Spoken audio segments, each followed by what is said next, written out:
was good with you, man. Welcome everybody to the Up and Smoke Show. We're about to talk about this Yella Beezy today, man. We're gonna get straight to it. Let me get everything set up for everybody so when they come in, they can join the conversation. If you want to, I will be dropping the link. I'll pin it here real quick. So let me get everything going on. If you want to support the page, hit the CashApp at the bottom. You know what I'm saying? That helps us out a lot. Everything goes back into the channel to bring y'all guys great content. We're gonna go ahead and drop this here link. Was good with your 10th man. Was good with your Zoomers in the building. Appreciate you. He already hit that like button. Appreciate you for hitting that like button. Booty hole brownness. That's what I'm talking about in the building. You know what I'm talking about? Yeah, man. With this Yella Beezy murder, capital murder that they pinned on him, bro, is the talk of the YouTube right now. So we're gonna get straight into it. Let me get this link pinned to the channel real quick before I bring up anything else. While I'm in the process of doing that, man, I guess we can go ahead and play a little bit of music for Yella Beezy while I get everything set up. Give me a blunt rolled up so we can get into this conversation. Let me go ahead and get this started real quick so y'all can hear a little bit of that Yella Beezy and that Big Mo. You feel me? Guess I can let the video play too while we edit. Then I'll fuck around and throw it in the back. So that way we'll have visuals to look at while we going on, talking about the Yella Beezy stuff before we go into anything else. Let's get it started.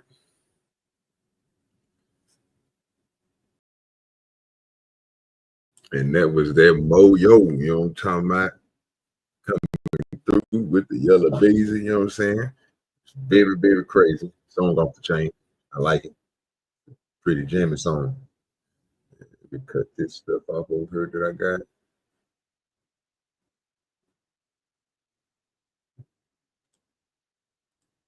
All right. Since I got everything up, we got 10th man in the back. Let me bring him up real quick. Hey, what's good with your 10th man? Hey, bro. I wouldn't even have came up, but after the song was over, no one had come up.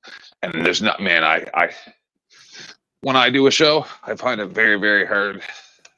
If there's nobody there to bounce things off of, like I don't like doing a monologue. So that's why I came up, just try to give you a little bit of support, bro. I appreciate you, man. Always coming through with the support, dog. I appreciate you, man. Yeah, this is gonna be one of them shows, bro, where I got to learn more about this situation that's going on. I don't know too much about it. I just woke up. Well, it sounds very interesting. You brought it up, and I don't know anything about it at all. So, we definitely gonna find out about it. Yeah, could you just give us or just get into it, or what? Yeah, I'm not trying to tell you what to do. It's just that you said something about somebody capital murder or something. I'm like, this sounds interesting as frack. Let's do it. Yeah, this is dude. So these are rappers, man, out of Dallas. Yella Beezy is a rapper. Mo3 was a rapper. Well, he was because he's past time now. He's RIP. He was gunned down on the highway and shot and killed, right? And they want back then, it was like maybe 4 years ago. They blamed it on the dude, but they didn't have no evidence for him. What's good with you, Smitty, in the building? They didn't have no evidence on him or whatever, but he was going around saying certain things. So I've been trying to find different interviews on what he was saying and what they accused him of and what they were saying he was doing. So I thought, well, shit, since it's all over the internet, I guess we go ahead and check it out. So I don't have all the details, but the videos I got, 10th man, will give us more information that we need. And so, you know what I'm saying, we can follow the story and it'll probably catch us up to why they arrested him for capital murder. I don't know what evidence they got on him, what he himself told on himself, or if he told on himself for them to go and arrest him. But we're going to find that out today. Well, that's the funny thing that you bring that up. So my husband is like big into like the crime shows, you know, like whatever, forensic files or whatever. And we're sitting there watching. Like I've watched hundreds of them now, right? And 99% of the time, from what I've seen, because these dummies just talk and talk. I'm like, where's their lawyer? Like, they're just sitting there, and the cops are like, you got to do. Like that guy that they tried to convince him that he had unalived his own father. I'm sure you've seen that, right? And they interrogated him for 18 hours, made him have a nervous breakdown, threw him in a mental institution. But on these forensic file shows, like, I'm like, the only reason that they got that person is because they admitted to what they did. Almost always. Yeah. Somebody always telling on themselves, bro. I don't know what I mean.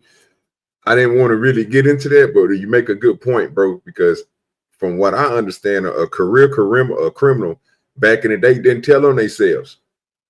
These people are the people, like I was explaining to them yesterday, are on these shows that the feds been looking for 15, 20, 30 years. They still ain't found these dudes. Yep. They still out here in the world living life, then changed their identity, had a whole new family, started over. But you had these people out here committing things, doing things stupid, and then go on the internet and self-tell on themselves. So that's the thing is, I've been on YouTube for 6 years. It's good with you, and I've said a lot of really messed up stuff, but I've never run my mouth about stuff that I know. Right? There's stuff I know. I'm never gonna talk about it. No, that's the whole thing. None of your business, and I ain't getting drawn into it. What you don't know about, I shouldn't have to give you the evidence so you can lock me up. That's crazy. If I don't tell nobody, won't nobody know. So yeah, these dudes is I don't know what type of form of ethics or whatever the fuck you want to call it, whatever the fuck they got a good soul or something, because they tell on themselves, and I don't get that shit. I ain't never heard of a criminal telling on himself, but until these new years coming up, you know what I'm saying? It seemed like it started back in the 2000s, when the 2000s rolled around, just seemed like everybody just started self-snitching on themselves. But from what I understand, back in the day, you know what I'm saying, before the 90s, the 80s, and the 70s, these dudes didn't tell on themselves. You had to find them guilty. It's because they have completely eradicated any sense of community and also any sense of loyalty. And as I've been apt to say, for the exact same reason as they keep on putting people that are complete imbeciles into positions of power in government, things like that, it's to demoralize us, to make us look at it and go, oh, I guess this is the best that we have. And it's all the same thing. Is they've taken away, like, if you're in a gang, you're a bad guy. If you're not part of the right political party at that time, you're the bad guy. If you don't cooperate with the police, you're the bad guy.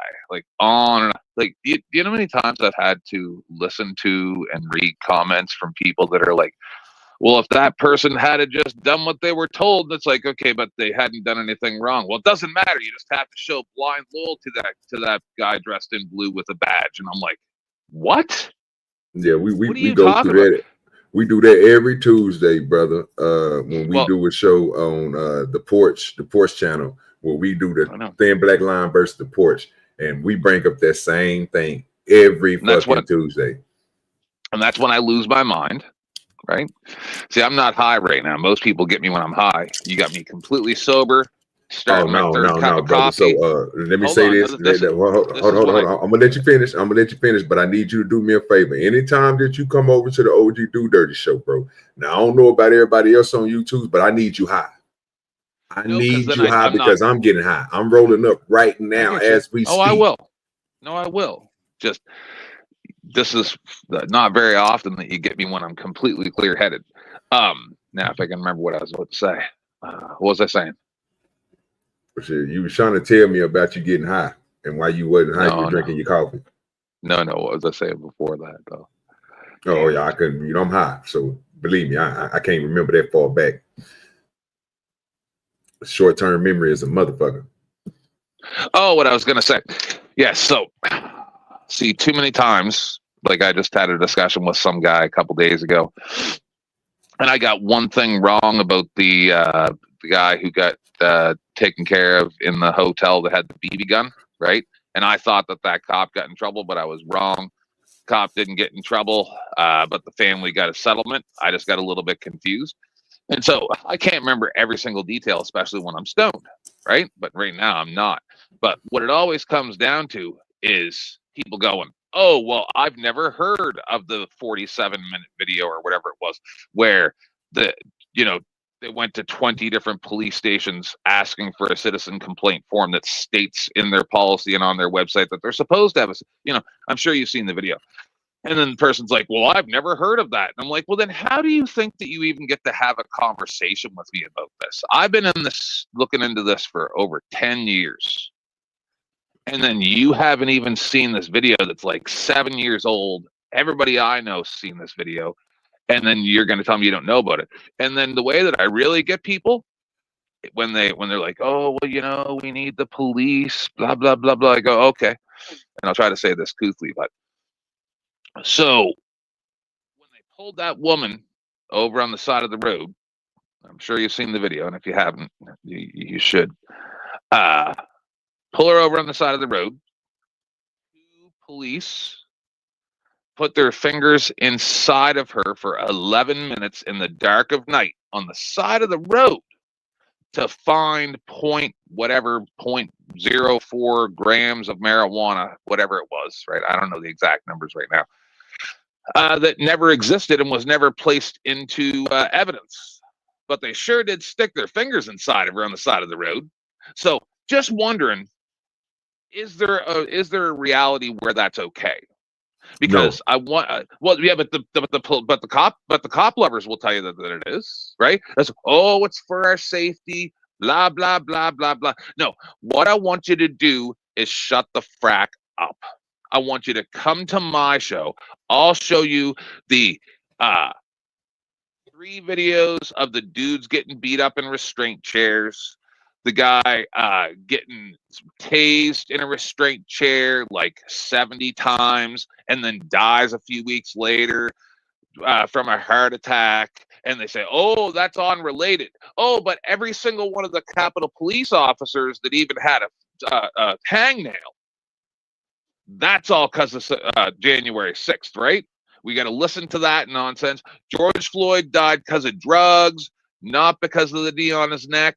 I got to listen to Candace Owens, who I actually like. Say how you better than me because I don't like her ass.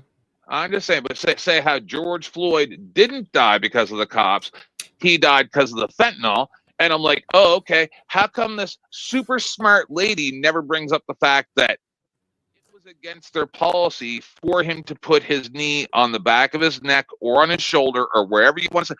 That was against policy. That policy had changed. It used to be part of the policy. It no longer was at the time when this happened. But nobody wants to talk about the actual details. All they want to do is talk about, well, this is what I think. This is what I feel. Blah, blah, blah, blah, blah, blah, blah, blah, blah, blah, blah, blah, blah, on and fracking on. And when I back people into corners, that's when they never want to talk to me again, because I'll do it. Once I find out that you're full of crap, willing to admit that you're full of crap, I will never leave you alone about it. That's my dissertation. You might have to do me a favor and throw some of that in the back, bro, because we might have to go ahead and check that out today, brother. If you don't mind, if you can find it, just put it in the private chat in the back, bro, and I'll play it. I mean, I need great content, you know what I'm saying? And that sounds pretty awesome. I'm just gonna be honest with you, it sounds like that's gonna be pretty good to watch. So if you can, throw that in the back for me. And in the meantime, I'm gonna go ahead and crank up this Boss Talk 101. If I ain't went and checked out Boss Talk, man, podcast. It's a pretty good podcast. He be having different people that I watch from different shows on there. He had Bubba Dub on there, Country Wayne. He had Mike Less from Country Wayne's skits on there. He has a lot of different people, man. He brings people from Dallas, Chicago, New York. He brings a lot of different people. Him and his wife do a podcast. Salute out to Boss Talk. I will be playing this video. I don't have the fair use or nothing like that coming across my screen. So if you guys don't mind, you can go over to his page, hit a subscribe, even in the comments, just tell them OGDoDirty sent you here. That's gonna be my new thing for everybody who are sharing my videos out. If you want me to get more content, let these people know, man, that we're watching their show. You know what I'm saying? Go over there and let them know OGDoDirty sent you here. Yeah, we coined that from my boy Brandon. You know what I'm saying? And I appreciate Brandon for that. because that's a good marketing tool. You know what I'm saying? I can go around and let them know OGDoDirty sent me here. So y'all make sure y'all do that for me, so that way I won't be getting no copyright strikes and nothing like that for watching other people's stuff. You know what I'm saying? They should respect the game as I respect them when they doing their content. So we're gonna play this boss talk real quick and get straight into it. Hear a little bit about this capital murder, why they arrested Yella Beezy and so forth, and then we'll go from there. I also got videos of him with his kids and stuff like this, so we get to see a portrayal of his fatherhood from his rap career and stuff like that. So we'll have a little bit more to talk about. And like I said, if you want to join the panel, if you want to join me and 10th Man up here, just hit the link. It's pinned to the top of the screen. You're welcome to come up. And like Oz TV said, don't be afraid to chat. Wipe your feet off as you come in the room. You know what I'm saying? Tell everybody hello. You know what I'm saying? Thumbs up, salute the people, all that good stuff. Let it engage. You know what I'm saying? Engage with the chat. The chat will engage with you. And for my moderators, you already know how I feel about stuff, man. If somebody in there talking crazy and stuff, man, let them niggas talk crazy. We ain't doing no tripping. We trying to get as much flow of people over here as we can, so let people do what they do. Don't time nobody out and don't do nothing like that. Just let them do what they do. If it comes to the point where somebody needs to be timed out of some Eyes TV or OGDoDirty, we'll take care of that. Let me go ahead and present this video real quick. Appreciate the Eyes TV for that. Let's get to this real quick. All right. Now, all these videos is going to be like 15 minutes long, so I'm going to have to stop and give a little pause in between, just giving you, you know what I'm saying, a little necessary things that YouTube want you to do. You know, I don't want you to just play somebody's whole content all the way out, but I will be stopping the video and so forth. But in the process of doing that, we're going to be listening to what Boss Talk had to say about that, what's the updates he got on it. He has 2 of them. So this is the first one. I'm going to play the next one right behind it. It's 7 minutes. The first one is 15. I think we can make it through those and get to the other stuff that we want to talk about. So let me see if I want to do it this way. And I guess we can do it like this for the start. And then as more people come in, I'll switch it up and we'll do it a whole different other way. All right, let's go. Yeah, we on Boss Talk TV. Shout out to E. He the reason you see. Yo. Hey, man. Man, everybody been texting me. Once again, salute to my boy Boss Talk, man, out there doing your thing, bro. Hey, if you can, bro, tell your people to come over to subscribe to OGDoDirty, man. You got 300K with 301K. Just go and send me 10,000. God damn it. Just tell them, man, let's go over there and subscribe to OGDoDirty, man. Listen, man, make sure you got like, subscribe to the channel, man. Listen, I'm getting calls, I'm getting texts, I'm getting information that rapper Yella Beezy was picked up. It's an unknown. They got him on a no bond, according to what I'm hearing. Resources allegedly say that he was picked up, and basically they're trying to charge him, according to this paperwork that's floating around, for Mo3. Really, Melvin, what's his name? Melvin Noble. OG Pyru, what's going on, man? Man, look here, this boy got indicted by the state of Texas, Marquise Conway. So he got a grand jury. So this other boy that did the murder, Kevon White, was brought in front of the grand jury and testified to the grand jury that he killed Mo3 for money that was supplied by this boy Marquise. What? Marquise Noble. Wow. What it says in this indictment. Yeah, and it's funny because I seen he had came back. I said it was a couple of months ago, and I was really trying. I'm like, man, I thought they already did all this. It seemed funny that he was coming back into town, coming back from prison. He was already in prison. It's like they was retrying him, and I was like, what are they doing? No, they ain't retrying him. They bringing him back down to testify. He didn't cut a deal. Wow, man. Why do 10 when you can tell on a friend? Why?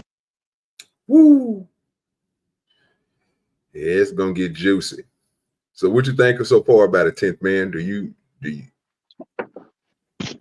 I gotta say, and I'm trying to search for videos on a different device. I have 2 sets of Bluetooth headphones in right now. You good, brother? This is the problem. And people dispute this, but I believe that 80+% of people who are imprisoned at this moment are innocent. Ooh. That's what I believe. I believe that because after watching all these crime shows, either you've been set up, evidence has been planted, they threatened your family, so you had to do it in order to just like that guy that they interrogated for 18 hours, telling him that he unalived his own father, and his father was actually visiting his sister in a different state. It's all the same thing, man. I'm sorry. I understand that some of the stuff that I say sounds crazy, but I have reasons for saying it. When Long Island Audit a couple of years ago got that body camera video where the cop said about Long Island Audit, he said, if this was 20 years ago, that guy would be in a hole missing all of his teeth. So people will say, oh, that's anecdotal. That's just a few bad apples. 10th man, prove it. Because I can prove that it's systemic across all law enforcement. Uh-oh. Uh-oh. So can anybody prove to me that it's not? So that's what I'm disgusted with, is when people say, oh, well, not all cops are bad. Oh, so if one cop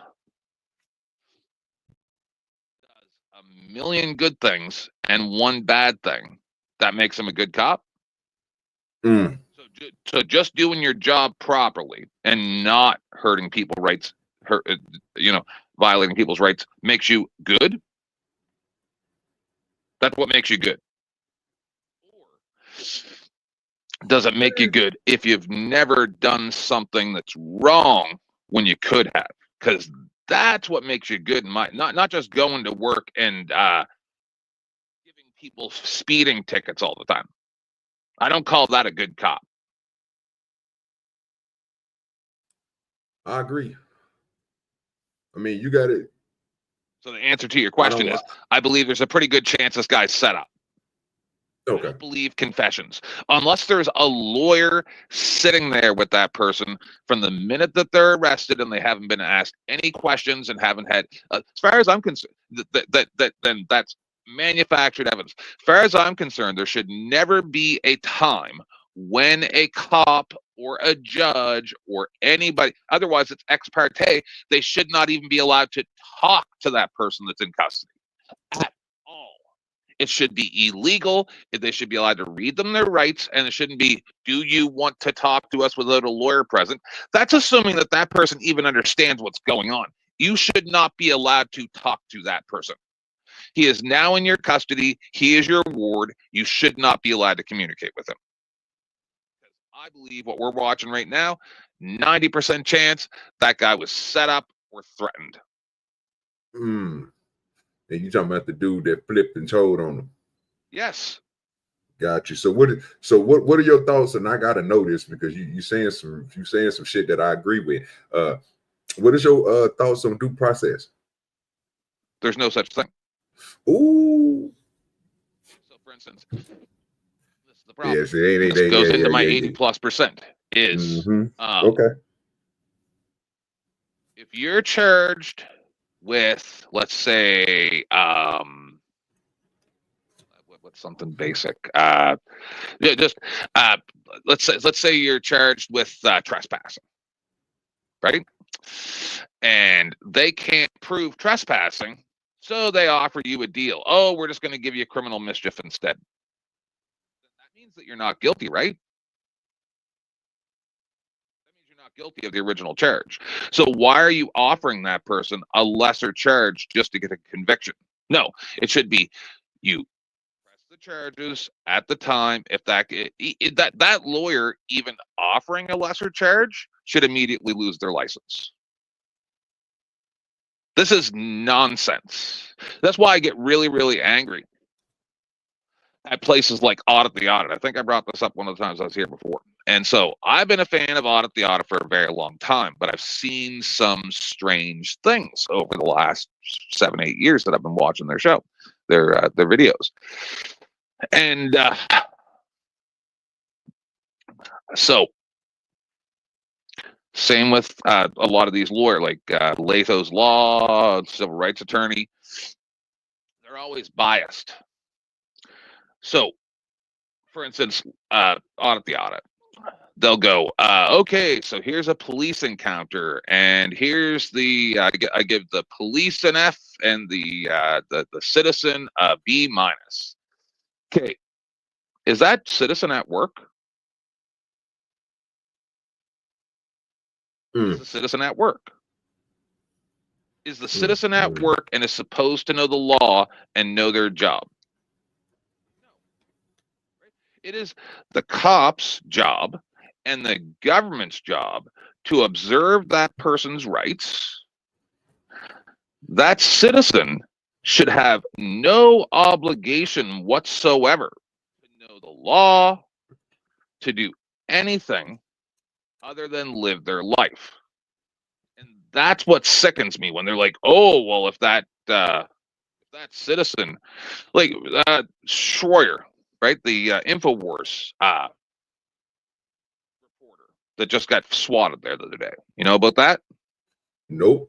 I don't be on that shit like that, bro. Like I watch the stuff that's presented to me on different shows, but I don't really go and search. I get you. Just and stuff like that. I got my finger on the vibe of this stuff, right? So, Schroyer, the cops show up at his house, guns pointed at him, laser sights, get down, crawl over to us, blah blah blah, lift up your shirt, take off your shirt, all for a false swatting. I want to understand how those police are allowed to do that. Oh, well, safety, blah, blah, blah. Okay.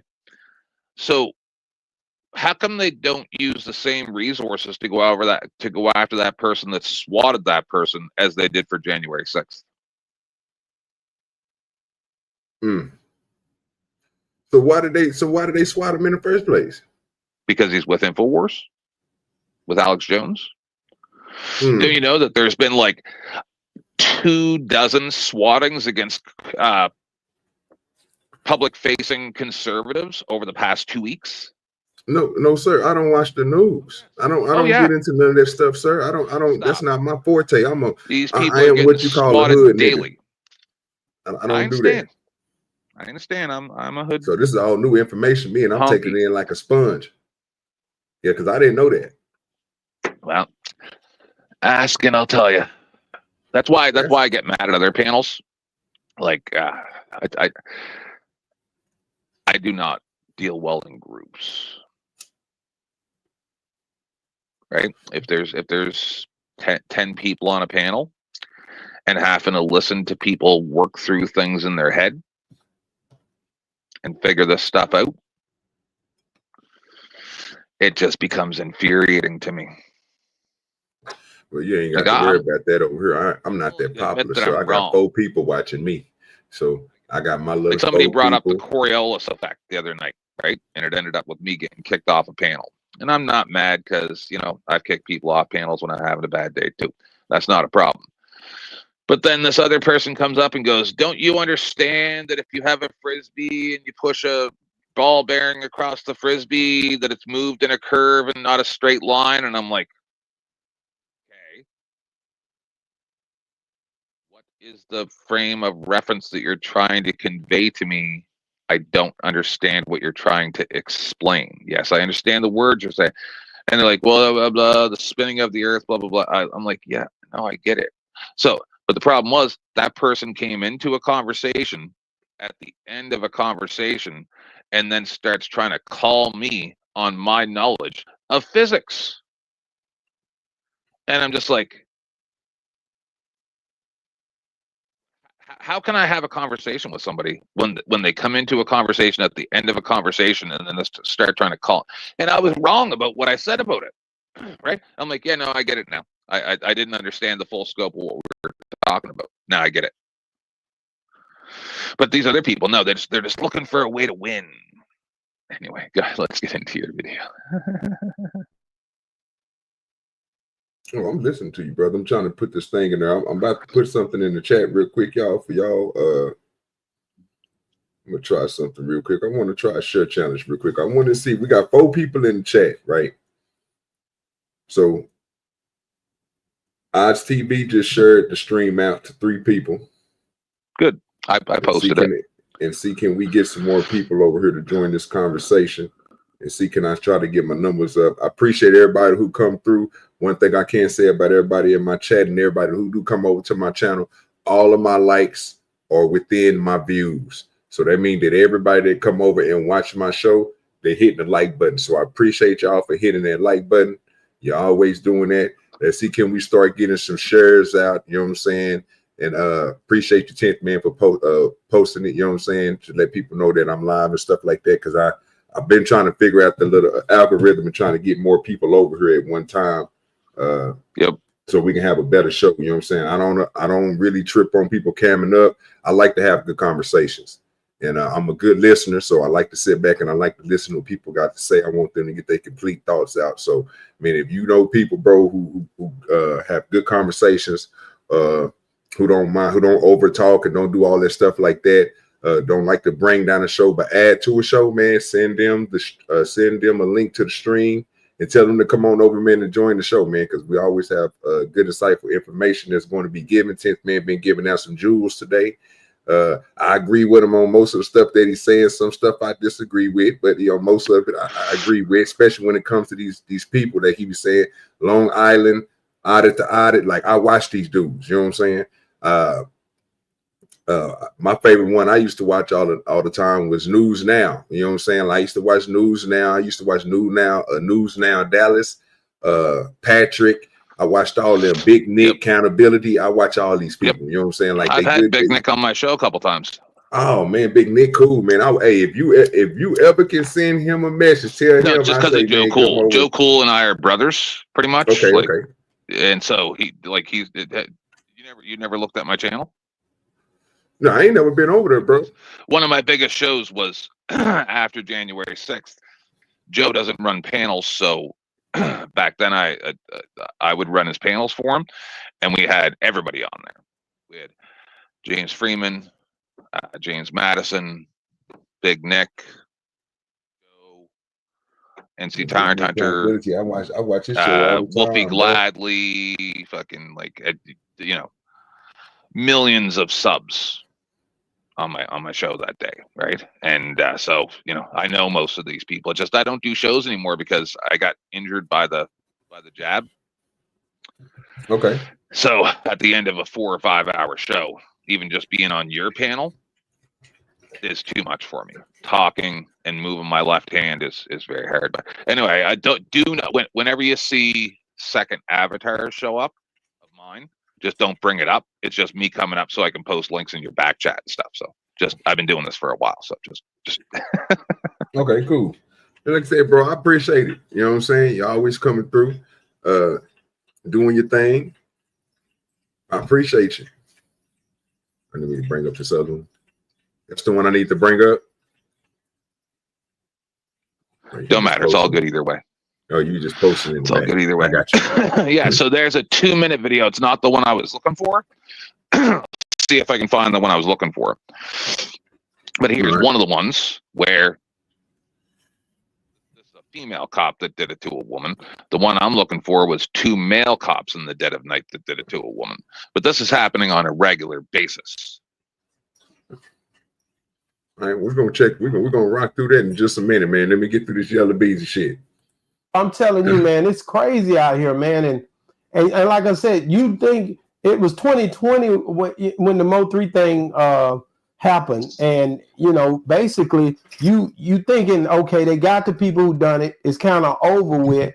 But when it come down to federal and all the stuff that can be done, these cases can go back so far, and they can keep, just like what happened with Big U. They can keep on going back until they figure out what they need to figure out. Then they come back at you again. How far do they go back, OG? Let me know. There's no statute of limitations on murder. Okay. There's no statute of limitations on murder.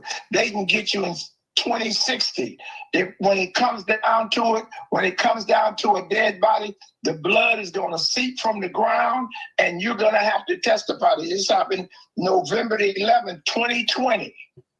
And see, that's what's wrong with these dudes that do this stuff, and when they do it, and these guys that go to prison for him and they leave him for dead. Now, if he had took care of that boy, probably, allegedly, because I don't know, I wasn't there, but it had to be something disgruntled that he was not doing to make this dude testify against him at this late date. Yeah, I waited to report on it because I was like, man, is this real? Because people been saying they've been trolling this situation for years, right? And so when I seen Say Cheese posted, Dallas Global posted, because these are, people that I know. It's like, man, it must be, where there's smoke, there's fire. Then I start getting texts. I start getting all type of attachments sent to me. And I'm like, man, this is real. And I'm like, they really have picked up Yella Beezy, and they ain't giving him, and he don't have a bond. And when you look it up, it shows he's locked up and with no bond. And it's like, man, you hate to see anybody lose their life. He was shot up on the highway out there, and it's a lot of stuff that went on with that whole situation. And I was trying to, my thing was, man, I hate to see these guys going through this at the end of the day, but it's just been a lot of controversy, a lot of back and forth, a lot of bloodshed, man. And I was trying, and that's my whole key was, okay, let me try to do something to be a bridge in the situation to try to help, whatever party, because at the end of the day, everybody coming and chopping it up with me. I'm trying to show love to the city. And so then you start seeing this, and OG, let me ask you this, because you're older than me, and you've seen a little bit more than I have. Once there's bloodshed, is there any going back? Once with a dead body, no, it's not. I mean, once it's in, and you're going to be held accountable for it one way or another. And the disaster of all this spiritually is that we're doing it to each other. And that's the critical part, that everybody can see that but us. And the people that's perpetrating it, that's putting these things in the system and making it available and making these video games where murder is wholesale. It's not shocking for somebody to be dead in the street now. Nobody's even astounded by that. At one time when I was growing up, to hear about somebody getting killed was a tragedy. It was such a devastation to the whole community. Now it's just business as usual. It's nothing, no outcry for a 5-year-old baby to be killed and somebody to brag about, I'm glad that they did. Or they just talking. We've become so callous to each other that we don't even, equate that. And that's the sad part, So yeah, we're coming into a situation now where this wholesale murder is just predominant, and we only kill us. We don't kill nobody else. Man, and the sad part about it is families are being hurt.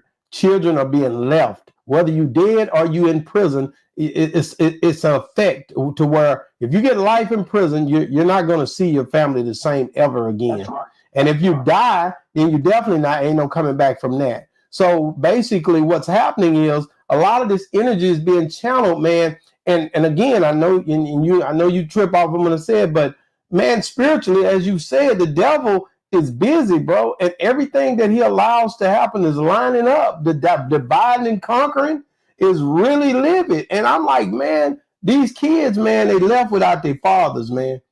Either way you look at it. All of these boys, all of these people got kids, bro. Yeah, it's designed like that. So 2 things that Paru was talking about. The first thing he was talking about is making sure whatever you doing, you make sure if you do a crime with somebody, make sure you take care of them, because he's saying that the dude that was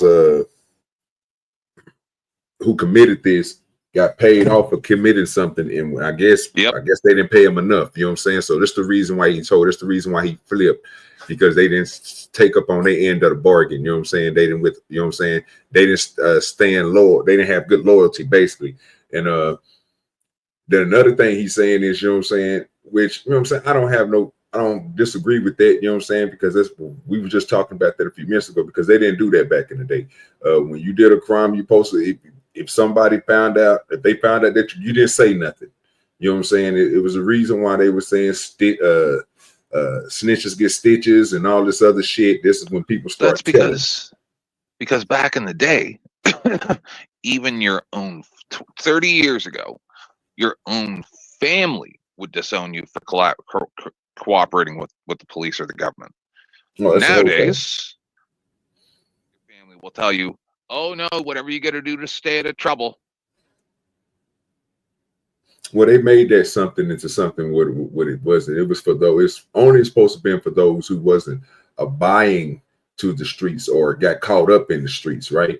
So people who got caught up in the streets, they were the ones, like you said, if you was a regular citizen, not out here selling drugs and stuff like that, and you was caught in some type of drug transaction around people that had drugs or whatever, it wouldn't have been wrong for you to tell. Again, I don't have no problem with a citizen. If you're not doing the stuff the streets do, then you don't have no part of it, right? So you telling on somebody. Hold on, but let me get this out. When you telling on somebody and you doing all this stuff like that, I don't have no problem with, bro, because you're not in the streets. Now, when you doing something and you in the streets, you know what I'm saying, you need to abide by those rules. Once you break those rules, then you can get classified or whatever the streets classify that as. So I can't sit here and say a person who is out here and he's causing this destruction by selling, you know what I'm saying, wet crack, you know what I'm saying, weed and everything else, but then get mad when, you know what I'm saying, one of the people that he work with or the people he buy from snitch and tell on him, bro. That's a part of the game. You know what I'm saying? It's not like, you know what I'm saying, and then you can label him as a snitch, a bitch, nigga, fuck, nigga, whatever you want to call him. But at that point, you know what I'm saying, this person is involved in the same thing you're involved in. I don't have to give a person who don't do the same thing we do in the same respect, because I don't expect them to have the same respect for me on what we do. So if they're a citizen and they out here working a 9 to 5, they don't do all this shit that we doing, they ain't out here thugging it. Well, I don't expect them to be a thug. You go ahead, Tint, man. No, I get you. But see, then it comes down to what I said earlier, is you and I are citizens. We're just regular human beings out here trying to live our lives. The police and the government are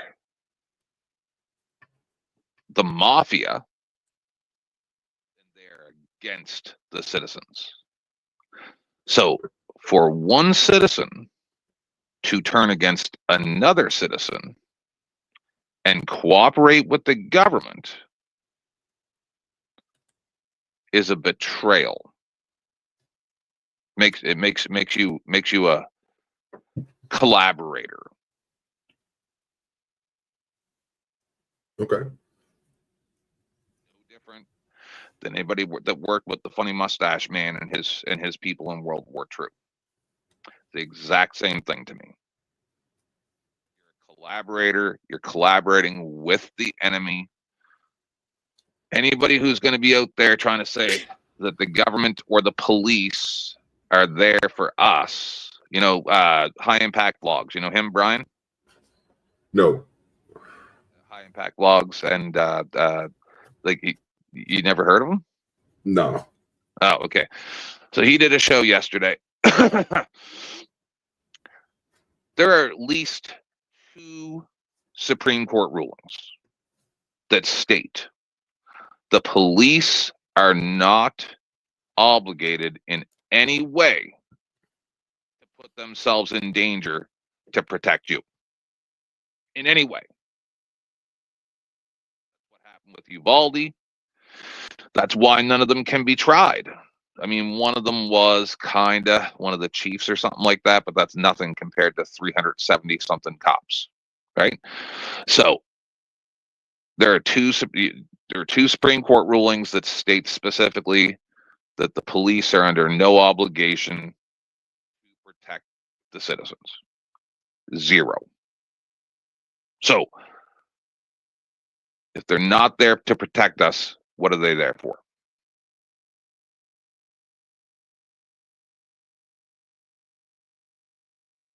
And by the way, I'm high now, so expect my thoughts to not be so fluid.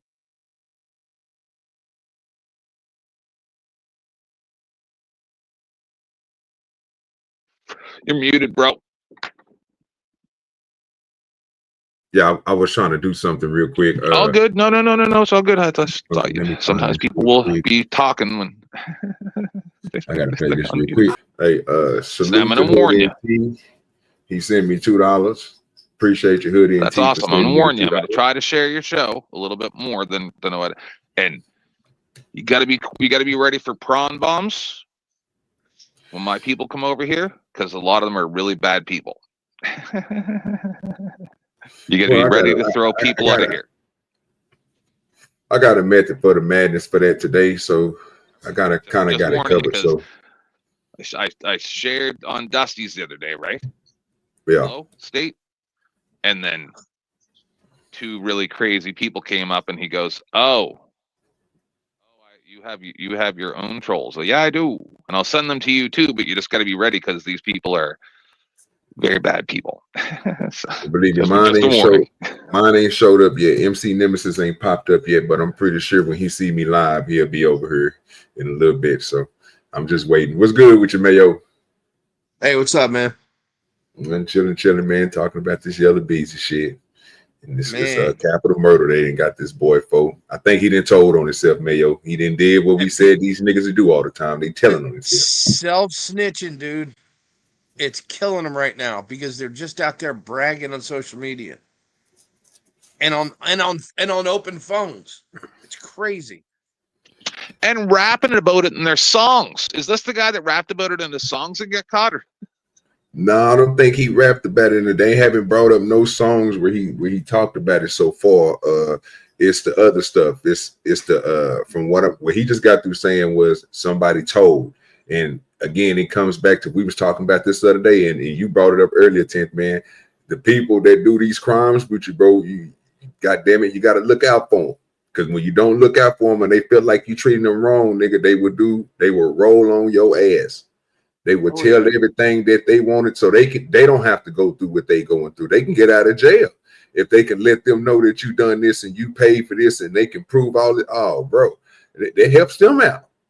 So they willing to roll on you, but you got to be down for whatever, you know what I'm saying? You got to know the people that you know what I'm saying, getting to do these jobs, man. Like y'all, I don't know what's going on with folks nowadays. This is something that's unprecedented. It's just they just weird, bro. I don't get it. I don't know what the criminals has went to, but these ain't real criminals. I think all these people are just gang. They just want to be a placate for something that they're not. They see it on TV. They've seen so many movies, and they just want to be it. And I don't think it's for them, because this ain't loyalty. This ain't stand on business. Yeah. Go ahead. The guy that he hired got picked up and is doing 9 years right now. Exactly. So whatever agreement they had that he wouldn't roll on them, because they had some kind of agreement. Oh, Mayo, it's better than that. It's better than that. It's better than agreement, because they didn't came and locked this nigga Yella Beezy up, nigga, and gave this nigga no bond. Yep. Oh yeah, he ain't getting a bond. He got money. You see what I'm saying? Like he ain't even. They got some good shit on you, nigga. They ain't even let you out, nigga. You know what I'm saying, nigga? You gone, bruh. Like you better have a cold ass lawyer. That's all I can tell you. Yeah. But whatever he was supposed to do for the guy that's locked up for it right now on the gun charge, guess what? He didn't do it. So this guy's rolled on him in prison. Yep. I don't think he was paying the nigga, bro. I think he stopped paying him. Like, I think he said he was going to pay him a certain amount of money. Yeah, and that's what I'm talking about. He didn't follow through with what he said he would do if this guy took the hit. Yeah, that's what I don't know if you were here, sir. I think you said Mayo. That's too small on my screen to tell. I truly believe, because I've been looking into this for a very, very long time, that 80% or more of people who have been put in jail in the past 100 years are innocent. That's insane. That's what I believe. That's insane. Okay.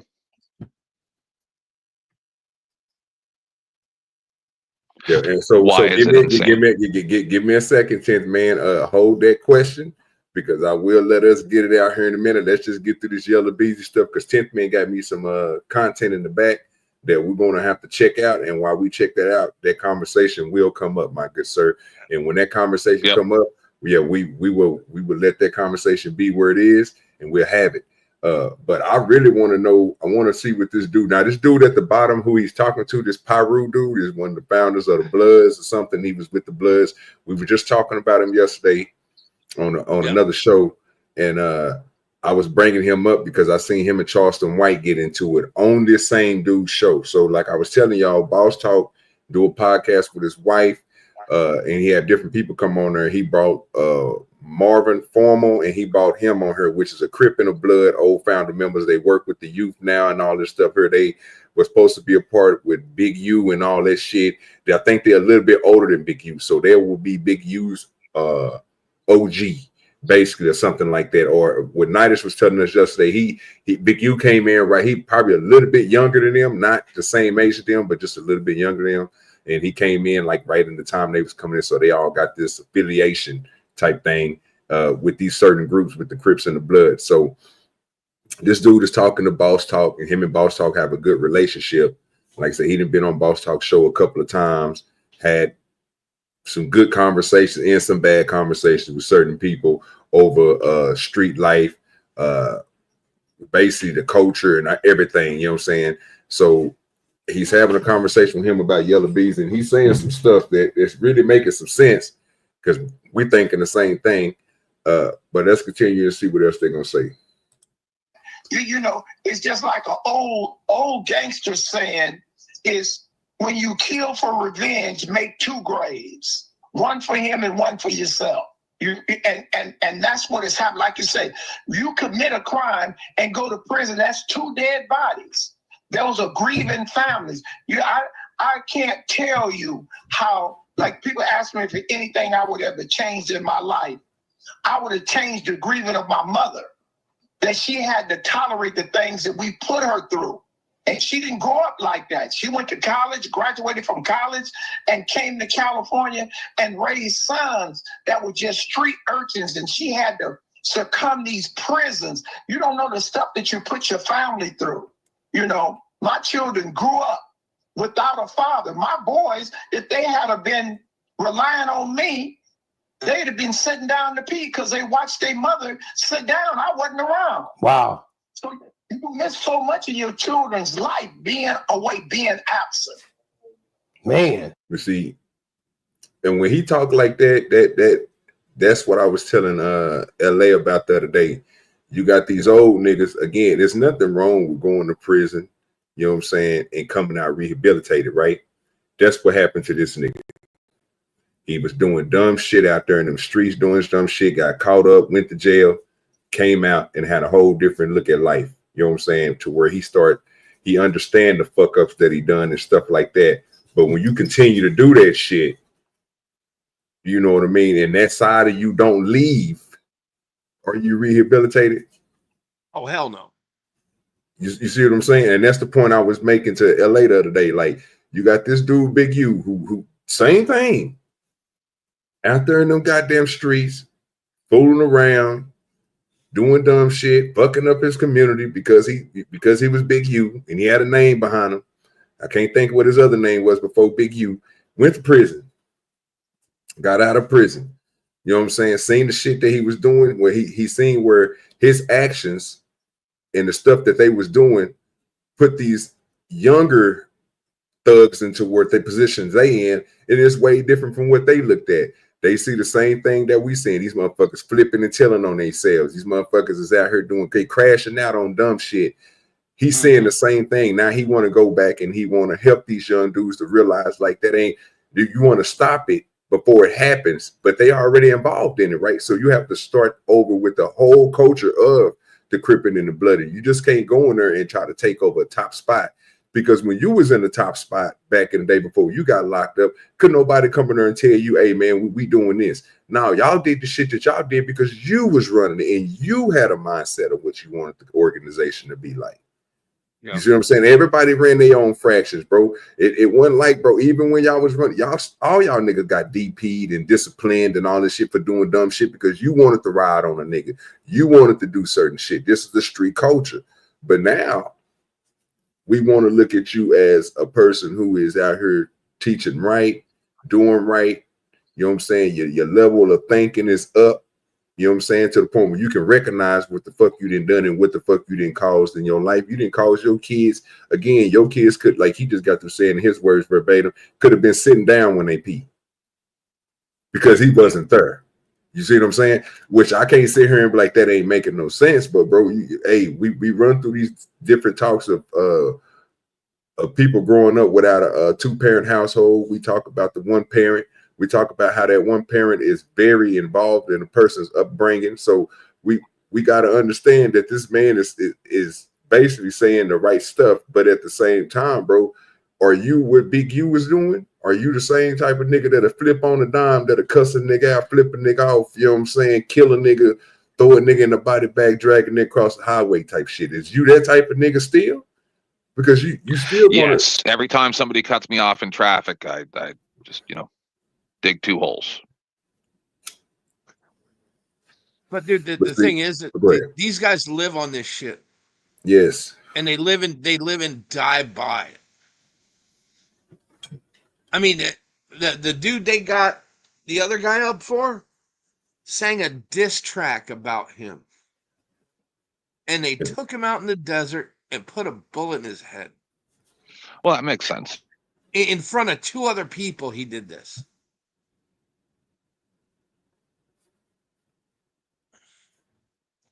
I think Big U just put on a good facade of rehabilitation. You know well, if he didn't do it in front of people, then how would everybody know how cool he is? Exactly. But see, that goes back that to also ups his reputation. Yes. That's something that's cool going to count to him. Yeah, cool points for him. Yeah, that's cool points for him. Because I guarantee everybody in this world involved in all his little schemes and everything knows exactly what happened in Las Vegas. And they've all known about it for years.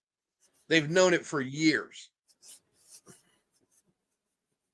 And now finally somebody got tangled up in something else and snitched. It's all about the clout. It's the same thing happened to Beezy right now. The exact same thing. Yep.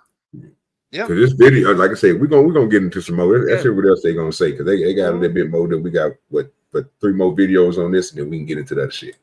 I'll tell you, the guy on the screen right now, he better watch out if he's got any dirt out there. Oh, they've been coming after that nigga. They've been coming after him as much as they've been going after Big U. When Big U was like, they was doing all this other shit. People with Whack 100 and all these other people. Believe me, Whack 100 is on this nigga's side. I think he a blood, so he on the Pyru side. But it's other people that didn't talk about this dude right here. I can't think of his name, y'all. He said his name when he first came on here. I just know they call it nigga Pyru or something like that. But this nigga is. Like I say, I don't hate on them. Because I know they done certain things and they do things for people now. So I really can't say nothing about it. It's just when I see them niggas that's trying to portray something that they're not doing, and when I see the portrayal what people think of them, that's the thing that throw me off. Because I know them niggas are still niggas. I know they still got it in them. I don't think that they changed like that because it's the stuff that they do.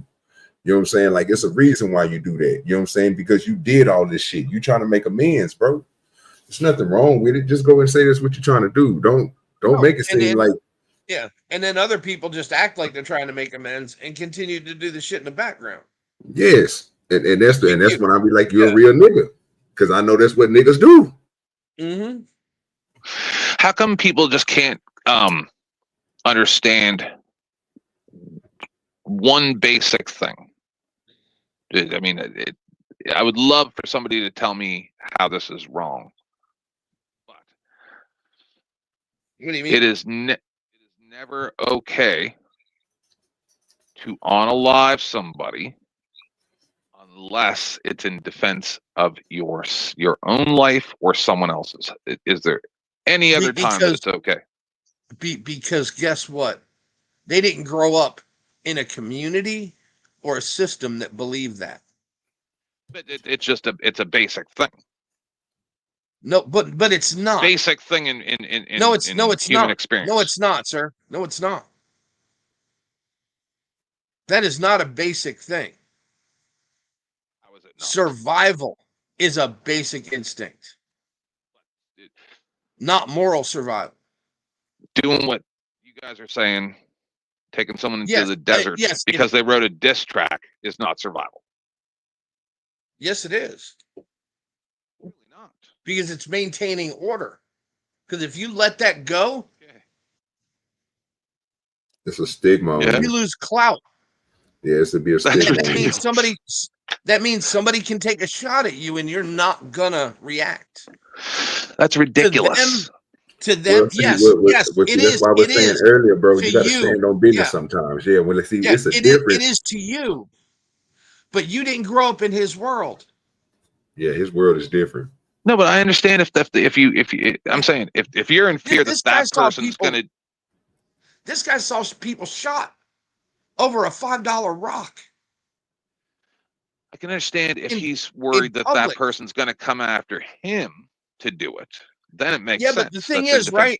The guy that ripped him off that $5, guess what's going to be coming after him? A guy to rip him off $10, a guy to rip him off $20, a guy to rip him off $100, a guy to rip him off $10,000. That's what's going to come at him if he lets the $5 guy go. Yeah, I know. I saw Breaking Bad too. And they've seen it happen over. But dude, this is the world that they grew up in. This is the social system that they live in. So rather than get better, just no, I'm not saying it's right, wrong, or indifferent. Rather than that person get better at selling rocks, to not get ripped off, rather than him take that on himself and go, oh, this is a learning experience. I can move forward and not make the same mistakes. It's just better to unalive somebody. No, dude, because somebody's going to be, if he lets that one guy get away with it, somebody's going to be coming in for a bigger bite. Dude, this is a world of sharks. I understand that, but I get where both of y'all coming from. So you can look at it this way. You can look at it this way, 10th man. If somebody did, and to your point, I understand you don't have to unalive somebody, but it comes to a point, bro, where you have to set precedent, right? So when, just say if somebody did take your money, like Mayo said, it came in there and they got you, right? Now, if that person goes out and go and get that clout to say, you know what, this dude DoDirty was a good dude, but I was able to go over there and take from him, and he didn't do nothing. Mm-hmm. Right. I punked him. Now and I got now. Shit. Yeah. So now I got the clout over DoDirty, right? Because I'm like, well, shit. I'm telling everybody this shit. So now when they get back to him, he is going to be like, well, you know what? I got to stand on business. You know what I'm saying? You know what I'm saying? He got me that time, like you said. It makes sense what you said.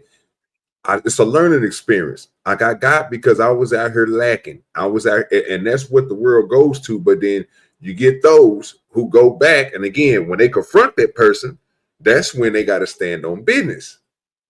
And when that happens, it goes down. You might end up with two people gone.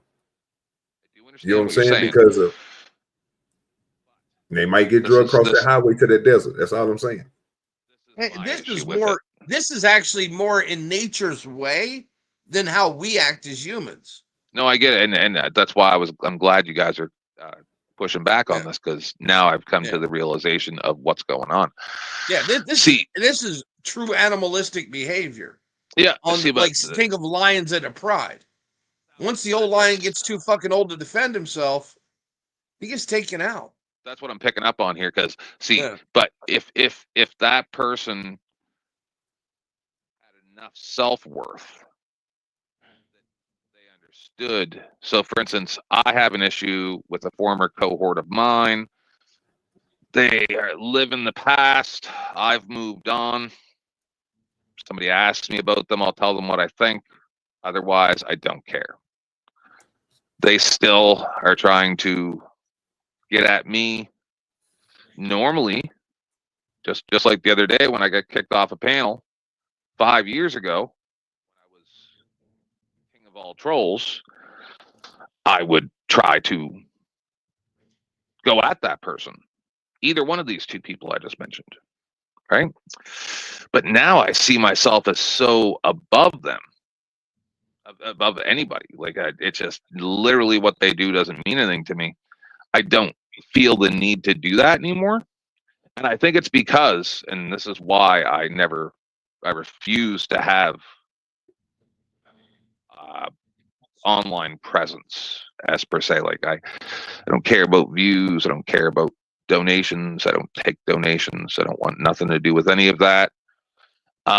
Because then I would start counting on it, or, like adjusting how I do things, try to get donations or to get more views.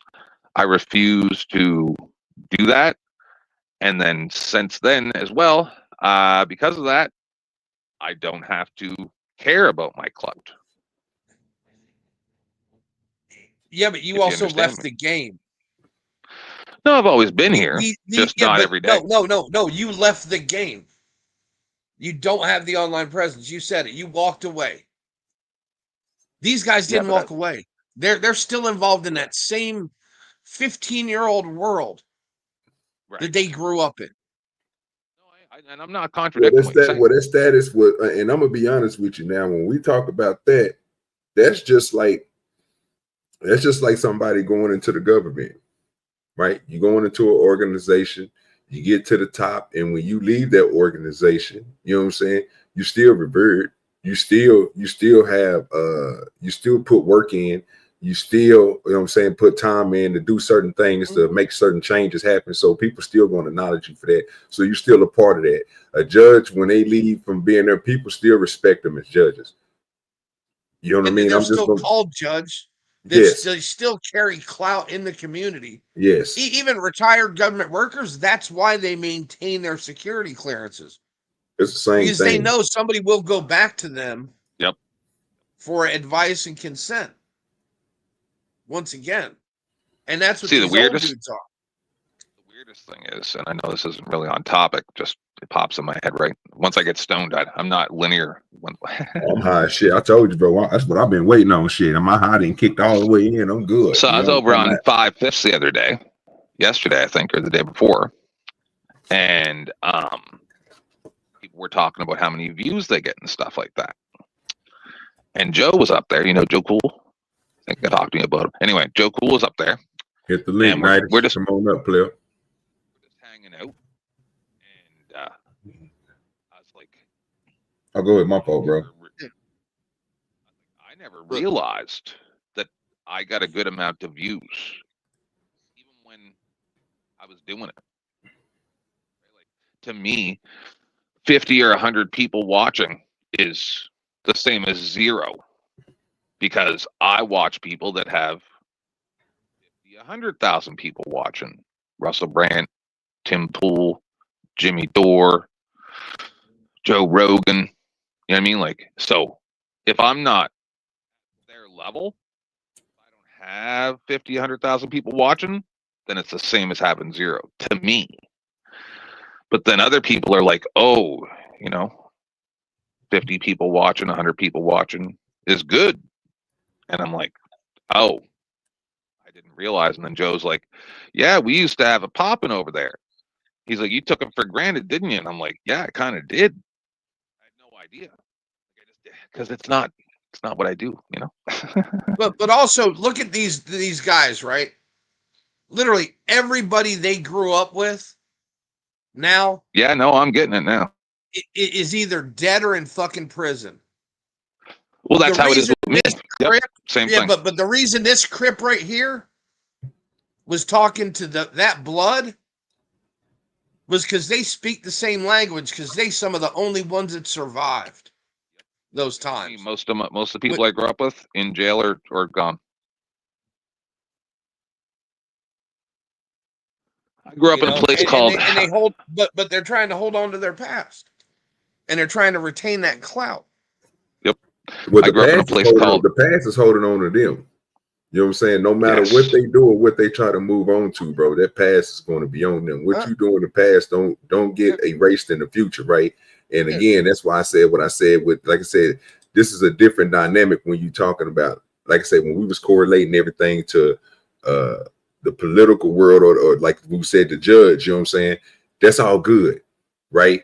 Now his bad will be overlooked, right? And that's what they expect. But the bad is what they are praised for. It's not the good. And there's always a younger lion who's going to be out to get them for clout, to claim that clout he holds. Yeah, but if it come down to it, the young dude is always going to be the one that's going to get. That's the ones that get perished. That's the ones that are the throwaways. Because if you look at the situation again, I correlated to that because, like I said, it's the two dynamics. You know what I'm saying? One comes up for the good, one comes up for the bad. But the good and the bad is still what they going for on the clout side, right? So you get this dude right here who already been through. If he wasn't doing that beforehand, before he got locked up, they're not going to see him as that. So what he trying to do now is basically that's the only thing he can do. But all the respect is there. So if he says something or somebody try to do something to him in that certain type of way, he ain't got to do nothing. Just on rules and just by the people who run those organizations who we don't even got it. Because again, he's a top member or was a top member. Yeah, bro, they checking that right off top. And once they don't check that, it goes from that side on down, never from his side. So they don't never look at them as a get point. Like nobody is thinking to go out here and knock out Melvin Foreman, go out here and knock out Paul Rule, go out here and beat up Big U. Like they ain't really thinking of that dumb shit. That's on you're not even going. That's like you trying to go and do something to a president, like trying to mess with President Bush, President Clinton, right? You know what I'm saying? Like anybody that's older, that's, you know what I'm saying, when we was growing up and when I was growing up, you know what I'm saying, was president. Not everybody that's new that's just got out and shit, you know what I'm saying, from the Obamas on up, you know what I'm saying, Biden and all them niggas. I'm talking about people older than them who out here making videos, nigga, where they pushing the president around. Who out here pushing Bush around? Who out here doing anything to Clinton? Yeah, but they don't have access to him. But they don't have access to him. See, this guy though, right? This guy's got bodies, right? Well, I don't know. I can't. I mean, you would imagine. You would imagine to get to the point he did in that gang, especially back then. He's got bodies, right? Lord, yes. You know what I mean? Yeah. So those bodies got relatives.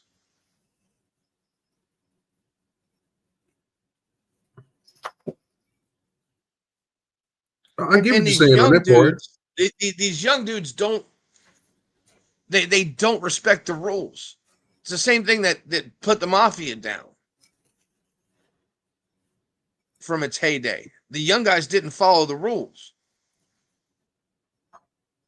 Yeah, but see, that's and see, this is where we see, and this is where I see, like I said, we see little things a little different because I don't see them niggas breaking them type of rules when it comes to that type of stuff. Whatever they agree on, whatever they didn't went through, it's obviously been solved because nobody is coming to do anything towards these dudes right here. I don't know if it changed in a period of time, or if they didn't see what the hell happened with everybody else. But I don't see these dudes. These dudes say the most egregious things, bro, to each other. I assume that people who are doing that type of thing are collaborators as well. Well, yeah, that too. Yeah, but the one thing they used to not do was snitch. Now they snitching themselves. You do if you're a collaborator already. Trying to twist up me another blunt.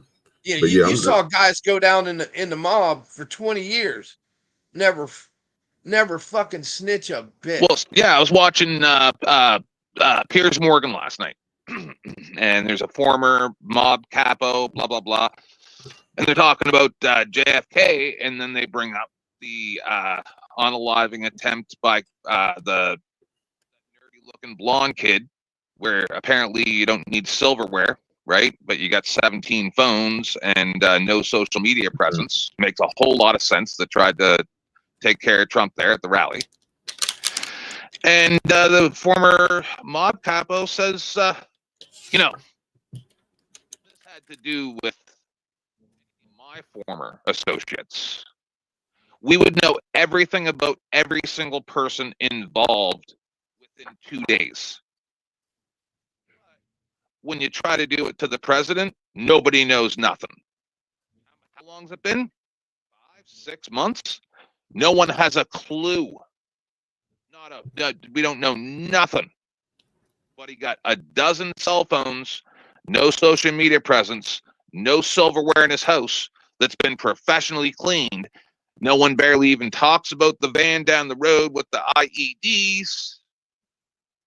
All this just doesn't exist, and no one asks any questions, and we know nothing. But if it was a mob hit, we'd know every person that person talked to for the past 10 years, all their family members' names, every person associated with them, where they work, where they bought their gas, what they ate for lunch yesterday.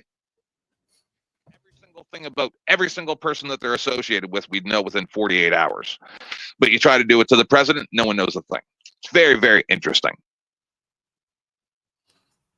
I think one of the problems with that is most of that crap is just rumor on social media.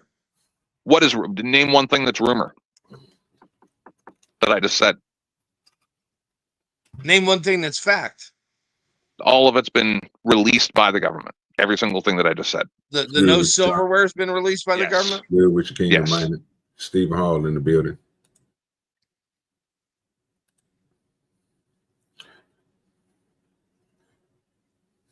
I didn't mean to cut y'all off. I just want and I mean, some of it might be exaggerated, like the 17 or 12 cell phones. I don't know how many it was, but they asked Trump about it during a press conference, and I think it might have been 7 cell phones. Who knows, right? And they're like, and Trump's like, yeah, I don't have 7 cell phones. And he's the president. But this guy that has no social media presence has 7 cell phones. Makes a whole lot of sense, right? We know nothing about him. Parents just happen to be both liberal mental health professionals. Oh, geez. Does this sound like an episode of Fringe?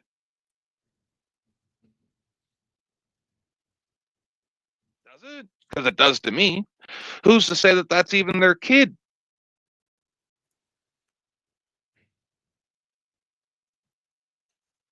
Who's to say that that wasn't just some kid that they trained to do this? Who's to say?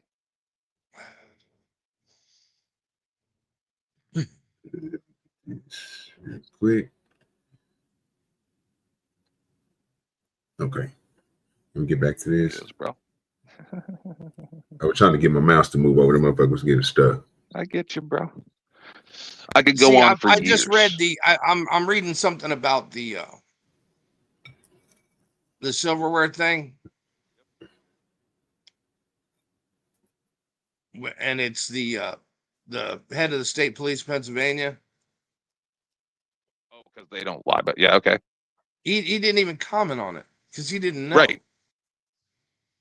You mean just like they didn't know that the perfect vantage point to take that shot didn't even have anybody that could see it? Good, which easy. No, dude, I can explain that to you in the back. Made a lot of mistakes. you can could explain that. Oh, don't worry about it. I can Don't worry explain about it. I was that gonna to play you the in the video back either way. sometime.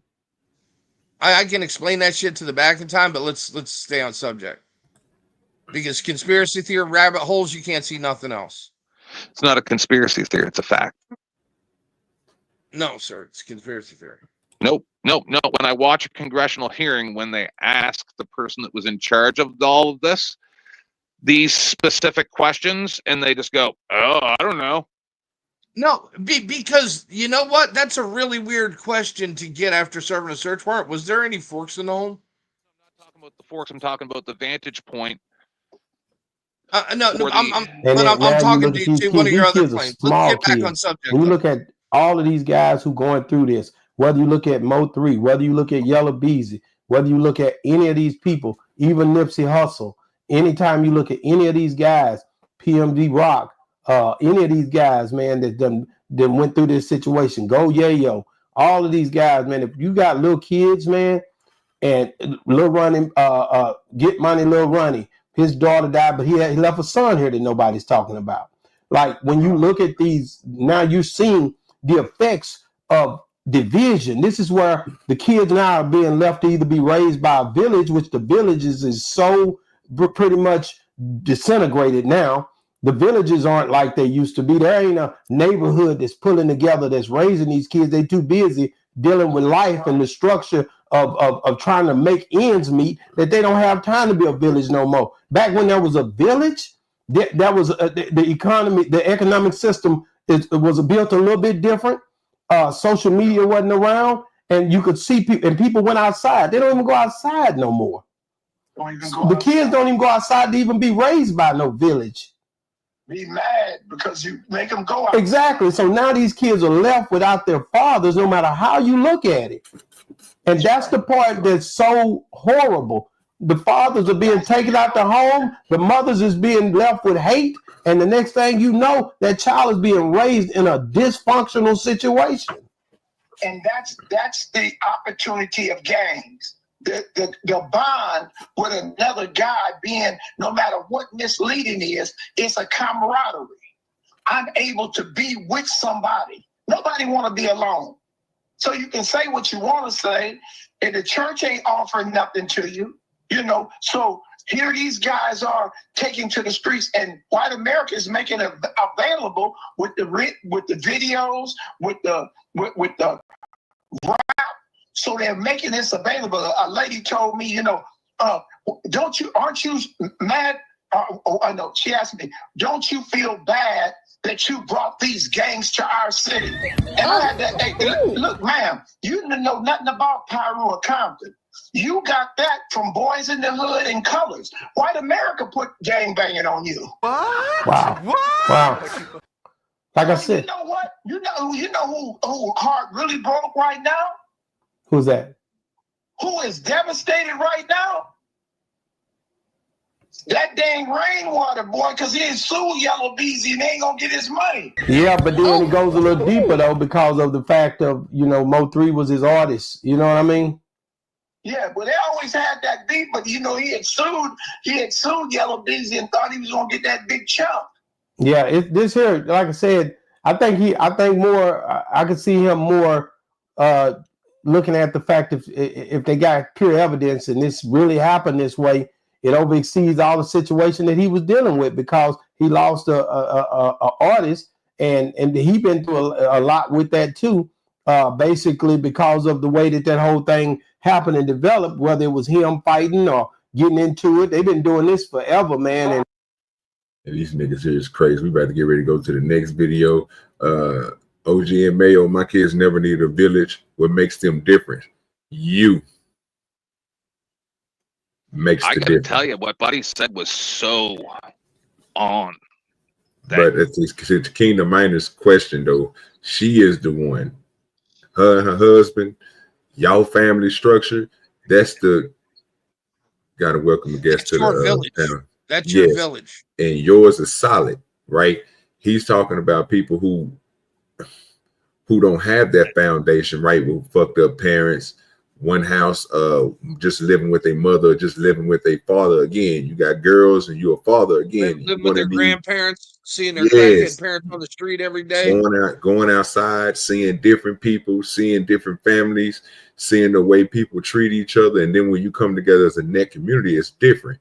You know what I'm saying? When you used to go outside, and I used to go there, I used to leave my grandmama's house and then go down there to Miss Penny's house. If I went down there and I did anything anywhere in her little neighborhood, nigga, she was on my ass. And then you had my grandma's other homegirls Do they play cards with and shit? It followed down like dominoes. They kids was, you know what I'm saying, older than me, so they got on my ass if I did something crazy. And they didn't have no problem with it. That was our village though. You know what I'm saying? It was different because, you know what I'm saying, when them older people, they were smart enough to understand that. It's when everybody else got self-sustained and they believed that their teachings, and again, there's nothing wrong with it because as you can see, your kids is not like this, kingdom minded, but it's because of y'all. If you was a messed up parent, then your kids would be out there because you wouldn't give a damn about it. You give a damn about your kids. They're So looking your for kids are structure never. and support. They're looking for structure and support. And you have that. Can I give a little pushback? I mean, I agree, but I disagree at the same time. Well, go ahead. Okay, so the reason I just agree with you, same thing you're saying. Everyone has someone else looking out for you, and everyone else can get in your ass. But at the same time, with the same damn people, right? They were also telling you, don't go outside. That's why I don't let your ass outside, because you're always getting into some shit. You're getting into this and that. And then at a point in time, the media was out there pumping bullshit into these motherfucking black individuals and white individuals' mind that going outside can get your kids motherfucking shot up, or not only that, to get your kids stolen by someone. It was a whole time where my mom didn't try to let us outside because she was scared that we was gonna get kidnapped. And then we wasn't even allowed to go in the store by ourselves because she was scared that if we would have to go to use the bathroom, that we was gonna get kidnapped. This happened. This shit was pushed out there for everyone to be scared. I know it didn't happen to everyone, but they took the city life and forced it on to other parts of life that didn't have that in their DNA at one point in time, as I would say. Because city life is totally different than rural life. So all that shit being said, I think parents in the 90s, late 80s, early 90s, literally were scared to allow their kids to go outside. And that's when the tech business had started to boom. And then from there, motherfuckers just started staying inside the house.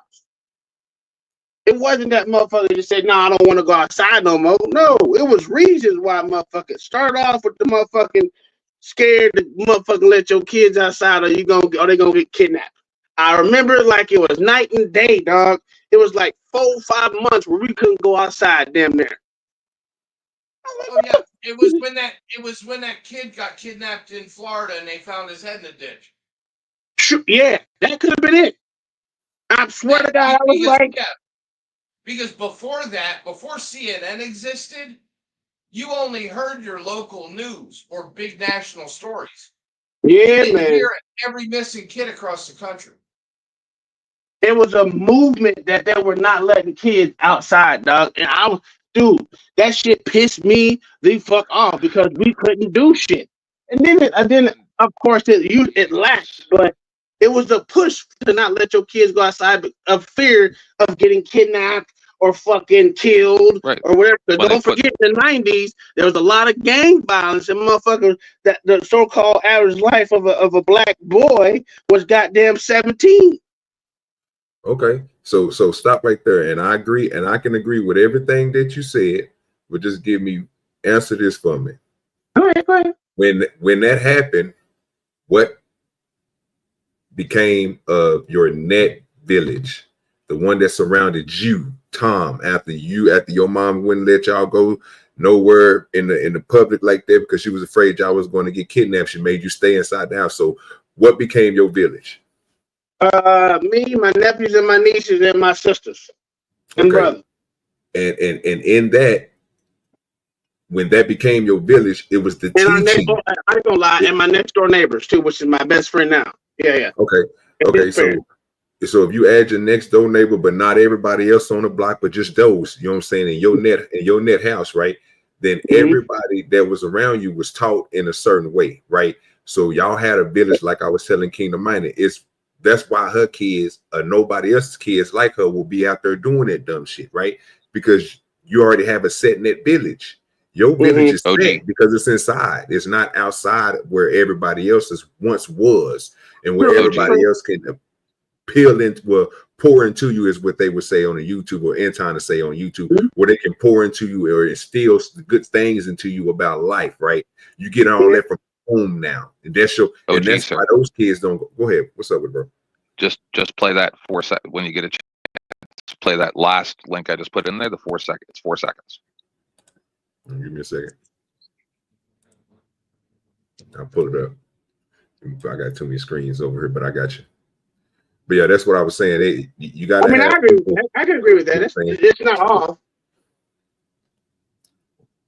Well, oh my God, dude! What else did you get it from? Did you get it from your Because I didn't want to go to like the exterior shit like I had to deal with. You know what I'm saying? The other stuff like that to understand the world when you.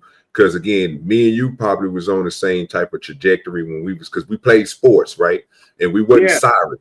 You know, it's a difference when you play sports and you just mediocre. No, nigga, when you good enough and they know that you can go out here and play basketball, you know what I'm saying, and then go to football practice. But then after football practice, because you play basketball early in the morning before school even start, you be there about 6 o'clock. You know what I'm saying? You get your little warm ups in with your coach.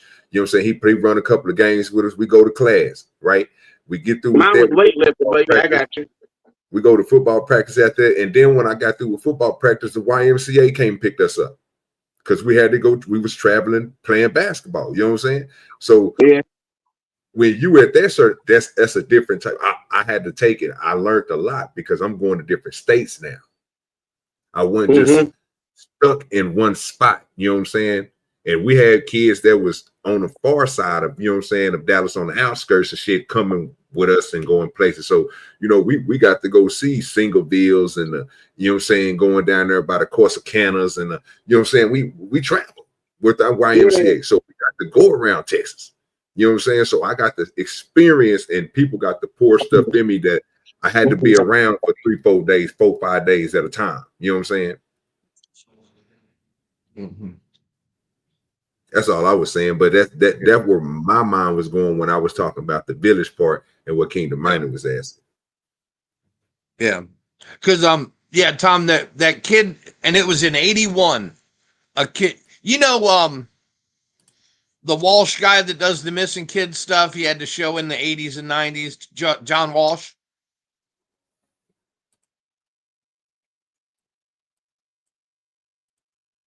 You guys know who I'm talking about? No. Yeah, early 80s, late 80s, early 90s. No. Yeah. And he did a lot of those shows in the night, the TV shows about the missing kids. If you saw a picture of him, you'd recognize him. But it was his. I remember that kid. motherfucker.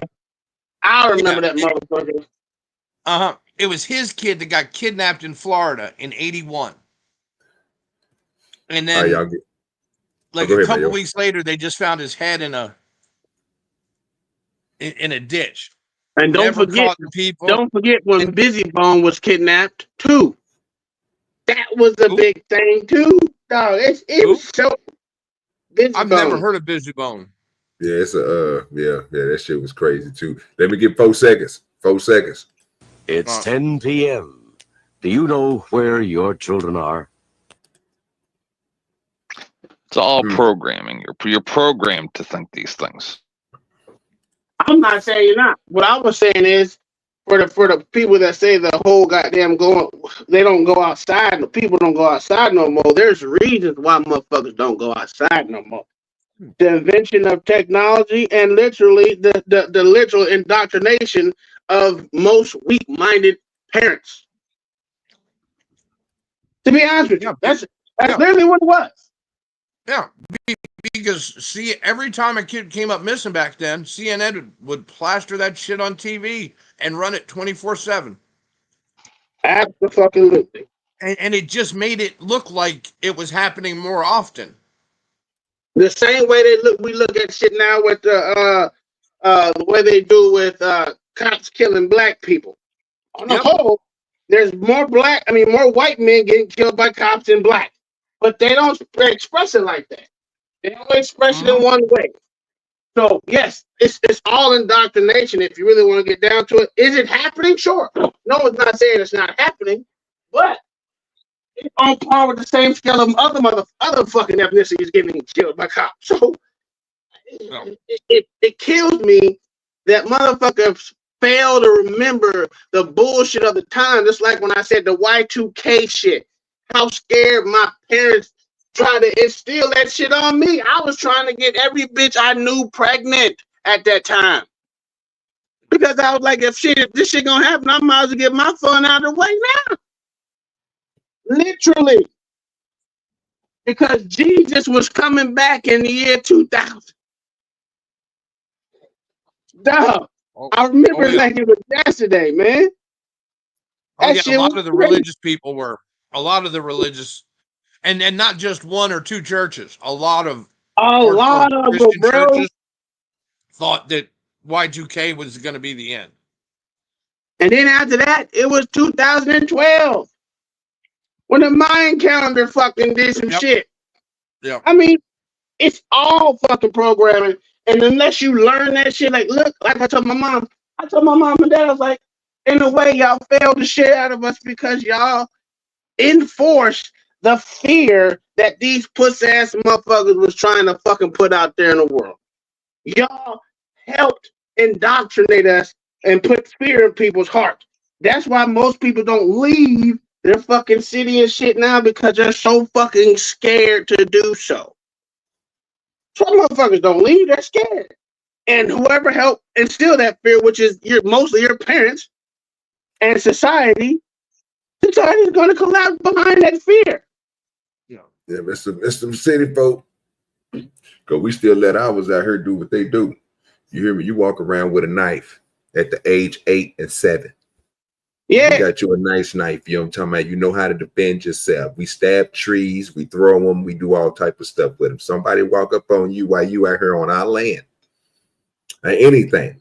The first thing you can do is let one of these dogs loose, because they all love you. So you got protection. But if somebody just happily just want to just try to snatch you, you're able to, stab. This is a form of discipline. We go hunting, we make sure we entrust them, we give them the same type of thing that we was given. We don't switch up, we don't change up, because once you switch up and change up to try to be better, what you end up finding out, we do some things differently.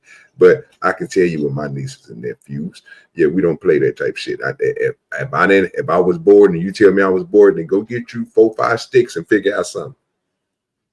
And then once I come back and come out there and see that you done sharpened it, you done did some more stuff to it, now you're using your brain topless. I like you. You know what I'm saying? You ain't a slow one. You know what I'm saying? I need you to do something with your brain that you got. OG, just think about the conversation we had last night with my dad when I told him that, my kids are entrusted in keeping this house safe. That's why they all know how to shoot. That's why they all know how to do everything. I have to trust them and making sure this house belongs to us at all times, right? And knowing my dad said, oh, you only do that because you're scared. No, it's called protection. That's the way those... You're going to hate me, but you know I can't go against Pops. I don't give a damn, but I'm telling you, but that's the truth. He didn't want to instill that whole, I want to make sure this whole house is protected in me. I had to learn it on my own. That's all. Ain't nothing wrong with that. I agree with you though, but I still can't go against Pop. So both of y'all right. No one give a damn. Both of y'all right at the same time. All right, y'all. We're gonna hear. So this was 3 hours ago. I guess he said his first night at in jail for the capital murder. No talking. So we're gonna see what he's gonna say. I don't know if he got Percy on here or another one of these niggas that's supposed to be hood affiliated or whatnot, but we're gonna see. Images of a gunman on the freeway were widely shared at the time. NBC5's Ali Spilliards joins us with more on the arrest. What do you know, Ali? Brian and Brittany, on Tuesday, a grand jury indicted rapper Yella Beezy, otherwise known as Marquise Conway, with capital murder while remuneration in connection to the 2020 shooting death of Mo 3. Today, Conway was booked into the Dallas County Jail. A grand jury Conway hired a man named Keywan White to kill Melvin Noble, also known as Mo 3. Noble was killed in a brazen attack on I-35 near Marsalis Avenue on November 11, 2020. Police say Noble stopped on the freeway when a dark-colored vehicle approached him. They say that's when the man in the other vehicle got out of his car with a gun and began walking towards Noble's car. Noble then got out and ran away. Investigators say the armed man chased Noble and fired several shots, hitting him at least once. A second person in a nearby car was also struck but survived. Now, up until now, Keywan White and another man named Devin Brown had been indicted on a murder charge linked to that shooting. While police have said White is the suspected shooter, they said Brown was upset over a relationship. As for Yella Beezy's alleged involvement, police have not given a potential motive. Wow, guys. Make sure you like, subscribe to the channel. We spoke a little bit earlier on it, but we wanted to talk about Yella Beezy. And, you know, this is his first night in jail on this case, on this murder for hire case. And OG, you there? Yeah, right here, man. Man, and I wanted to talk about this because this is Yella Beezy's first really night in jail and facing this murder for hire charge, which is capital murder, and it can carry up to the death penalty, life into the death penalty. OG, what do you think? What do you take from all this? Well, under this indictment, under this grand jury indictment, what they're saying that they got it pretty tight with the information and renewable for the promise of money, namely U.S. currency. The defendant, in pursuant to said agreement, Keywan White did and there intentionally, knowingly caused the death of said deceased by shooting deceased with a firearm, a deadly weapon.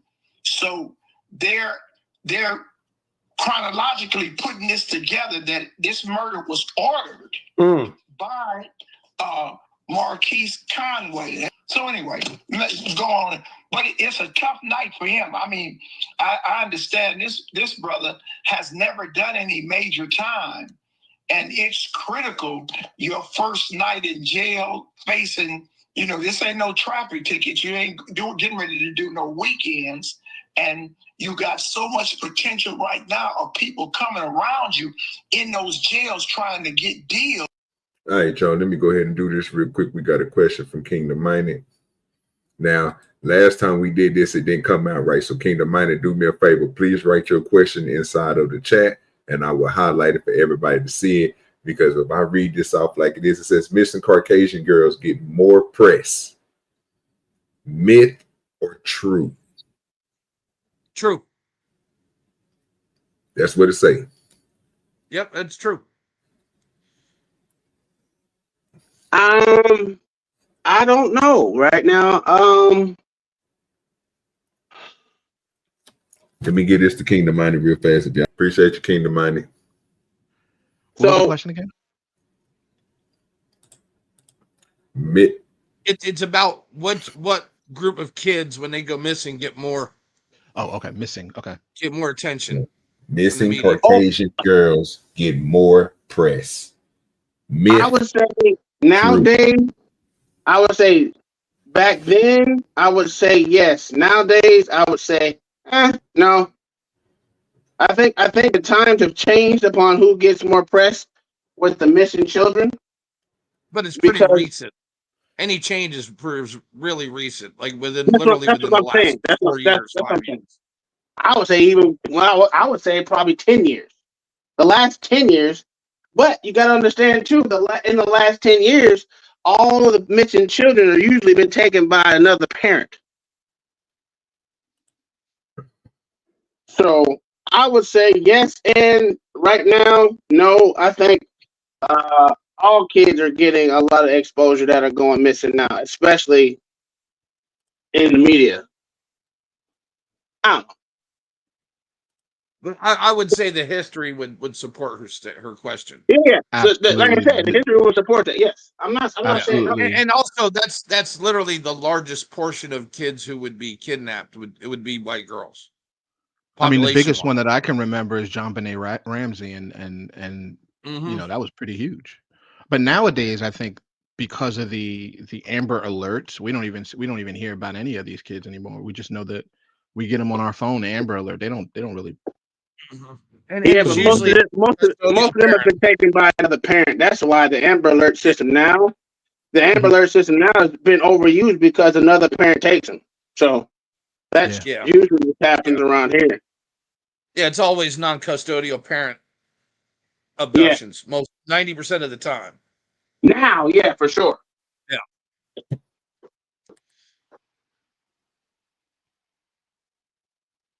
I don't know why they ain't push for these city kids. I don't know.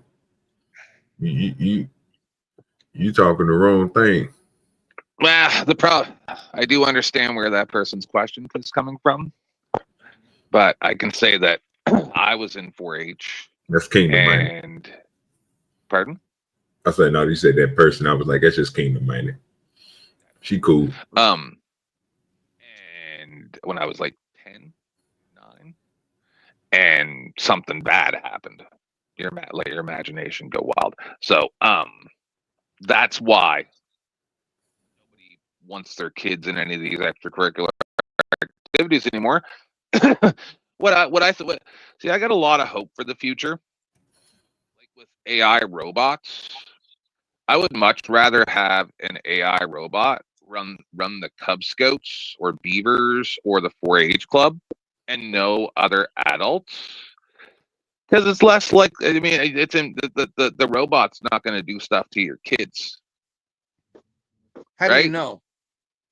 It's not going to do it for its own pleasure. But see, AI isn't really artificial intelligence. It's nothing but a consensus engine. I get you, but you're not going to have a robot that touches your kids, right? How do you know? Well, you had the whole because they're literally just mimicking human behavior. Yeah. And then you think about what actually happened in around these times is it was people that they knew were touching, to include the guy named Catholic priest that literally touched up majority of them boys. Remember that big ass scandal? I think it was not Pennsylvania, but New Jersey. I think it was in New Jersey.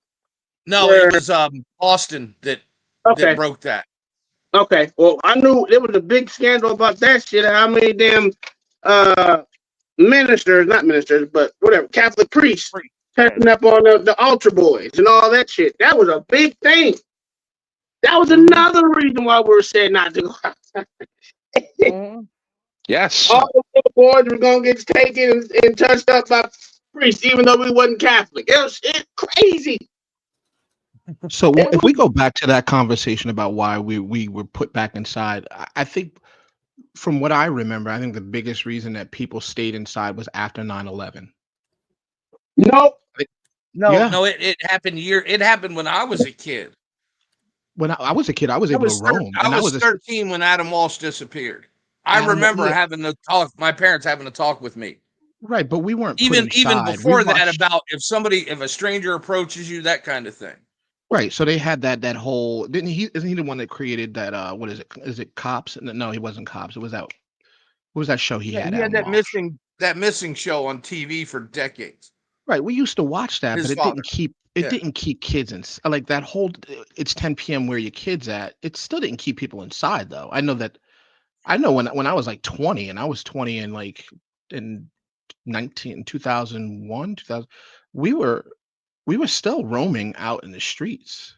I don't know how it was in the like some of you guys said. A lot of that depends on where you grew up too, and how how closely proximal you were to an event. Right, which is why I would have thought that the 9/11 thing, which was an event that everyone covered, because. Yeah, but if you look at it in actuality, 9/11 didn't really affect most of the country. Nope. Actually directly affected. See, somebody who just said most Americans were at the mall. Somebody was just saying about stuff happening locally and stuff. So I remember when this little girl went missing in Nova Scotia, Canada, where I'm from. And I didn't really keep up with it, just a news story. But then when I met my husband, who's a bit younger than me, this happened very close to where he lived, where he grew up. A little girl went missing. So I think it was like for 2 or 3 weeks, maybe more. No children were allowed outside. And it was like a big thing. Like he's described it to me, and I've talked to other people from that area, and they describe how no children were allowed outside for weeks. It was a very big deal. Then they find her, and she's wrapped up in plastic on the side of the river.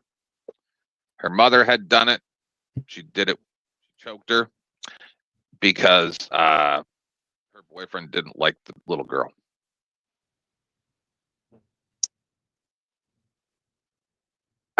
Yep. Yeah, I think maybe it's all about proximity to you, because like you said, I know that at the time I was able to roam, and I don't. To me, when what I felt was that the whole bubble wrapping kids didn't happen until like I had kids. Oh no, that's just the extreme bubble wrap, sir. Oh, there were levels. Yeah. Like I said, for 4 months I wasn't able to go outside and do shit like that. That was just only 4 months or so. But after that, I mean, shit usually went back to normal until the next hysteria thing happened. That's all I'm saying. Okay. Yeah, and it's always something like whenever you remember when they said it happened in one city, I think it was New Orleans or whatever, that they were putting needles, HIV needles, in the gas pumps. Yeah. That scared the living. I wasn't allowed to pump gas no more. Oh yeah, pumps, payphone fucking change, and vending machine change. It's crazy how most motherfuckers don't remember the reasons why they wasn't allowed to do what they wasn't allowed to do. Is because some mass hysteria from the media got their parents in a fucking tizzy, especially my mother. And a lot of it did depend on how your parents reacted to it. That's what I'm saying. And that's what I'm saying. That my mom went overboard with the shit. Love her to death, but that's what she did. And if you were, like I said, most weak-minded parents did that shit. And there was a lot of them. Motherfuckers want to act like there wasn't. There were a lot of fucking overprotective parents back then who had no reason to do what they did because it didn't happen nowhere near them. Mm-hmm. Oh yeah, dude. They were only scared because the media told them to be scared. Yeah, we had guys in our neighborhood, kids our age, who would have to check in during the day. Yes. And the main group of us, dude, we could disappear all day on our bikes, and nobody questioned it. I mean, the fucking 5-10 miles from the house on our bikes. Yeah, me too. But it took a while for that to get back in place. For what I'm saying, for me, because when that shit came out, my mom was scared about it didn't even matter who. It could have been my uncle. Don't you go to your uncle? Like what? What? Oh no, you sound crazy, but it was one of those things where parents at that point in time were scared because of what was put out in the media. Nothing tangible that happened there. They don't know no one that it happened to, but they changed their whole lifestyle for what something someone said, which was crazy to me. And that's the programming. But there was levels to it, and you have to have a weak-minded parent for it to be that would be me. Hey, listen, I'll admit it that I was one of the first people to start bubble wrapping kids. So yeah, I can see that. Well, I'm sorry, OJ. Okay. So if you want, what do you consider bubble wrap? Because I'm gonna be honest with you, my kids ain't never been watched by anyone else besides me and my wife. Yeah, that's what I did. Ever. So, I mean, if you want to call that bubble wrap, then I did that same shit. So. Yeah, and then my kids, they didn't really they hung out mostly in the house. They didn't. That's just the way they were. And it's not because we didn't want them to. We wanted them to go ride bike. OG, I'm sorry if I'm derailing this. I see you got that going. I advocate for oversized. Be talking so it won't have my steel screen back there. Oh, okay. You talking about that Motree shit? I advocate for oversized hamster balls to put children inside of. That way they're safe. No, but I do think we overdid it. I think we overdid it once I had kids. But it was because, like we said, 24-hour news happened. Once 24-hour news hit, we got to see everything, and not just from the political side, but we got to see plane crashes, we got to see abductions, we got to see that little girl that fell down the well in Texas. We got to see all of it, and I think it did register in people's brains.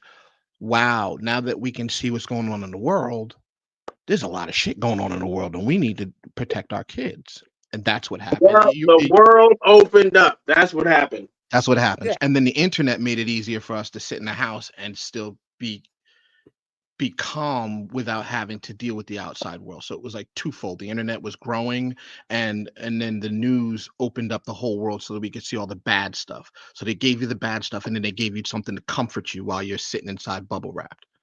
And the combination is what caused us to be where we are now, and our kids to be where they are. And that's why this whole AI thing, I don't the AI thing, I don't like the AI thing. But we going off on a tangent. I think we're going further and further away from what OG wanted to talk about. Oh, it don't make me no difference, bro. When the Yella Beezy shit was done, I was letting y'all get it out. Oh, okay.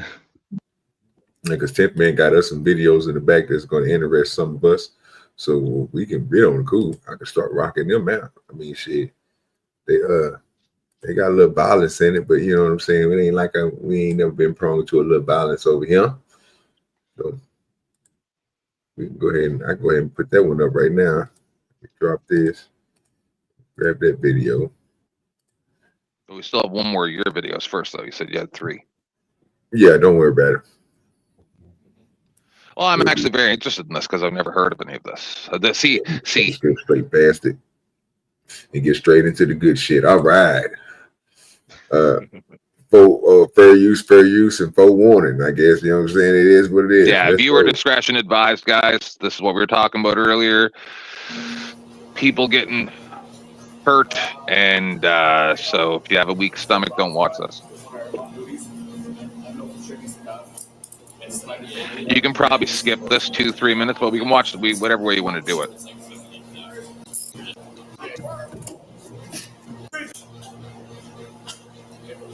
So what we're seeing is somebody who's under arrest, and they're going to be put into a restraint chair like we were discussing earlier. We're going to see 2 videos where people are put into restraint chairs and then beaten. And then we're going to watch one of the videos of many out there where police put their fingers inside of women on the side of the road in the dark of night.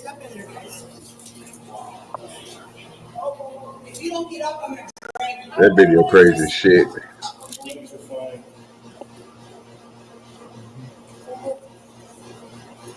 See, some of this is the first time I was on Dusty's channel, Flows, before I'd ever met him before. He had a cop up there that was a chief of police at a police station somewhere. And he said, oh, people got to understand how hard it is for police. And I lost my mind. I'm like, so we need to understand how hard it is for you, so it's okay for you to beat people up that are in restraint chairs? That's what we do. It seems like you're looking for sympathy. Like I said earlier, oh, well, you can't do your job properly. That's supposed to be our fault somehow.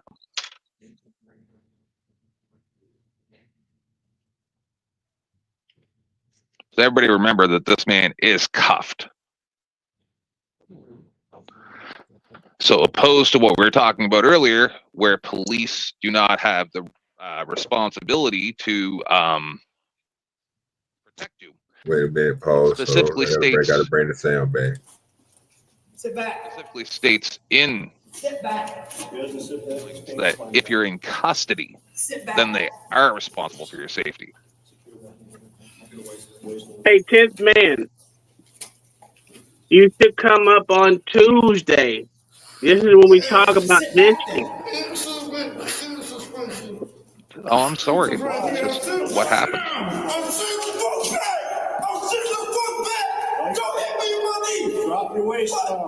Boy, this ain't a goddamn W. I don't know what it is.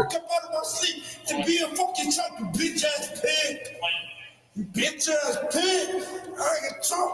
Fuck you talk about. I step the fuck up and try.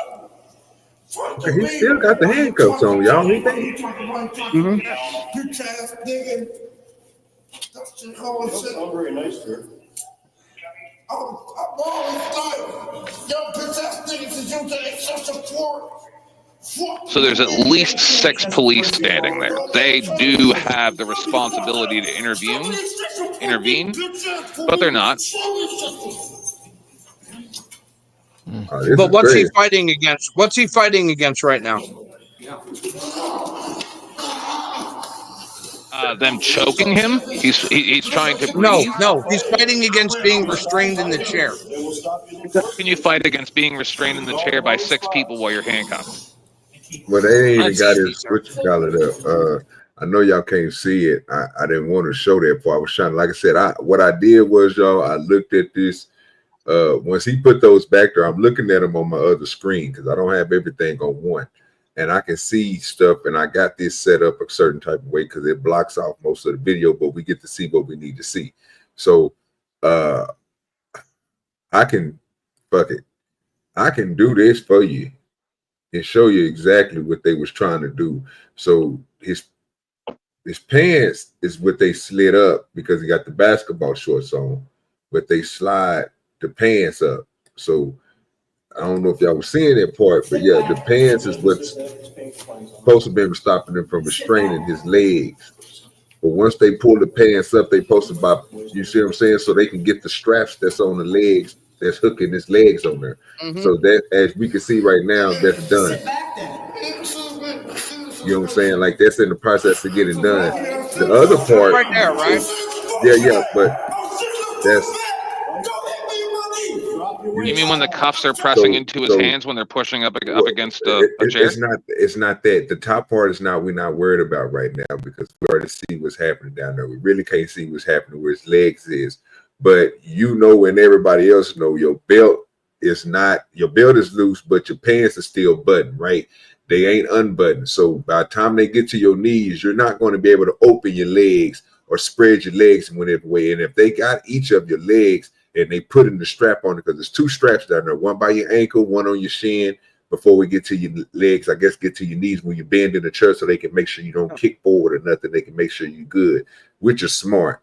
But from what I'm seeing is they pulled the pants leg up because they was probably at his ankles and they couldn't get the strap on there. So they pulled his pants up. Then they put that strap on. Then they was trying to work on the next one. And then that officer took it a little bit too far because he think that nigga restrained him, but it ain't him. They still got to get these pants up, bro. You see what I'm saying? So it's not even him doing anything. It's them trying to get him, squirming him around to try to get the thing to go around his leg with the pants leg down like that. But that's what I'm saying. Is that what y'all saying? Or am I wrong? I don't know. It seems like this other fellow here is saying that, he's trying to resist by moving his waist around. So he's not allowed to maneuver himself so that the cuffs aren't digging into his arms. He's just not allowed to even move at all. And any movement at all is resistance, and they're allowed to use any force necessary. I'm just trying to understand what you're saying. They're called compliance strikes, and they're legal. They've been deemed so. Oh, they're compliance strikes. Yes, because he is not complying. That's why there's 6 fucking officers holding him. Have to hit him because they can't restrain him, right? So you do understand that this went through the courts and what they did was illegal, right? Once again, a person like you will come along. Once and again, I'll bring up the Arizona case you were wrong. What county was this? Look it up. No, it's amazing talking to a person, and so in a few minutes, when the one time you actually brought up a case, I actually proved you wrong. All right, so this is look. It says no, you didn't completely prove me wrong. First off, Yes, I did, sir. He was not You're the convicted guy of about County the Sheriff's Office release. God damn it. Anyway, there it is. We can just look up that right there, and we'll try to find where. Ramsey County Sheriff Office. Okay. Yeah, there we go. Okay, yeah. 2016. So everybody who want to know the information, we try to provide as much as we can. Tom, what you think about what you're saying, my good brother?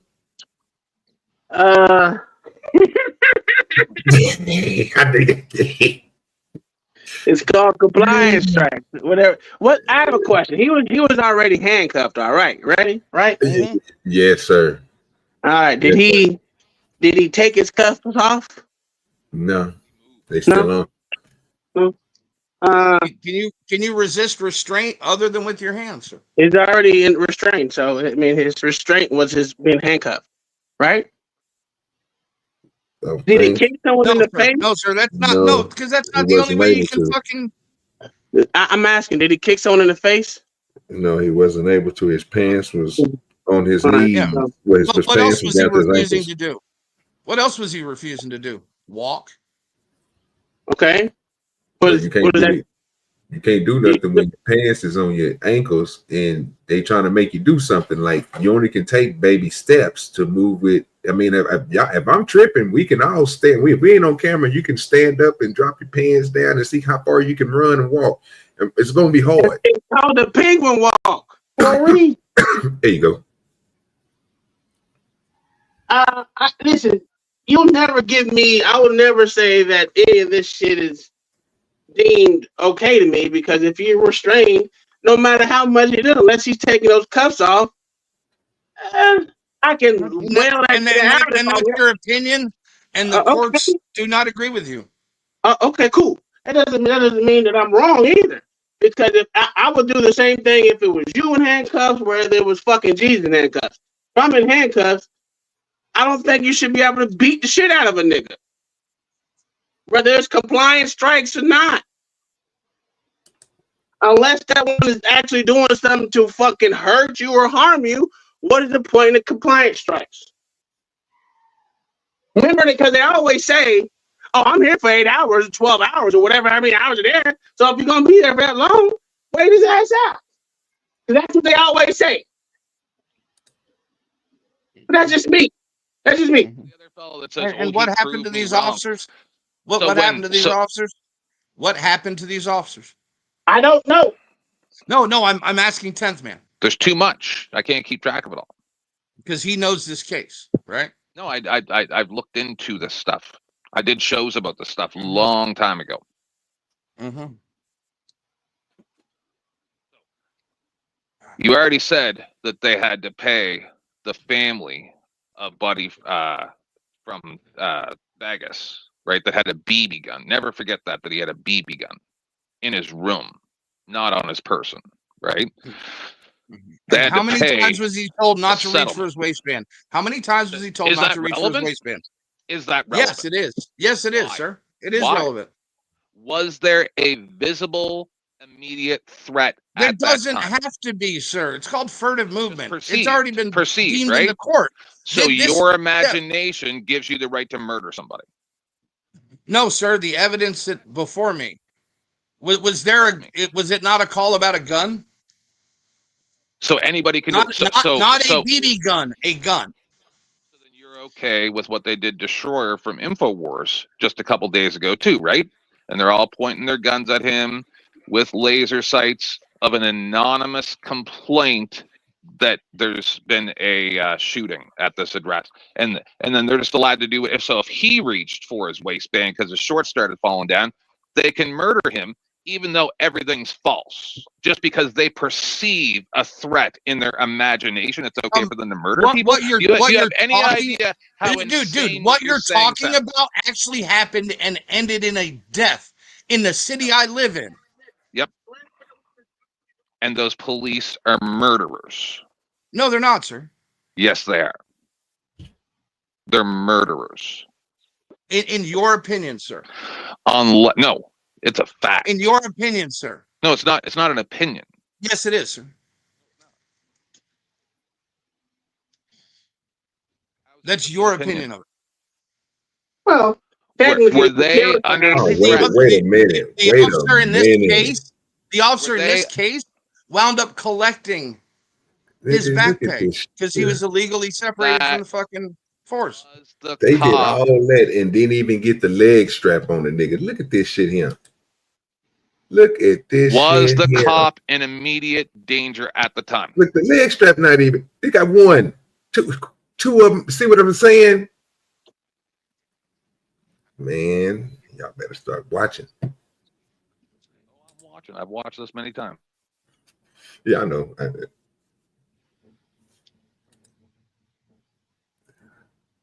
But y'all can continue. I didn't mean to stop y'all from argument. No, it's because this is a situation of back the blue until it happens to you. That's the problem here. No, sir. Right? Is these type of people. No, I'm not a type of sir. person, If you would like dude. to speak, I'm not a if you would type like of to, person. sir. I'm if a you would like to person who speak, critically I thinks. cannot speak. But if you don't want me to speak, then that means that you're a coward. Dude, Wait I'm until not I a stop type speaking. of person. You seem I'm to not be a a type of person. Yes, you are. To me, you are. No, That's my sir. opinion. Yes, my yes, opinion. I'm a critical thinker. That's what type of person I am. You're an imbecile who backs the blue until it happens to you. Damn. So now, No, can I sir. say what I No, was sir, saying? because Yeah, I Or are you call going out to keep bad interrupting cops like all a the coward? time on here when I see bullshit. Are you going to Wow. let me say what I have to say, or are you going to keep interrupting like a No, coward? because you're making fucking Right, personal coward. cuts, sir. Dude, you're not Coward. supporting your argument. You're making Coward. it fucking personal. You're being a coward. Dude, yes. And you know who the real fucking coward is? It's you. Because you have to the turn guy to who, fucking insults to support your the fucking guy who's bullshit running argument. to burning buildings to rescue people and stuff. I'm the bad guy. The person that would You're put saying I themselves am, in danger sir. for others, You're but saying then I'm the police bad don't guy. have to. You're saying I'm the bad guy. Well, You're the one that called me a coward. Remember? Who started with the fucking insults?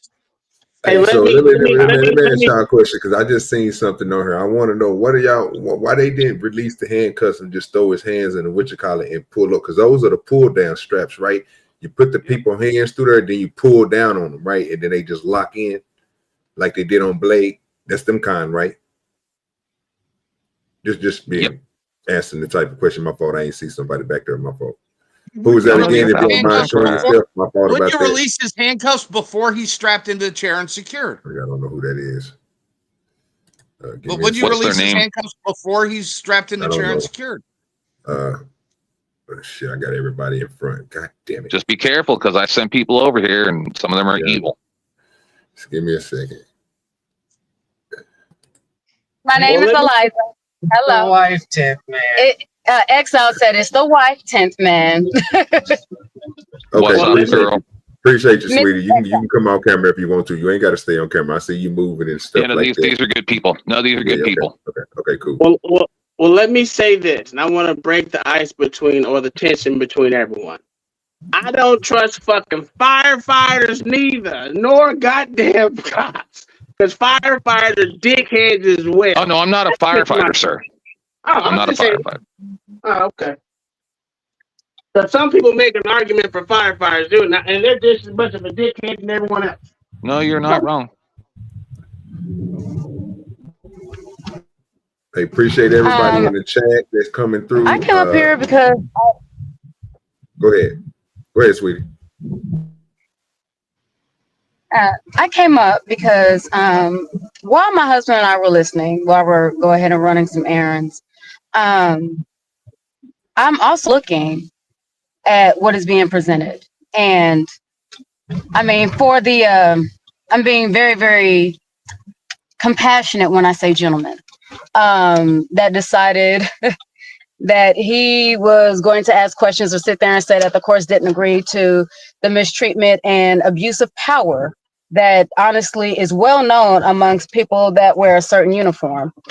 It was really, really interesting, because one of the things I said is, okay, so if that's not police brutality, and if it's absolutely okay, then is it okay for that to happen to his son, his brother, his father, him, or any other man in their family, regardless of what the race of the officer is? Is that acceptable? Because if it's acceptable to happen to one of you and your own, or to somebody that you care for, and you get to watch it on camera. And I mean, would you feel completely justified, regardless of what level of malarkey they sat there and tried to tell you was the justification? Your mic just cut out there. Yeah, you just cut out. Just so you guys know, this is Can you hear me now? a lady in. Yeah, she's back. Oh, okay. I was just gonna, ask, okay, so is that justifiable for anybody that this other person knows, cares for, or even has a camaraderie with? Not only that, but is it okay regardless of the color of the officers? Is it regardless, is it acceptable regardless of what is being told is happening or the justification that they're using for it? Would it be acceptable for you to watch that on a camera of your homeboy or your family member? Yes, if they're doing something to deserve it. No. I didn't sit there and say yes. See, the caveat was regardless of what they told you. So you have to listen to everything. But no. You also said that I'm watching it. You also said that I'm watching it myself, right? Did you not see what I saw on the screen? Isn't that why you're complaining? You had to witness it. Did you not? Yes. And I saw reasons for the officers to give compliance strikes. Okay. You saw reasons for an officer to give compliance whenever a person is in such that they're in a position and a predicament to where they cannot not comply. That's interesting. Okay. How is arching his back trying to keep them from putting straps on him? This is probably if the cops are digging into his arms, right? This is going to be considered a really kinky question, but how many times have you been strapped to a chair? Matter of fact, no, I don't want to know. I really don't care. No, I can tell you what I did go through. A fucking 3-week mock fucking POW camp in the military. And go freely. Right? I guarantee you they were not nice. Yeah. And you did it voluntarily, right? Yes. Okay, so if you did it voluntarily. And resisting arrest is what, sir? Voluntarily. It's voluntary. No, here's the thing. Hold on, darling. Resisting arrest means actually resisting. That means that there is no way that you can be keep somebody from fucking putting straps on you isn't resisting. My dear, What's your disrespectful, dude? Once you're handcuffed, that's called being detained. Once you're detained, you cannot fucking resist. Period. The fuck is your point? Bullshit. Bullshit my ass. Now, if you break free and you run, now what's that charge called? Evading. Motherfucker, know your law. Know what the fuck you're talking about before you start to open your mouth. Hold on, Exile. One second. Hold on. No, dude, because you're wrong, sir. No. Yeah. We're all wrong. So. Okay, hold on. Wait. Hold on. Okay, so you know what? Sorry. I would like to go after. Go ahead. Go ahead, Tim. I would like to go after you. Okay, so here's my thing. No. Oh, hold on, babe. Here's my thing. I keep hearing this man, this sir, sit there and state that somebody is wrong. I'm not hearing any stats or any facts behind it. So it's sounding very emotional to me. Now, maybe you don't mind being strapped down by... You guys are the ones actually being emotional, but that's beside the point. Sir, I'm still talking. Every single time I've spoken, you've interrupted me. And I've honestly showed you more respect on the panel, which honestly, from what we're hearing, you really deserve a lot less. And even then, you can't contain your... Once again, so let's not. Okay. Once again, you're proving my exact point. And so I'm going to go ahead and give you respect again by calling you a sir. All right. So even with that, you might like being detained and sitting there and trying to fight off your chick, your girl, whatever. Hell, a man, I don't know, whatever floats your boat. But whenever it comes to being done in this type of way, that man wasn't resisting. And I'm sorry, not sorry. It does not matter what you say. If you hurt somebody's ego, if you hurt somebody's feelings, that, sir, is not resisting arrest. It doesn't matter if you arch your back. It does not matter whether you twinkle your toes. That is not resisting. Resisting arrest means that you were putting yourself in a bodily way to where it is now hard to hold you down, to handcuff you, aka detain you. If I'm using big words, let me know. I will break them down. I have children. I will sit there and break it down to you so it's easy for you to understand. It's a bit more palatable. Okay. But that is what that means. You can argue with everybody else, argue with your mama, that's fine. But at the end of the day, if you're going to sit there and make a statement other than, oh, we're just wrong, you need to come with facts or things that prove your point. Not just the fact that they were arching their back. I mean, shit, okay. I arch my back, but then again, I'm a woman. So, I mean, is that resisting arrest too? Okay. In Minnesota, in Minnesota, if you intentionally obstruct, resist, or interfere with a police officer, firefighter, or a member of an ambulance service crew while engaged in the performance of his duties, you may be charged with obstruction of legal process under Minnesota statute 609.50. So why are we talking about obstruction versus resisting arrest? They are not the same thing. Did you not? That's what Minnesota calls it in their statutes. I'm sure they do. So is it possible to just let me get this one question because this is ridiculous. So is it possible? Is that cop not doing his job while strapping him in? Very badly. Is that not part of his duties? Is it possible to obstruct a cop who is performing a traffic stop by talking?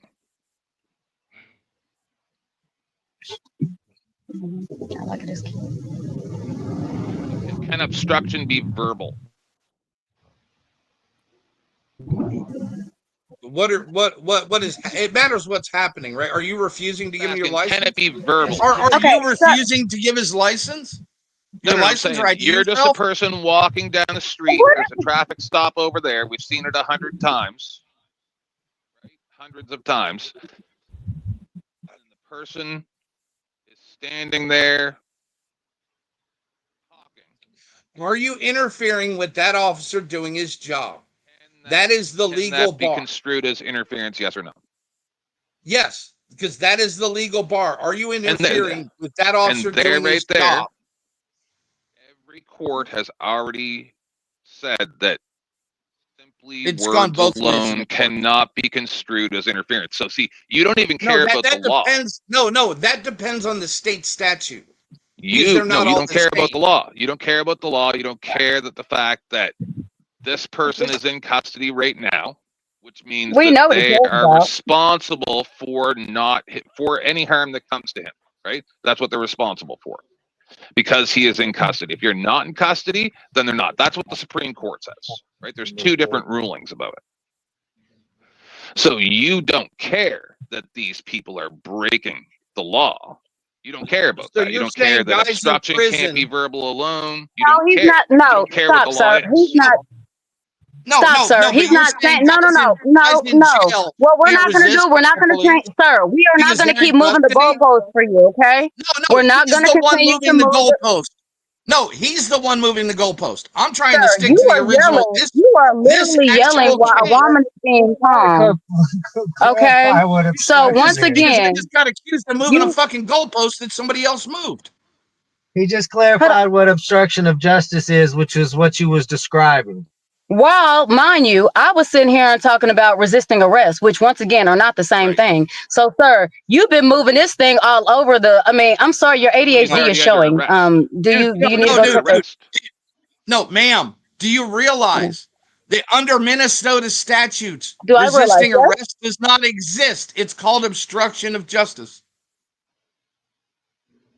Okay, so guess what? If resisting arrest does not exist in Minnesota, that's Minnesota, not Minnesota, but Minnesota, then literally they are committing a crime. And at the end of the day, you can argue until... No, it's nobody. Sir, obstructing... the proper law. Well, not just that, obstructing justice. He's saying that No, he's sir. saying No, that. no, no, Oh my sir. gosh. Sir, we're not pulling a Tupac. We're not pulling a Wait a Shakespeare minute. or a Wait a Tupac. We're minute. not calling a rose by any other name that's still a rose. We're not doing that, sir. There's a reason that Wait a they minute. have Wait a titles minute. for Wait these a Rose minute. things. doesn't Look, exist. look, That wait a rose minute, doesn't wait a minute, exist wait a in minute. I don't want Minnesota to mute law. people up. Give me a second, y'all. Look, y'all gotta let each other good conversation. Y'all having good points. We can mine it out. I'm not doing no tripping. The video was playing in the background. I love the conversation. Let B-Baller get in here. Y'all can get back to it. But hey, y'all doing good. I don't want a lot of people speaking over each other. I don't want no disrespect. I appreciate everybody that's coming through. Please hit that subscribe button. Please hit the like button. You know what I'm saying? If you got something to say in the chat, if you got questions, please go ahead and write them in there. Put 2 questions marked behind it. That way we can understand that you're asking us a question. I don't have the function like my boss man Little Spoon do to have the chat read for you yet, because I ain't made it to that level yet, but I'm on my way. So just mind out, let people get their thoughts out, and let's have a good conversation. Go ahead, B-Baller. So I'm just going to try and clear it up a little bit for what Mayo is saying, and I'm going to start by saying that I thought it was a little bit excessive. Right, it's a little excessive. I don't know whether it's in the law. Mayo is trying to explain why under Minnesota law it is acceptable. Now, what he's saying is that they don't have a resisting arrest statute in Minnesota. Instead, they go by obstruction of justice. So when he says obstruction of justice, all you have to do is replace that with resisting arrest. You can't say because they don't have resisting arrest that he's they're going against the law. If they don't have resisting arrest, they don't call it that. They call it obstruction of justice. So, and again, I don't know if it's right, but I'm just trying to clarify what seems to be a bit of a wall that we've hit here with this conversation. He's I saying put that the statute in the back if anybody wants to read it themselves. okay, and that's all I'm going to say. I'm not taking a side here. I'm just saying that he is trying to let you guys know that there is no resisting arrest. It is obstruction of justice. So when I'm just he trying to says tell you they, that the way that you guys are presenting this means that him breathing could be perceived as obstruction of justice. What you're saying is absolute nonsense. well, no, there's no what he's saying way is to there has It's not perceive, nonsense. and The that's people in why our Minnesota agree to society that. First of all, I didn't say fallen that. into I didn't say a that. Hold dystopic on. nightmare is I because didn't say that. people like you refuse to So, 10th see man, that remember the no conversation. 10th man, reasonable remember the person. conversation we had. Remember the conversation we had earlier where we said that the opening up of the internet and the opening up of 24-hour news media has caused hysteria. Now we can look at this video and have a rational discussion on whether things should be done or right, and without using words dystopian and all these other things that are going to just freak people out. We get your point. My point is we don't have to speak on this as if this is going on everywhere to everyone. I've never had it happen to me, and I wouldn't behave in the way he's behaving. But that does not mean, I'm not saying it means that he should be treated incorrectly. I'm saying if we're going to look at this case, look at what we see here and just go by facts. If Mayo is bringing you information that you're clearly not going to represent, you want to keep making it look like these police are going rampant, these police are going crazy, fine, we can listen to that. But Mayo is trying to bring you some statutes. You can take them or leave them, but you can take them and you can believe them, but you can't just disregard what he's saying.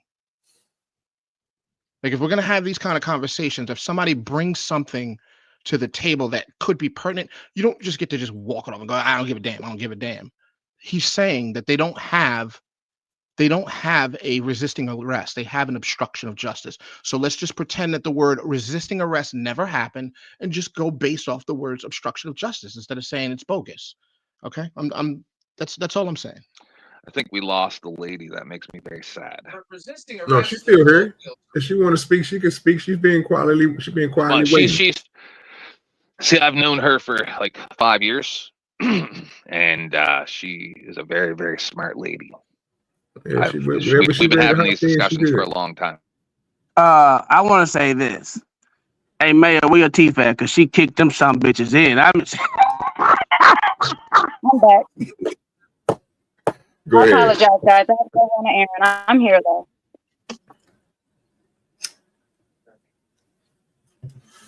Yeah, I'm sorry. I'm not like B-Ball. I'm an instigator. B-Baller, he's a resident bootlicker as well. So I just, it is what it is. You ain't shit, Tom. It's back to blue until it happens to you. I've seen it thousands of times. I knew he was going to say bootlicker. I knew it. Where these people say, I was a supporter of the police. And then they did this to me over and over and over. But it's never happened to me, though. I am a supporter of the police. I do think that there's some that do things wrong. I just don't think it's on the scale that you want us to believe it to be. And I know that I would never be in this situation, ever. That's because you don't leave the house. Because they highly believe that they're never going to be in that situation. Because at the end of the day, all we know is that what is told, and those who have actually had experiences with the police know that a lot of stories get conjumbled and they get misconstrued, and blatant lies are also displayed to go ahead and try to cause justification of abuse. So, how exactly is one so confident that they would never be in this predicament? Well, all I can say is this. I don't know. We don't know either side of this story. We just know what we're seeing. So I'm just based on what I can see. I know the one thing that I know is I would never behave like he is. So that would never happen to me. Now you can dispute, you can argue whether what they did is right or wrong. What I know is he is clearly not complying. Whether they are going overboard is a whole other thing that you guys can have a discussion. He's resisting. If he's trying to struggle to get out of it, again, I don't know the level of it, but he did look like he was resisting a little. I'm not saying what they did was the necessary amount of force. And if required. You move your hand when your pants are falling down, you're allowed to shoot them. And then so when that family. When that family got pulled, there we go with the conflation. You gotta let him finish. He's gonna let you finish too, bro. Look, I will let you finish. Let 10th man go and then let how you say your name, sweetie? Eliza. Eliza. Okay. Then let or Eliza you can just go call me Alex. Okay. Hello.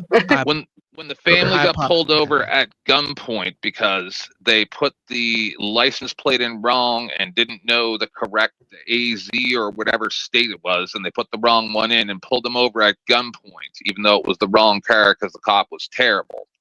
You're saying that if they had done something that made the cops scared, reach for their waistband, cops are allowed to shoot them.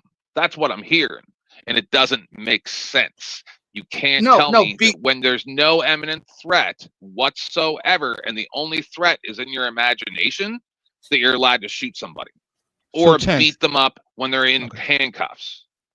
No. Okay. So again, I just said that I don't know if what they did was excessive here. I'm not. I'm just going by what I see. And if he's resisting, he's resisting. I can at least say that I wouldn't behave the way he is. What I'm saying is when you say imminent threat, I don't know how long ago this was. I think it was in New Mexico or somewhere. There was a police officer that walked up to a vehicle. It was a pickup truck. And before he could do anything, guy pulled out, I think it was an AK-47 and just started shooting. I don't know if he died or not. Where was the imminent threat in there? Is the only imminent threat as soon as the barrel of that weapon is at your face? I mean, sometimes you have to think, who's going overboard? What was he pulled over for? Oh, I don't know. Whatever it was, I don't. That was actually in Florida, and the guy was parked illegally in a fucking park after hours. Oh my goodness, that's a very serious crime. It's not. He was just. See what y'all doing. Wait. What y'all doing now is just that's not fight the extreme, because those are extreme cases. That's the point. That it makes the whole argument just stupid once you start going to the thing. What was he pulled over for? And then at that point in time, it doesn't matter whether he went up to the car for saying he parked illegally and got shot. That's a fucked up shoot from the goddamn civilian versus the cop. It doesn't fucking matter. People being disingenuous when they come with that part. Now, if you look at the fucking video right now, I'm not with B-Ball and them, because when they put him in the fucking chair, I've said I will go dead weight and make them earn their motherfucking pay. You gonna put me in that chair? There's no need for you to push my neck back as far as it doesn't go, because it's going to automatically, guess what, tense your body up if you push a person's neck back. And then knee strike him on top of that. If you want to go to the fucking video, go to the fucking video. That's what's happened. Inside that video, they did shit to make him literally flinch up and tense up and all that. And then strikes happen after. Go to the video, argue the points in the video to make the shit make sense. Right now, so we're just arguing conjecture. So Tom, you're right. And that's the problem, because the details of each case matter, and they should be judged separately on the merits of those details. Yes, and I'll say this not too. Some other case that happened fucking years ago, completely separate situation. And you, right? Like Tom, you said you would go limp, right? Sir, honestly, if you were sitting in that chair like that, you would as well. Tom a question, Alex. Alex, I asked Tom a question. Let him answer. My name is not Alex. You. My name is not Alex. He said yes. I've actually seen people actually sit there and be treated like this. That are actually, where there are police officers that were initially pull their hair, yank on their neck, sit there and hit them in their guts, stomp on their feet. They will do that to initiate any kind of. And you know what? I'll call them bitches. It don't matter what you call them. You still sat there and said it was justifiable, no matter what you want to call them. And mind you, I never said that. I was speaking on this one situation. Eliza, we are looking at this situation and we're trying to assess it. When you bring in other things or you say things no, like that's not what I'm doing. Earlier, before I had to run my errand, we were actually talking about this specific case. This gentleman was talking about semantics over terms and titles that they have in Minnesota. I was sitting here and looking at the video that is being put on repeat of what they are doing to this person, while the same man that was continuing to cut me off was trying to justify the behavior and saying that it was okay because as far as he's concerned, it was still resisting arrest. We're the ones that were pointing out, and I'm talking about this specific thing we're watching right now. We were the ones that were pointing out, how far someone's neck was going, if someone got hit in the back, what else was going on with the body, which is actually instinctually, which means a gut reaction is making their body do certain things as well as tense up. So that's what I'm talking about. I'm not talking about any other case. I'm talking about this specific one that I'm watching right now. Right, but if we're looking at this case, the actual written law is semantics. You just said it. That's not what oh Lord. Okay. People can disagree because I literally disagree with that. Like I said from the get-go, if you sitting in a chair with your hands behind your back, I guarantee you, if I walk up to you and push your neck back, guess what's going to happen to the rest of your body? It's going to follow the neck. It's going to follow the neck. It's going to follow the neck, and guess what from there? And then you put compliance strikes on someone because he moved according to where his neck doesn't go, which is behind him. Your neck or your spine is always going to follow the rest of your body, no matter how you look at it. Right. There's a lot that you guys are missing here. Go to where he punched him. All right, so look, check this out. You mean right before the pepper spray? Look, check this out. Check this out. Everybody, just give me. It's not that long, y'all. It's only like 4 minutes. Like really on the cool. Let me see. It's 4 minutes in about 3 minutes. All right. So just give me about 3 minutes. I ain't taking nobody down. I'm just gonna overlay it out so we can see. Since the other guy's lacking, I have the results of all of what came out about this. Oh, okay, cool. And we just gonna overlap it real quick and let it play with the sound. So we can see everything. That way I don't have nobody saying that they seen something that they didn't see, or you seen something. We could talk about it in just a minute. Let's see where it goes. Let's go. Well, it happens very quickly. I just want to tell you that. Yeah, that's what I said. Yeah. I'm with you. Like,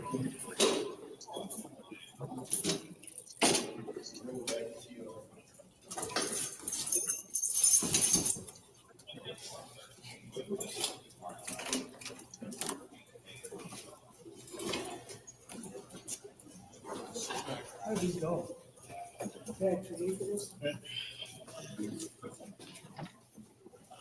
Sit down. back up on the chair.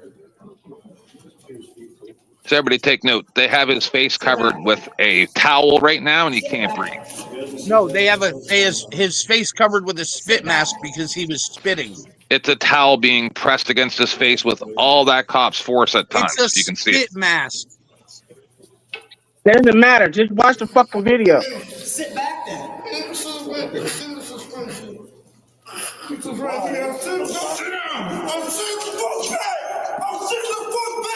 Don't hit me with my knee. Drop your waist down. I'm dropping my head. He was trying to fuck at me. I walked the fuck up out of my sleep to be a fucking chunk, you bitch ass pig.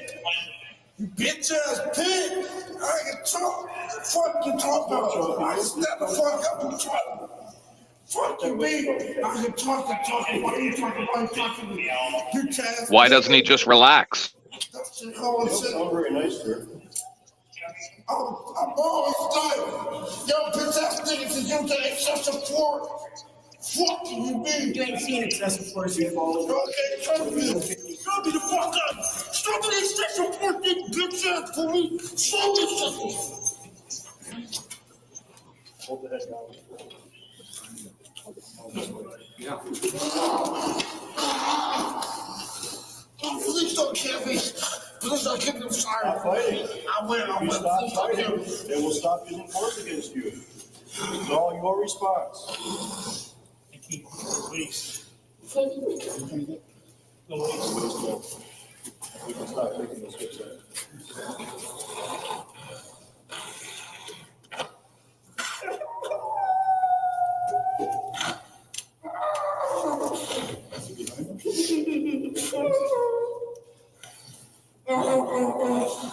Huh?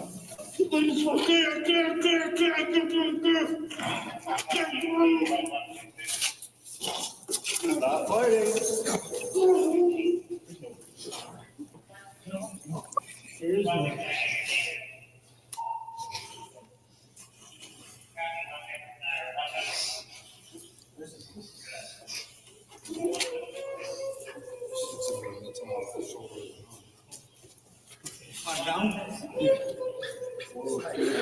I don't think it'll let me put links in your chat. Well, you can put it in the private chat. No, I mean for the results and stuff. Yeah, and the guy got like $525,000. And the cops were forced to resign. By the county board. No, sir. No, sir. He was paid. Yes, I'm looking at it right here. Yes, he was paid, though. He was never charged with a crime. Right. Hold on. Wait. Hold on. If he was paid, why was he paid? Because they're in the fucking wrong. Dumbass. I mean, even the court. Because it's cheaper to pay than to litigate it in court. That's why. Right. Because So they got this you know you're you're not gonna try to do that out of court settlement bullshit. Here's the thing, sir. They arrested this man for moron. What? No. Let's not call names. Let's not call names. Let's go ahead and talk about the elephant in the room. All right. No, look on what he is. Hold on. We're gonna talk about the elephant in the room. It really ain't got nothing to do with justifying or not justifying, because obviously the courts sat there and saw this also as excessive the same way we do. So what it is, sir, is that you are literally fighting for anybody's right to sit there and treat melanated people this way. And if you want to be racist, just say that. At least sit there and own up to that shit instead of sitting there and trying to dance around something that has already been seen, depicted, as well as won in litigation, because that's what a winning lawsuit is. Doing a show.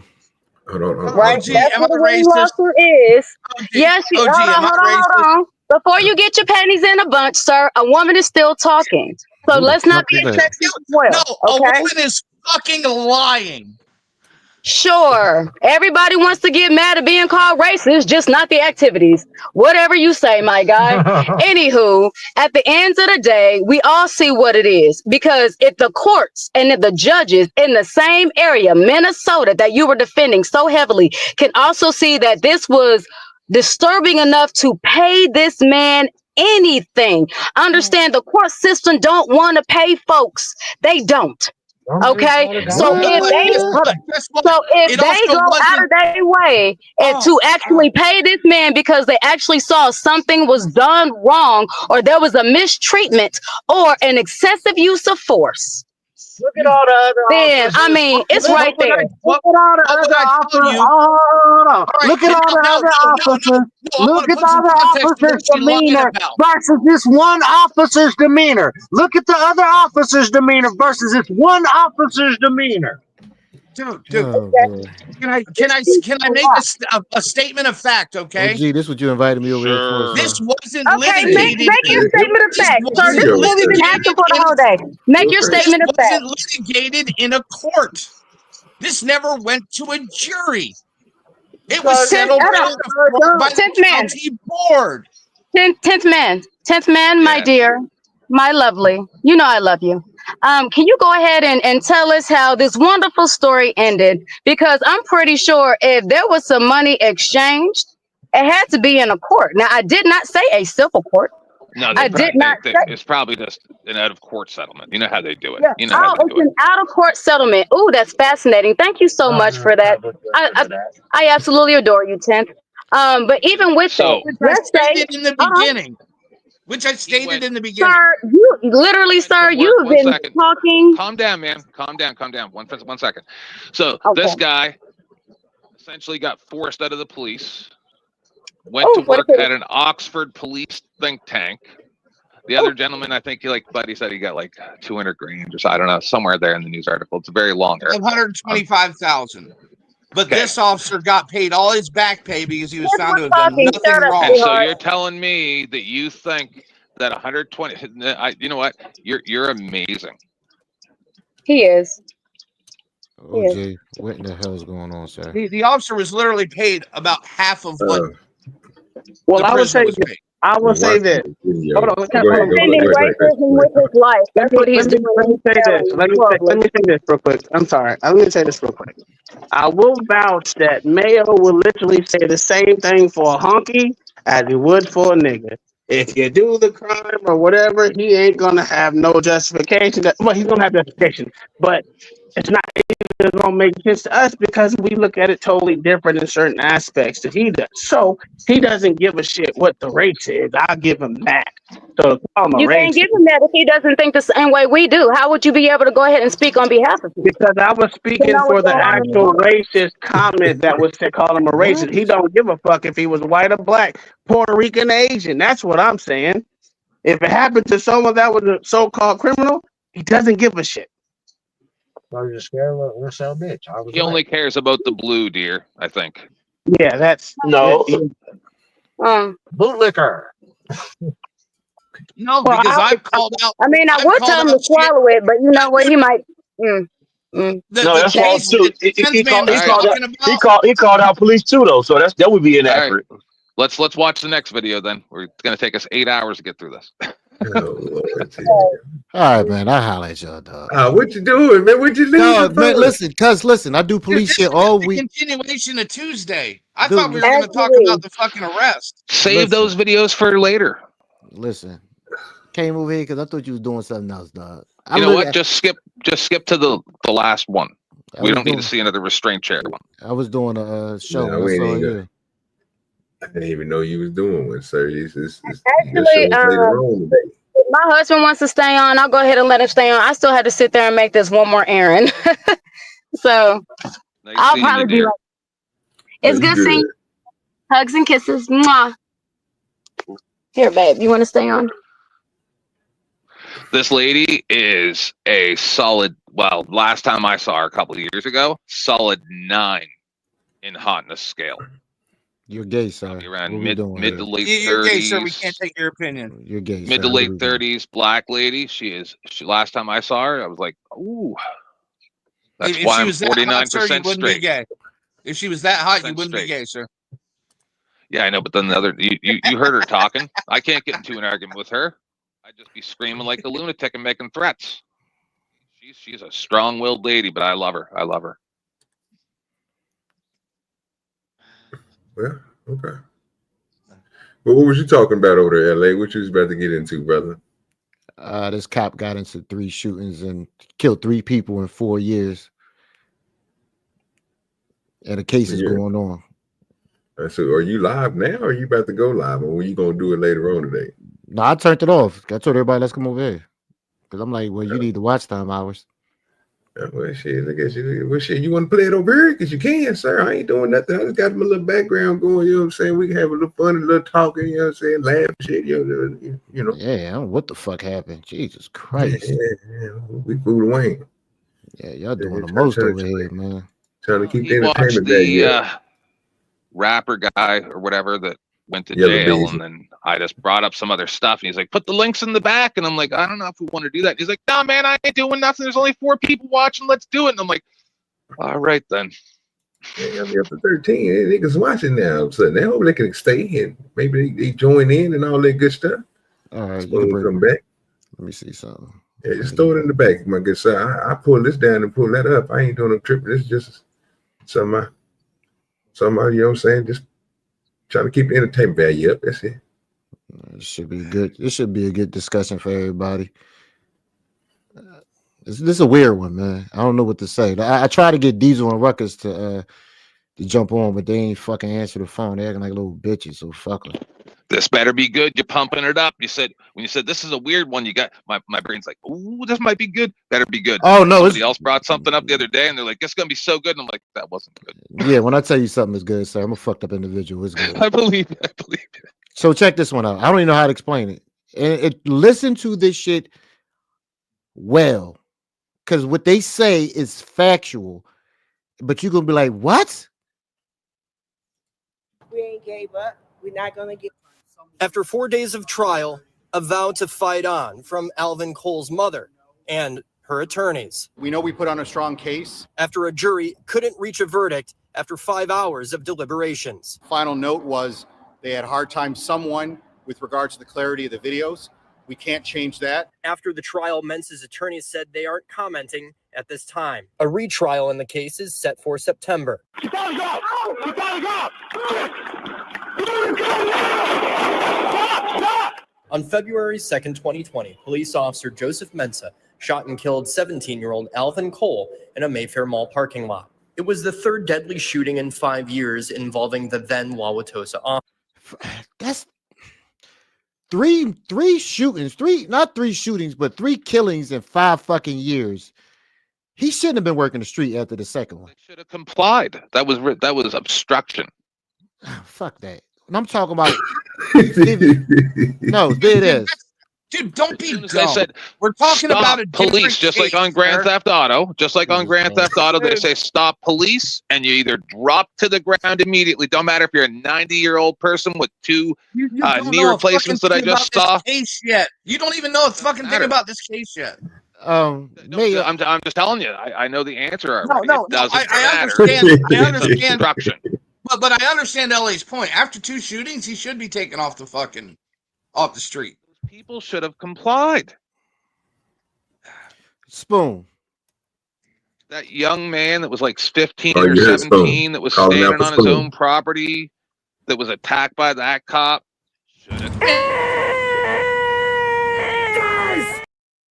Spoon. To the case, sir. Comply or die. Fucking Mayo here.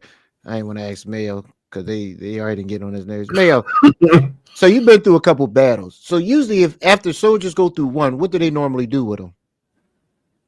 If they After killed one a couple, battle, let's say they killed a couple people. Let's say they went through a battle and they actually killed a person. they keep sending them back till there's an issue. So they're just gonna keep sending them back into the battlefield. Yes, that's fucking crazy because they only give them time to decompress. Very little. Give me a second, Ellie. I gotta find like this. In World War II, you went and did your time on the front line, 30 days at a shot. Give me 1 second, y'all. Got to do this. I think what everyone wants to know now is what are you going to do with all this money? I'm going to reinvest my money into the community. Oh, that's a very nice gesture. What were you saying? Okay. Is that your son? No, I just bought this baby. No job,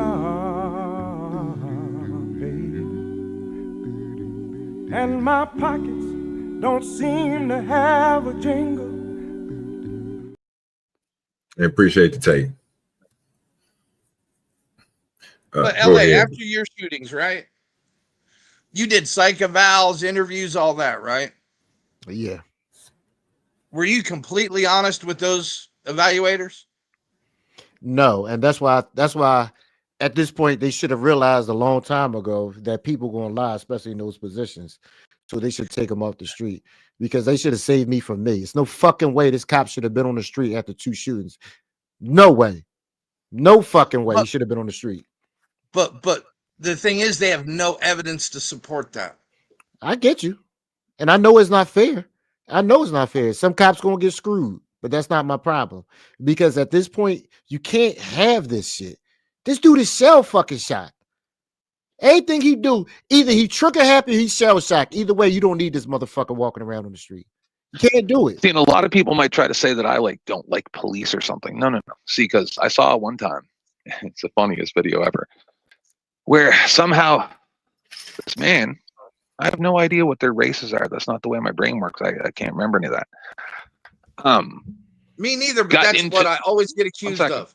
I know, because you talk like this, and I get it. Yeah, no, I'm not dude, I don't have a Southern accent whatsoever. I'm transracial. I get it. Listen, I'll tell you, I understand the plight of the black man because I used to have a girlfriend. I used to have a girlfriend, and my girlfriend's boyfriend. My girlfriend's boyfriend was a black man, so I get it. And so, so this guy, buddy, got put into the back of the car, and got a gun in there somehow, and then he was cuffed and everything, and then he started shooting at the cops. And I've told my husband many times, under certain circumstances, in that circumstance, shoot all the bullets at him. Right? There's no discussion. He shot a gun at you, even if they point the gun at you. Under certain circumstances, I'm okay with using drone strikes. If you got 15 people in a building, right, and they got like a bomb or something, or any kind of nonsense, and some people are going to get hurt if you don't stop them, use a drone, bomb them. I'm okay with extreme force, but when it's justified. What is the purpose of shooting someone, sir? To stop a threat. Okay. That was it. And when do you stop shooting? When the threat stopped. Okay. But not a perceived threat, an actual threat. And who is that based on, sir? A perceived threat is still a threat. Nope. Yes, it is, sir. Nope. Yes, sir. That's why it's called a perceived threat. No. It's just a different kind of because threat. that's your perception. That's your opinion. No, sir. That's in the actual definition. So here's a question, 10th man. If a perceived threat is what allows you to just shoot at people, let's go back to the conversation that we had before when I asked you. The police officer in Florida who walked up to a man who was parked, was that man being threatened, and should he have pulled the gun the way he did? Did he follow all procedures that he should have? From what I remember, the police officer went up, spoke to him, and before the officer could respond, he pulled the gun out. Yes, he was complying, but I don't think the police officer was doing anything out of hand either. He was just talking to the gentleman, and a rifle was put in his face and bullets were shot. Well, this is the thing. That's just part of the job, I guess. No, just like no, being hold on. Just like being a steel worker or a pizza delivery man or an Uber driver, right? No, hold on. You asked the question. I'm answering. Oh, so that's just fair. 1 second. I'm almost done. So, in that instance, it's just too bad because that's part of the job. And if, like I've said many times, if it's such a serious problem, which it's not, then why are they pulling people over for such stupid shit? If it's so dangerous to be a police officer, and it's like, oh my goodness, every time I pull somebody over because they have a taillight out and then speak disrespectfully towards them, they might shoot me. Then why are they doing it? Why can't you just send that? And you got a dash cam. You send a copy of the video with the uploaded to the thing. You send them a fine in the mail that was dysfunctional. Good to go. You got to pull them they over. Tried that. Pull them they out tried of the car. Okay, they tried that, sir. They tried that, and guess what? The courts turned it back on them because they had no evidence of who was driving. Because the ticket doesn't belong to the vehicle; it belongs to the driver of the vehicle. Hold Leave on. them the fuck alone. If it's such a big deal and you're scared to get shot, why I pulling just want to somebody go over? back. Because their Wait a minute. license plate tag is 3 days out. 10th, breathe. I just want to go back to your logic. It's part of the job, right? That's what happens when you do it. I'm going to flip that and say, when you're sitting in a chair and you're yelling, fuck you, you motherfucking cops, and doing all that shit and writhing, guess what? That comes with the territory if they start beating the shit out of you. I'm not saying they should have, but if you can understand your logic, that it comes with the job to have an AK-47 put in your face and bullets shot at you for a routine traffic stop, then you certainly have to understand that from the opposite side, that comes with the territory when you decide to writhe and to push and to scream and to badger the police officer. Can we not agree that, or does this only go one way? It only goes one way. It goes one way. It only goes they're one the way? ones that are in a position. No, all right. Let me know when I can talk. But no, hold on. Okay, it was just a quick question, because then I'm going to say this. This is why these conversations that you have on the internet about police officers go sideways, because you clearly have an agenda, and it's no longer we're talking about what is happening on the screen and whether it's right or wrong. It's about what you think police officers should be, which are kid gloves, walking around asking questions. When they say that when the suspect says this is what it is, to walk away. That's the world you live in. That's not the world that other people live in. We're never going to agree, and this is why I tend not to get into these discussions, because they're not genuine. You're not being genuine. You just want to bitch about the cops and have people hating the police. Being genuine. Don't tell me what. Yeah, but your purpose, you definitely have a purpose in this. Your purpose is to show how shitty cops are and how everyone should fear them and how no one should comply with them. Unless they want to comply with them, which I think is a shitty way to do this conversation. Not true. Okay. That's the way I perceive it. See, I wish you'd only stick to one question at a time. See, this is the problem. Where'd the bias come? Which side has actual bias and which side is weighing evidence? So this is what it comes down to. Yes, it is only one-sided. Unless that cop has reasonable articulable suspicion that that person has, or will commit a crime. That's the problem. And that's been adjudicated in court too. And that's been adjudicated in court too. I asked a question before this. Yes, it is an expired license plate.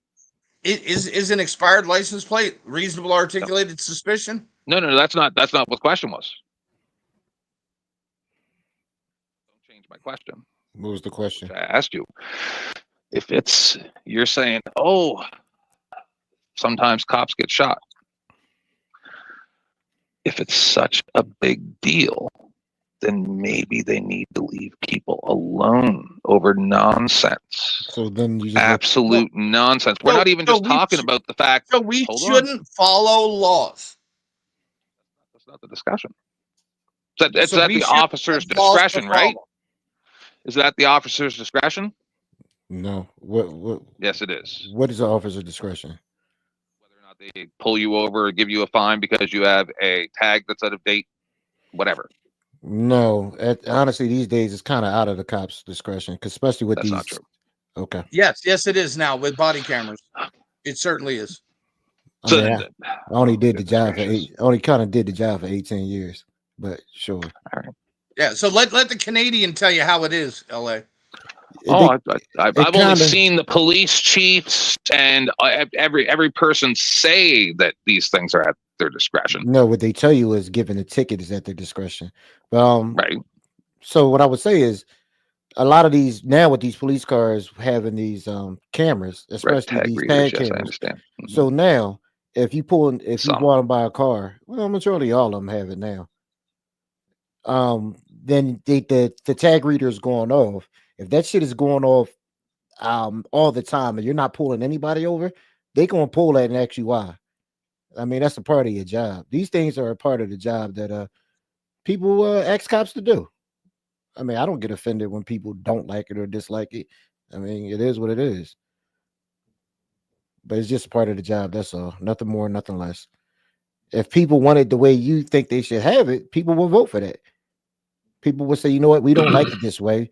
We don't want to get pulled over. And not just the courts do that part out. What I wanted to say, another thing happened because here in Philadelphia, we stopped. One second before you move on. Did you not ever see the news story where there was like one county somewhere in the U.S., I think it was, who knows, Arizona or something like that, and they had like a population of 600 people or some nonsense, and that county had issued like 17,000 tickets per year for the last like 5 years or some nonsense, and they just ticket because they had a everybody and major just make freeway up a running reason right to through the ticket middle them, of the town. and then you wonder why those people might eventually just go, you know what, my dog just died yesterday. And my wife left me the week before that, and I just got fired today, and I have no money, and you're pulling me over on the side of the road because my tag is expired. And you know what? Fuck it. You think it's really important. You think it's really important, and we need to worry about the officer. Oh, the poor So why No, I don't care about. I don't care about that. $180,000. Why don't you, Jesus Christ? Wait. Yeah, okay. Hold on. Let me say something. Like, so I'm not fighting for this shit at all because I think it's stupid. People like me, I literally say all the time, I don't give a fuck about speeding because I got speeding money. Get the fuck out my way. Let me speed. For the people that know that their tags are not right, that's on them. Right? So if they get pulled over because they know their tags up, they send shit in the mail. I don't give a fuck if they knew their dog died or their mom died. We need to stop making excuses for that stupid shit, and they can stop making arguments for the dumb shit that these sorry ass cops go through, because they're both sides make dumb ass arguments for shit that everyone is told what the fuck is going on. I know I was speeding, so if they pulled me over, wait, motherfucker. If I know I was speeding and I chose to speed and they pull me the fuck over, motherfucker, I'm just gonna pay the ticket. Now if it's done, someone come into your house and shit like that, I give you that. But on these motherfucking roads, if you get pulled over because your tag's out and you know your tag is out, nigga, that's on you. Well, they go back to say you didn't use your blinker, but you did, and it's on. How about when they say you didn't? Who cares? It's a fucking ticket. If you have to his point, bro. To his point, bro. If you out there on the streets, bro, and what you just got through saying, I agree with. You know what I'm saying? But only thing that we forgetting, we going to the ending part where he only talking about the discretion of the police officer. Now, if they like in LA gave a good example. If they don't do the shit, eventually they're going to get something said to them for keep on. Again, if they seen it on camera and they saying these niggas not doing their job, it's going to be a problem. But what was never addressed was what he was just talking about. Is there times, or is there to this day, yesterday, in the future, where people are going to see that shit and not do it? No. And the answer would be yes. No. I mean, this is why I disagree with that, right? Well, go ahead. Let me make you finish your point. Go ahead. Because if to Tom's point, even though I know, bro, that I'm just saying, if you riding around with no insurance and all this shit, and you know this shit, and you take that chance, to Tom's point, that's why I said I agree with him. Because I know, just like Tom know, I know to make sure I got my insurance. I know to make sure all this stuff is up to date. So I know how long I need to drive my car before I renew it or whatever. So that's on me. I have no problem with that. But when it all switches to is when them police officers, again, they can see that you don't have insurance, bro. But if they see you driving right, they see you ain't speeding, they see you got your hands correct or whatever. If you ain't got 10 on your car, if they feel like eating a burrito in their car at that time, sir, guess what they're gonna do? They're gonna let you go past. Now, if they in the mode of when they gotta a different. I don't know what times this is. I'm just giving the, you know what I'm saying, example. If they just out patrolling, you know what I'm saying, it's on their discretion, bro, if they want to pull somebody over or not, bro. Especially when it comes down to certain stuff like that, because they might see somebody else. They might have to make a decision out of 3 different cars, making 3 different fractions. You might see a person in your view that's in front of 3-4 cars that's doing a U-turn that aren't supposed to do a U-turn, right? But then you look at another car that's in front of you that has no insurance, but then you see another car on your right-hand side because you ride like in a 3-lane street or something with a left-hand turn. Well, then you see somebody over here making another infraction in any type of way. I don't know what type of infraction they'll be making, you know what I'm saying? Probably hitting their brakes too fast or almost wrecking into a car, whatever it is. You got to make it. It's up to you. You can't do all 3 of them at one time. Or better yet, you're going to go to the one that you know you can, again, well, I think they're going to be able to handle in a better situation. Now, some of them, they just go in, they let people slide. It's been plenty of times, bro, when people get pulled over and I done been with them, bro, and they police give us a slap on the, hey, man, make sure you go get your shit. Your shit ain't nothing but a day old. Like your insurance slap a day old. Okay, you're supposed to be having it done another day. They can look at the numbers and be like, okay, wait, man, just go get your insurance. They let you go. They give you a little warning. So I understand that part, but it's when he's saying it's up to them, we saying no, it ain't up to them. They do their job every fucking time. Like, no, it's cases where we didn't see they don't do their job. And it leads to more than what it should be. And you get the false look at what people look at and be like saying what he's saying, where they don't do their job. Because it's up to them if they want to do it or not. But we sitting here telling him he's wrong. That's crazy, bro. It can all be true. I mean, I hear there's an argument all the time where people just going, just jump out and take back this and take back that. And I would have agreed to that before, but I'm gonna have to go back to what Tom said 1,000,000 times. If they was going to do it, why the fuck didn't they do it during COVID? If they was going to do this when their lives was being taken from them, what did they do? Did they fight back, or did he just say, you know what, we're gonna let whatever happens happen? For years, it didn't happen for a day. This shit happened for years. So I just disagree that thing is gonna happen. And then number 2, as far as the vehicle stops and everything, they have them for a reason. And this is how I feel about it. If people don't like it, guess what? Vote people in that just say, you know what, you don't have to have your car registered. You don't need insurance. Because I've seen where I let somebody go that, okay, let's say their registration was expired for like a day or 2. And then I'm like, all right, man, listen, go on your phone right now. It's $30. Get that taken care of. All right, officer, I got you. Let them go. Now, let me ask you a question. If I see the same person 2 months later with that same problem, what should I do then? What should I do? Should you still let them go? Or should you just be like, you know what? Fuck it. You got to get these tickets now. Or should I just say, you know what? I don't care and just let him go about his merry way? You're going to let me get in real quick before you, because you're making good points. I want to say this, bro. When you gave that scenario, you talked to his point very strongly. Because the first instance that you pulled up with him, you seen everything like I gave the example of, and you gave him a chance and told him to go take care of his business. That's to your discretion, sir. Yeah. Because technically, your job is to enforce the law. Not to what you think you should enforce the law, is you supposed to enforce the law. So you supposed to give him a ticket and hopefully he get that ticket. Then you can say, then you can make the case of going through the court system or whatever. I'm not even gonna argue about that because I don't fuck with the court system and they bullshit that they pull because it's all jogging. And then they might get it dismissed because they went and got theirs the next day or whatever the judge want to say. Then you leave that up to one person. But you, as an officer, supposed to get that nigga a ticket, right? Or whatever. Absolutely. And then the another thing is you catch him again the second time. When you gave that, you doing it again. You speaking back to 10th man's point. Your discretion, sir. Because now you know this nigga a little bit because you didn't pull the car over. I'm not saying that you know him like you know where he live, where he eat, and you know what I'm saying, he a partner or something, but you didn't have interaction with this person before. So now you're gonna realize, like, I gave you the chance the first time. Should I give you a chance this another time? Shouldn't even be added in there. The car should be gone.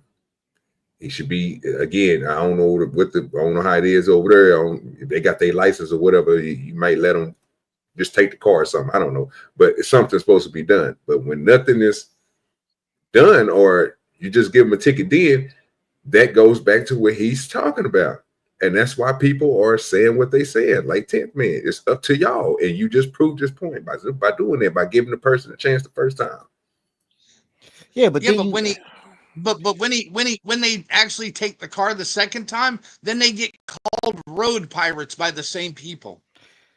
There's nothing wrong with that. By Well, then, sir, you just split. They choose that shit. But by then, sir, would you not consider that what that is? Would they be wrong for calling you something, sir? That if you look at it that way, they can call you that. If I'm taller than you and I want to call you short all day, it's nothing you can say to me that's gonna be able to change my mind. So if they want to sit there and call you a road pirate, are you being a road pirate, or are you just doing your fucking job and following the law? You wasn't doing your job because the first time you let them go. So this next time that you get them, yes, I can call you a road pirate, sir. You out here doing what the fuck you want to do. You out here controlling these motherfucking streets like you in the sea and you on a boat, sir. Like this is your vessel. So cops. So you're saying cops should never give anybody any second chances. Period. No, what I'm saying is I'm speaking to 10th man's point when he said that it's up to their discretion. That's what the man said. Yes. Yeah, and I agree with him when he said it because I gave examples of it. And LA just did too. So we're not. That's the only thing I was speaking to. Speaking to the other point of do you think and all this other, or are you saying this? No, I said exactly what he was saying. I was just speaking to the point because LA made a good point of it, and I was like, okay, well, it goes to his point. I'm saying we all on the same page. Let me say this, because my whole thing from the beginning is I don't even care what the cop does. I know as a person that's taking the goddamn chance, whether my tags are bad, whether I have no insurance, whether I know what I know about myself. So whatever the cop does, whether he gives me a ticket for that or takes my car, whatever the reason is, I took that personal chance to it. So anything the cops do, I cannot get mad. I know that shit. Just like when I was riding dirty with 400-500 pounds of goddamn weed in my fucking shit, I knew what would happen. No matter what, you know these things. You take those chances when you want to. So I don't leave my house for the most part. I'm a disabled person. I work from home. So I go out maybe twice a month, go grab some groceries, whatever I need to do. I have never missed a insurance payment. Everything that I ever need to do, safety inspection, everything, always current, up to date, perfect. No problems.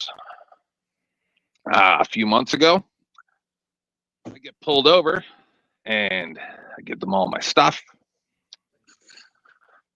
He gives me a $170-something fine for not signing my vehicle registration. Well, I never even knew that was a thing. And I lost my mind. And he's like, I'm just doing my job. And I'm like, yeah, or you could have offered me a pen.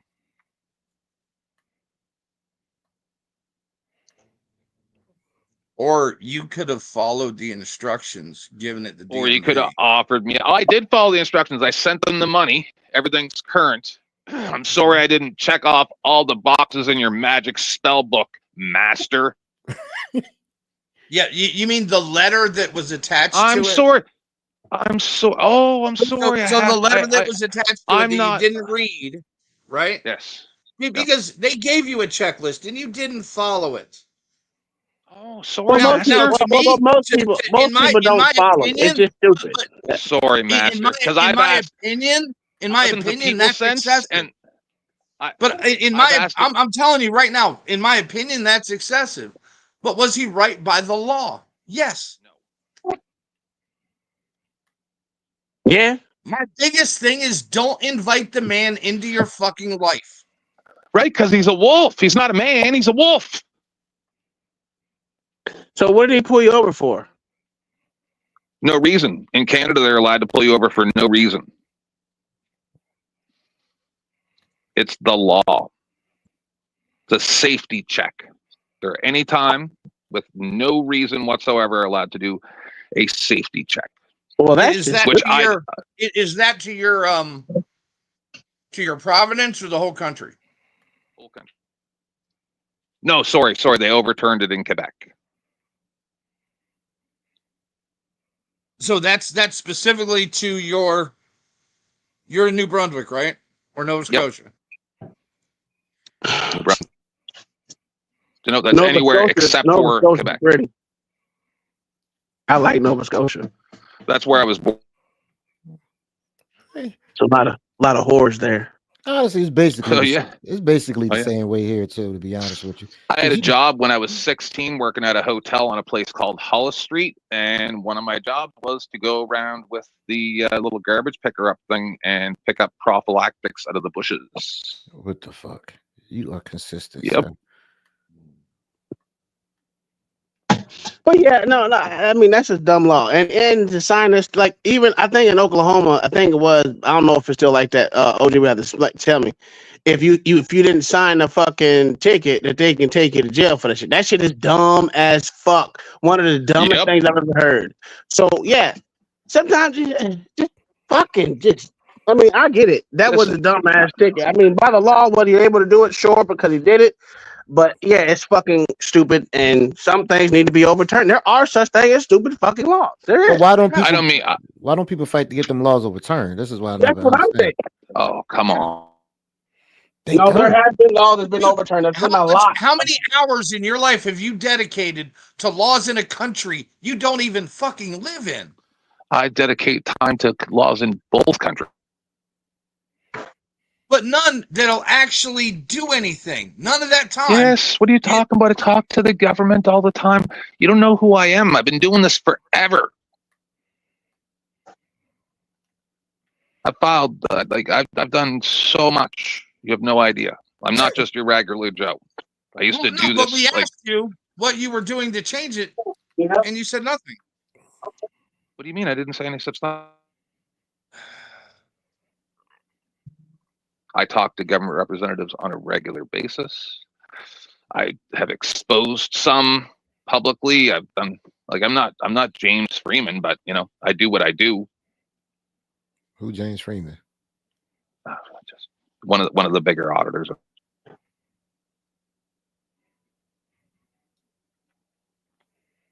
Okay. So I don't mean to be disrespectful to your panel and to everybody here. I'm not trying to. That's not what I'm here for. I met these guys a few months ago, and sometimes I show up. It's just I heard Bill Burr say, Bill Barr. Voting for. Tom, you're not muted, sir. Yeah, I thought he was talking. Bill Barr, whatever his name was, Minister with Justice guy, whatever his name was for Trump, and he goes, comply now, complain later.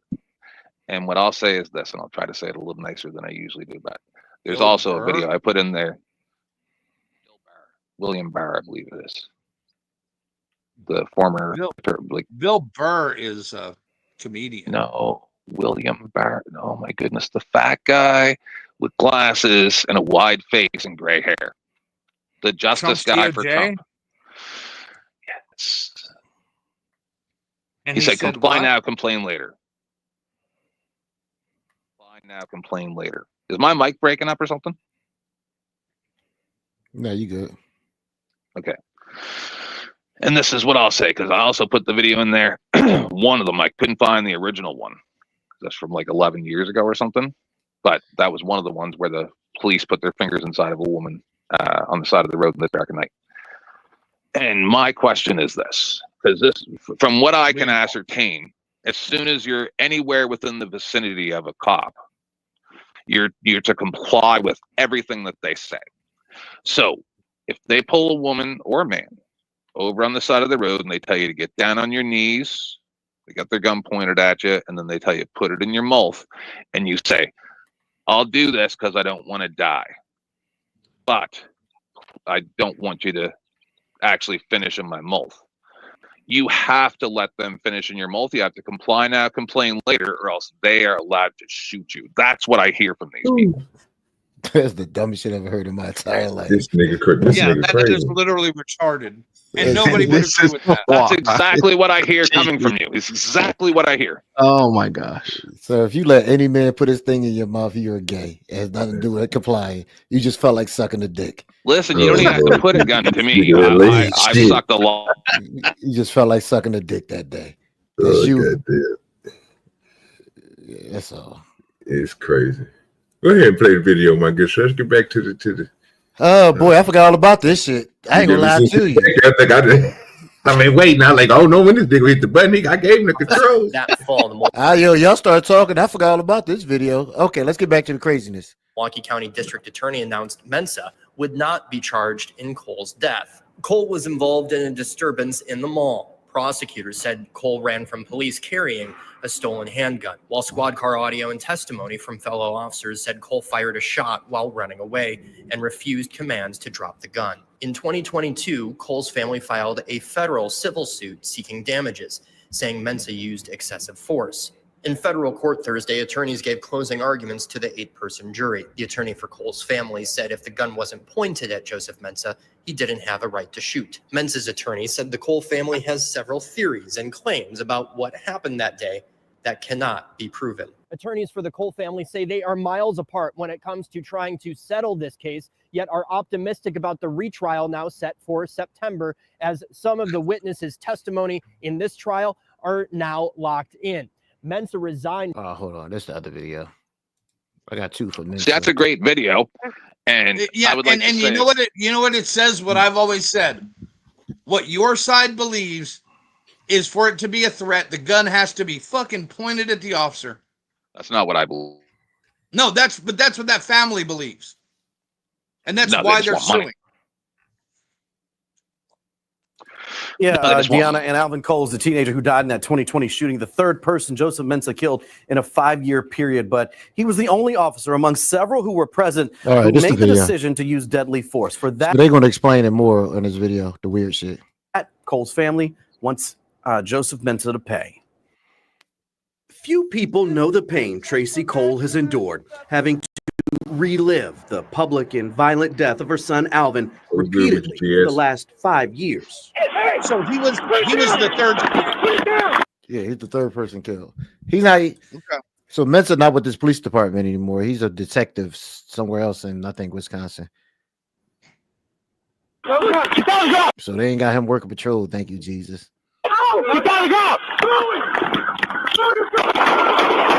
The police officer who killed him, Joseph Mensa, avoided criminal charges, as he did with the 2 other people he killed in a 5-year span.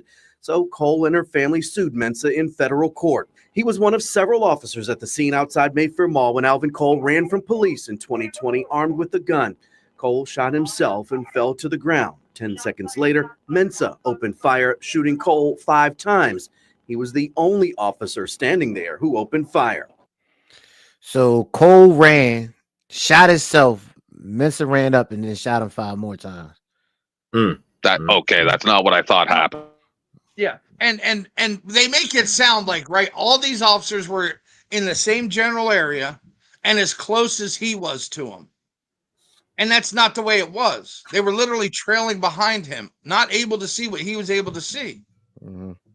That's why I say it was crazy. And see, like, I also need to know the details of the other 2 shootings to see if there's a pattern. Besides that, I want to know, why were they chasing him again? Because he stole something from the mall. Supposedly a gun. Well, he had a gun on him. He shot himself. Cole's family calls the use of deadly force unreasonable and excessive. Is it hard to have to go through this again? This trial can't be easy for you. No, it's not. Well, she like a fat black African, don't she? Like if she was skinny, where you think she was from Africa? Dude, she could have been she would have been a main character in Roots if she had been of age back in the day. I thought that was a dude. No, Hoppo beat me. And Tracy Cole will have to relive it all once again, as a jury Thursday could not reach a verdict on Mensa's civil liability. I thought it would be over. I thought I would have had closure today. but I don't. But that's crazy if the jury can't come up with an amount or if he got to pay. This lets you know it's some shady shit. Some crazy shit. Well, I'm not going to say shady. I'm going to just say crazy. How do you mean shady shit? That's why I said I didn't mean to say shady. See, I'm sorry, but this is one of those times when what the reason for qualified immunity is for is this specific reason. And I say 1,000% justified, should have qualified immunity. They shouldn't get $1. If you pull out a gun and you're being chased by the police and you fire the gun, they're allowed to shoot you. That's it. That's the end of the discussion. Yeah, yeah. But their view, and I've heard people that speak like you say that it's not a threat unless it's pointed towards them. Oh, gee, he shot. I've heard people say that on these. No, if you see a gun and it's pointed towards you, but if they fire a gun at anything, if you hear a gun, but then again, like what I was going to say before, because I was going to say, did he really shoot the gun? And then I was going to say, but we also have cops that hear an acorn fall on their own car and then shoot at their own car. Yeah, and I called him a fucking moron. Oh man. Yes. That's what I mean. Laughed at him along with everybody else and called him a fucking moron and said he should have been fired. Oh, come on. Those barrels, and said that the guy in that car is going to get fucking paid and should be. When that guy was rolling, doing the ninja rolls across and then getting up and firing and running, that was beautiful. Well, LA did that one, sir, and we was laughing the whole time. I don't think. And we all said, every one of us said, that's bullshit. That motherfucker don't need to be on the street, and the guy in the car should be paid. I don't think that guy in the street thought it was beautiful. I think he no.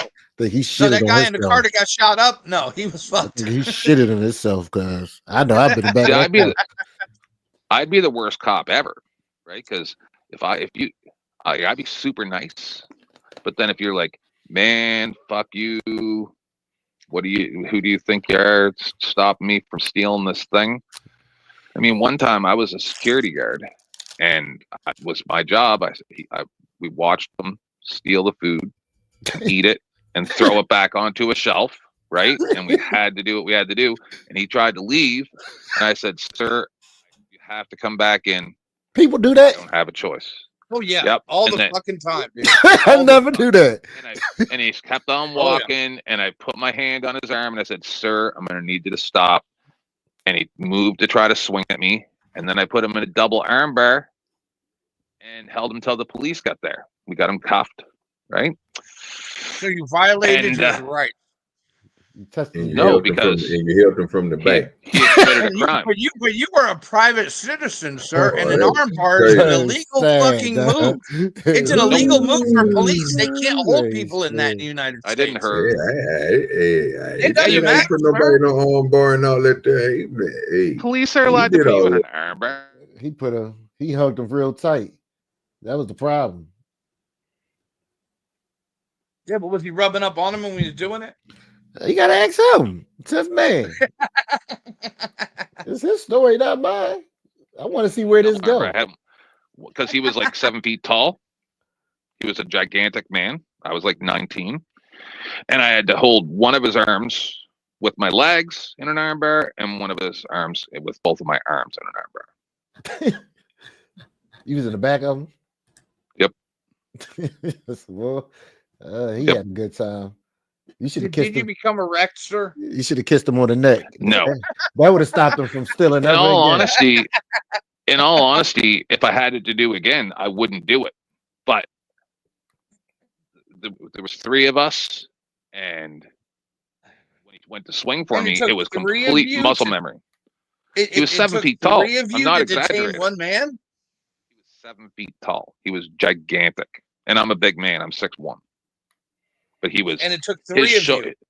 His shoulder, yeah, he was a monster. His shoulders were twice mine.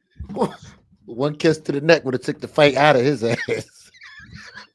Just saying, he was a big man. All right. I'm stupid.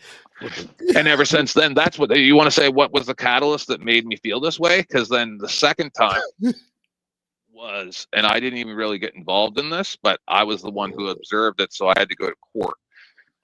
And it put me in a really bad spot in my mind where this gentleman was stealing meat, probably about $300 worth of meat he had stuffed in his jacket. And then I had to go to court. And his lawyer said, oh, well, he was stealing for food. But their contention was that, you don't steal $300 worth of beef just to eat. You're doing that to sell it, right? And I don't remember what happened because it's 30 years ago. But I felt bad about it. And then after that, I'm like, we got to be much more careful when we do things. So what you're actually doing to every officer that you watch an encounter with is projection. Nope. Psychological projection. Nope. So did you see the You're case projecting where what you actually did to somebody onto them? I didn't do anything to anybody? Yes, you did, and you felt bad about it. Nope. You No, just I didn't said feel you bad felt about bad it. about it. No, I said I felt kind of bad for the person. Yes, if they were stealing for food. So you felt bad about the situation and what you did. Well, it's crazy. I didn't feel bad for what I did. I felt bad that if that person was stealing for food. I got a public message for everybody. It's okay. All true ballers strike out every now and then. You can't let that slow yo roll. You got to pick up that pimp stick and keep on swinging. That's a whole fact. I like that one. Because every situation's specific, right? That's why you got to Yes, pick up but that in that pimp stick but and in that keep on situation, I swinging. stated the fact that you felt bad. No, I felt bad for the person. But why did you feel bad for the person? Because if they were poor and couldn't afford food.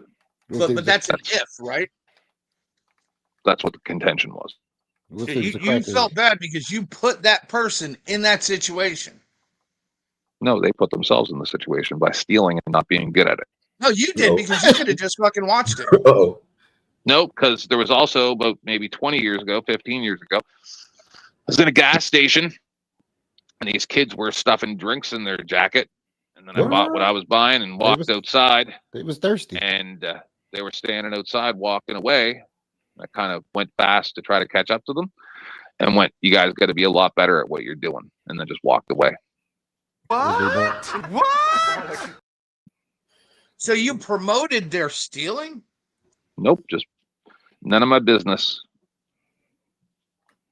Maybe they should have better security. Maybe they should have something. That's not my problem. Not my problem what other people do. I was in a dollar store one time, and I watched a lady fill up the bottom. This is probably about 15 years ago. Watched the bottom of her stroller up with a bunch of stuff. I just walked away. It's none of my business what people are doing. Maybe she's paying for it when she gets up to the till. I don't know. Maybe those kids paid for those drinks. Maybe I was the crazy one. Was they black? I have no idea. Once again, it's your perception. I can tell you right now, if these black, they ain't paid for shit. They stole that. You know. It's like LA. We watched that TikTok the other night, right?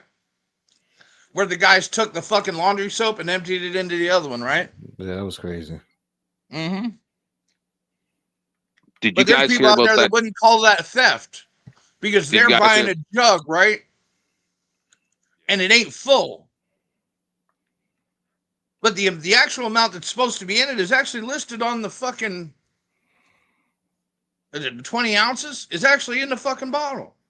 Do you guys see that TikToker that got in serious trouble? I don't remember exactly, but that did a video where he was going around spraying bug spray on fruit and other food products in a grocery store. Yeah. Yeah. As a prank. Yeah, and he should be fucking buried under the jail for that.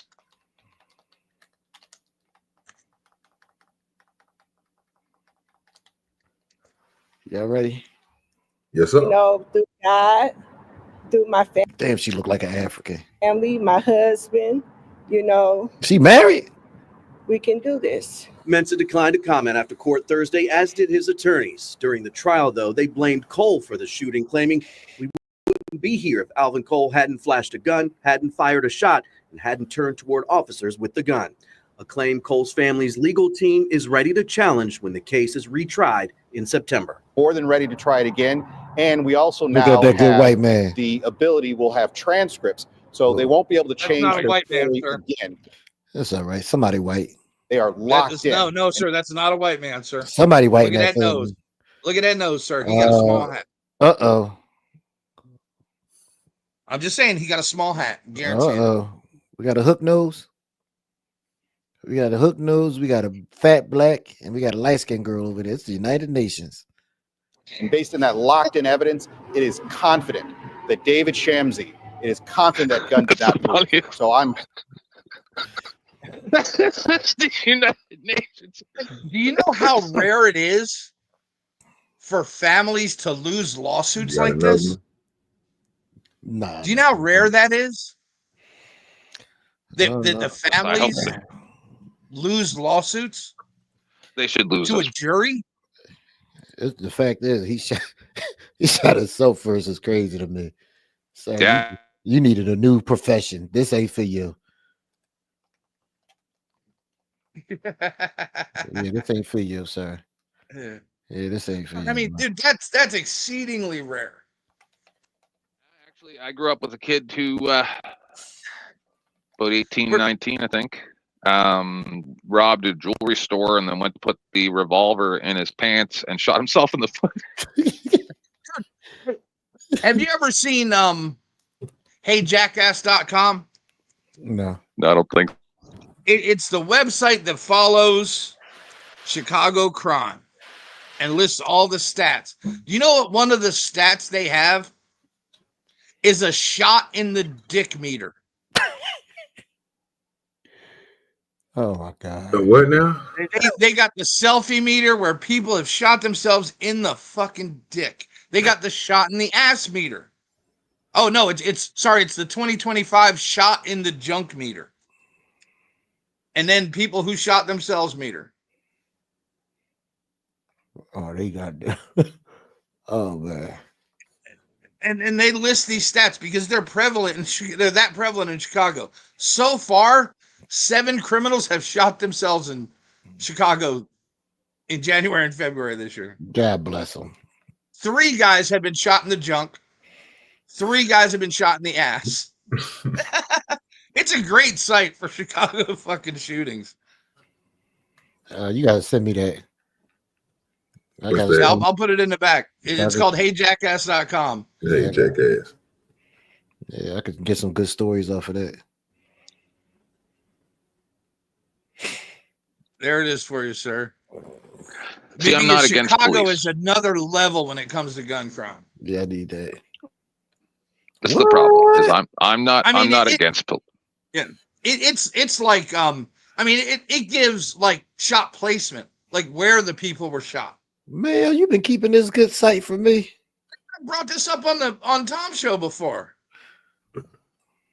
It gives the race of the victim, the race of the fucking offender, the cause of death.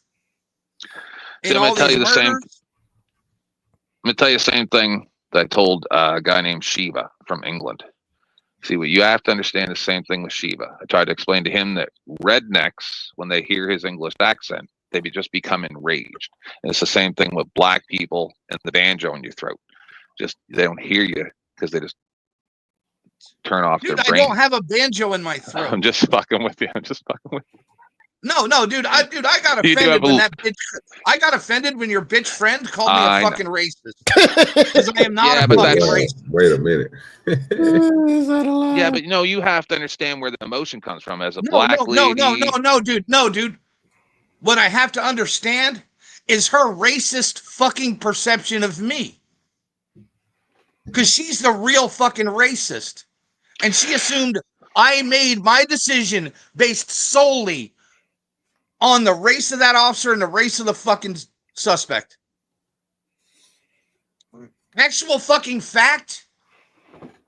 She'll apologize for that in the future. She got emotional. She apologizes. I don't give a fuck. She doesn't matter in my life. I understand. Love Jesus. But don't accuse me of what you are. He black. You know they ain't gonna pay you back. That's a whole fact. What I was gonna say is I do not hate cops. Right? When I called the cop in Ontario, I believe it was a couple of years ago, It was about a specific situation. I asked him some questions, and then I explained to him, and I played it live, that I have an ongoing battle in my head. Is if there's a riot, and I do a little bit of journalism here and there, right? I happen to be there recording because I know big things going on. I'm there recording, and I see 15 people.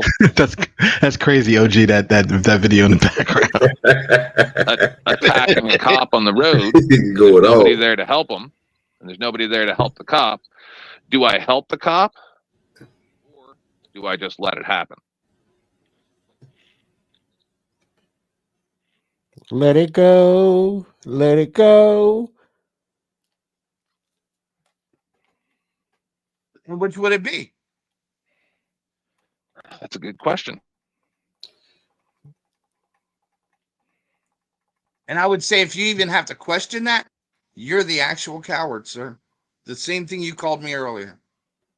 But what if the cop deserved what he was getting? What if he had done something to deserve it? Oh, you believe in street justice? They believe in street justice. No, I'm asking you, do you believe in it?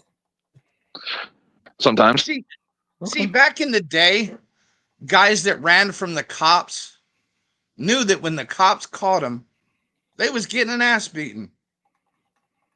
And that was just part of the fucking concept. Even if they weren't doing anything illegal, just because for something that. No. I'm talking about actual fucking people that know they're doing crime, doing it willingly, taking the risk.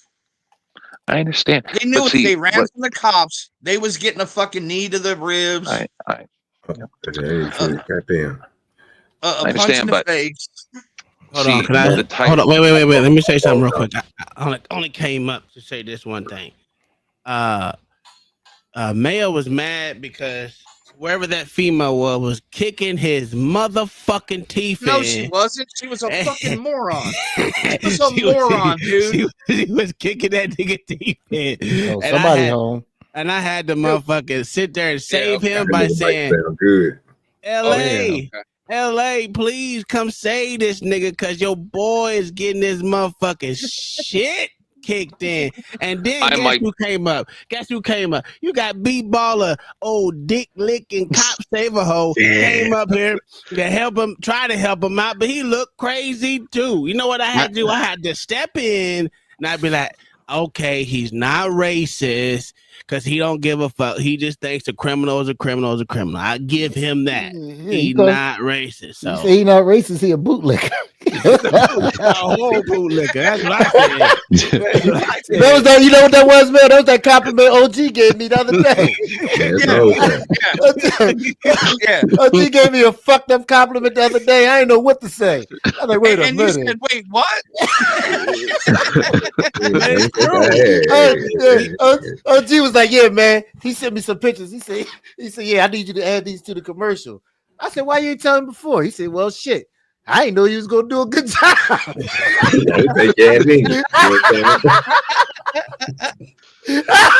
I know that you cold with it. You said, wait, what? I didn't know. I didn't know it was that good, bro. I didn't thought that he was dead serious too. Why wouldn't he be? Oh God! He's like, yeah, I didn't know you was gonna do a good job. I'm like, wait a minute, what? Oh, he said, what? I'm like, okay, thank you. You know, that's the shit. And you mean nothing by it. Yeah, you did. Like, and you said exactly what you meant. Oh man, Tom, I was like, thank you. I'd have put time into it if I thought it was going to be good, but I didn't think it was going to be good, so I didn't put no time into it. But you surprised me, sir. That's what you said. Oh, that was a good job, bro. That nigga did a good job too. That was good job. I didn't think you were up to it. Oh, yeah, that's old fact. That shit was crazy, motherfucker. Too. It happened. Oh man, proved me wrong like a motherfucker. Boy, I'm talking about did a good job. Shit, better than me. Tiff, man, where you find black friends at? I'm not sure what you're asking. Where you find them black couple at? How you meeting like black couples as friends? Just off the internet? Yeah, I know they've been in my chat and on my show periodically for, like I said, about 5 years. Since 5 years Obviously, ago. they had kids, so they were a 2-parent household. That's crazy work. And first right off, there. that's not a black man. It's a white man and a black lady. Oh, no, that man was culturally black. That man was culturally black. Look at me, no. Brandon, look at me. This guy's an asshole. Get out of here, man. You're a fucking buster. Get out of here. Fuck him. Let's go. My hand. My hand, Brandon. So she was a swirler. She got her zaddy. Okay. See, that's why she goes so hard, sir. Yeah, she part of the feels JFC. guilt for that. She feels that guilt. She a liberal. Y'all couldn't tell he was. Y'all couldn't tell he was white. No, I didn't pay attention to him. No, I heard it in his voice.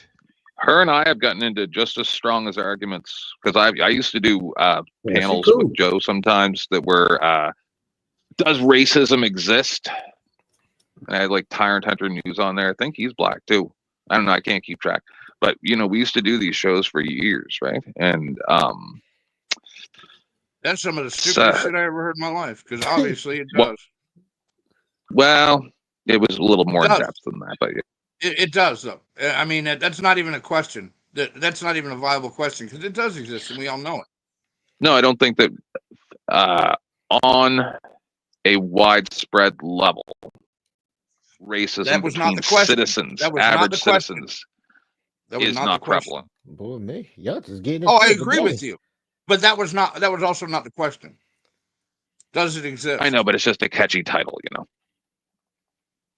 Yeah, and guess what? That brings in people that believe that everything is racism and that nothing is racism. That's the plan. The only thing you're bringing to those arguments is the two extremes. That's the plan. Now you can have an argument over its effect on society, the fact that it does exist, and its effect on society, and to what level it exists. That's where you can have an actual fucking conversation. Why does it hurt people that it exists? I don't. But you can't win that argument, OJ. I mean, Mayo. I know. What we doing here? You can. That's one argument you can prove, right? You can prove systematic racism, right? Right. Oh, but you can't. So you can prove it. You can prove it exists or it doesn't, right? Right. But if you believe that it does, which I think like 98% of people believe that it exists, or a good portion of people believe that racism exists, right? Not that it's rampant, but that it exists. So you'll be arguing against the little handful that don't think that it exists, and you know how hard it is to actually get if you're on that extreme of a point, thinking that racism does not exist, you know how hard it is to actually get them to believe that it does. I mean, you'd have to. They had to do all kinds of mental gymnastics just to stay firm in their point. They're not being moved. And both sides do, but both sides do. No, because again, if you have people that the vast majority believe that racism does exist, now you're just arguing whether it's systematic or not. Those arguments might be able to be won. Because that's what I said. You can make a case for systemic racism based on actual evidence. But what you'll never talk about is the people that think everything is racism compared to the people that think racism doesn't exist. All right, so I'll tell you a quick story. Extremes in that argument. How I found out that racism exists. So about a little more than 10 years ago now, I worked at a call center in Nova Scotia. And lady that I worked with, where we did not get along professionally at all, but outside of work, she'd show me her grandbaby's pictures and you know what I mean? We were friendly outside of work. And she said she got pulled over, and I said, "What did you do?" And she gave me a weird face, and she said, "They don't have to have a reason to pull you over." I said, "I don't know what you mean. Did you not turn your blinker or something like that?" And she goes, "No, it's just because I'm black." And I'm like, "What do you mean, just because you're black?" He's like, they pull black people over all the time for no reason. Happens to my family in Ontario all the time. It just happens. And I'm like, that's not possible. That would be illegal.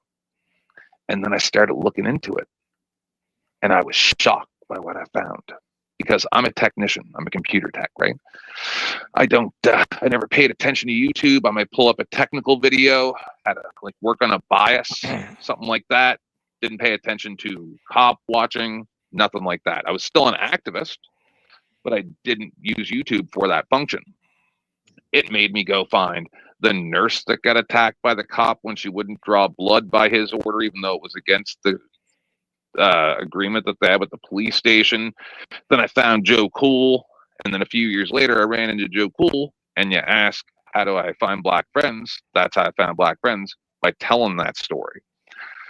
Because I didn't think that racism existed, because I'm from Halifax, Nova Scotia, where it's literally a melting pot, and it's the end of the Underground Railroad.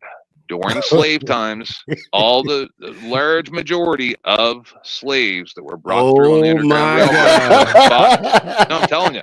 Oh telling you the truth. my God!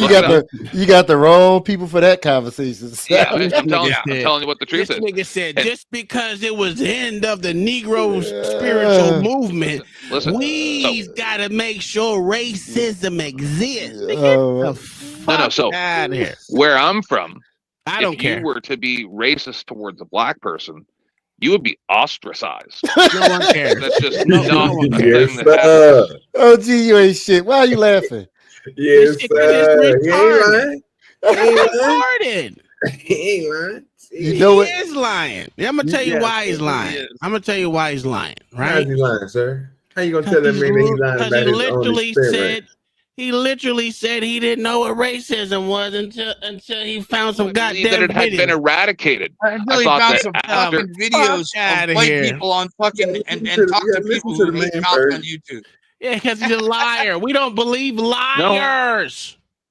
No. Even I've interviewed a few different black people. Like I didn't get a chance in it, but you gotta listen to the man. DMV one time. Oh my God. Oh my God. And I asked, I said, do you experience any type of racism and stuff like that?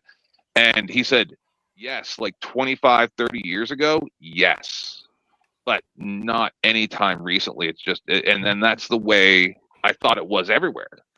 Because I thought it was just nobody would be racist anymore because it's stupid. What would be the black population of Halifax, Nova Scotia, sir? Oh my God! Oh, I have no idea. It's like it was a melting pot. Is crazy. It's 1.72%. That nigga said it was a melting pot like it was Detroit or some shit. Yeah, 79% of Halifax is fucking European ancestry. That's crazy. That nigga said. So it is not a fucking melting pot. If you ever been to a melting pot, go to Nova Scotia. It's literally a potato soup with a bunch of different colored pieces in it. With some black pepper sprinkled in there. The niggers are sprinkled through there. Yeah. You can't have too much black. You can't have too much black. Just a little bit. I got the AC on.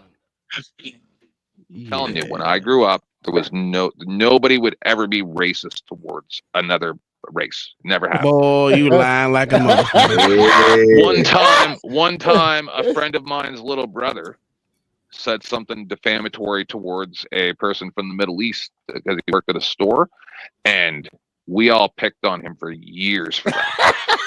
How'd you pick on him? What'd you say to him, sir? What'd you say? Calling him a racist and just like anytime we saw. So calling a racist is picking on him.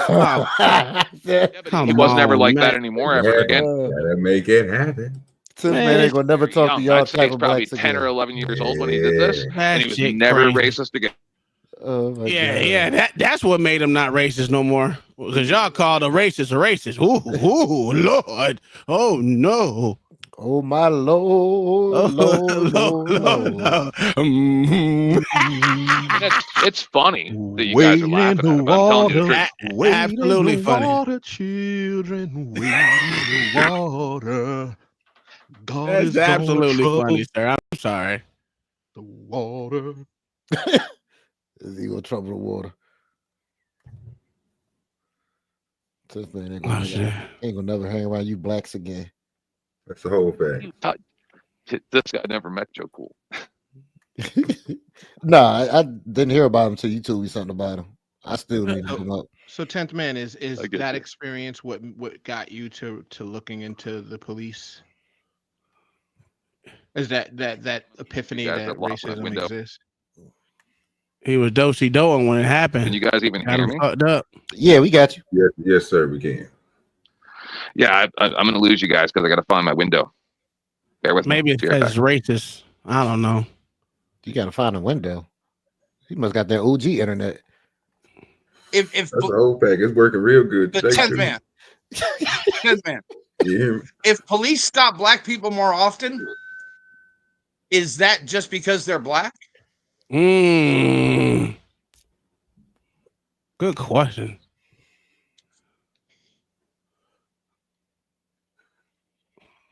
He's no longer in the window, I don't think. Yeah, he is. Oh. That boy got that. He might be in OG neighborhood. That internet acting up. Yes, sir. That's because he started lying. That's what it was. Boy, he came with that black weight in the water shit, dog. I said, and he got dude, the wrong show. I looked up the population of Nova Scotia in 2001 of Middle Easterners, and it was 0.94%. And this is not a large place. So you could probably count them all in 2001 on your fucking fingers. He said this is like Underground Railroad. I knew that conversation was gonna go left. So he said Underground Railroad. I hear a lot of virtue signaling. And then that's when I became transracial so that I could right the wrongs of the racists.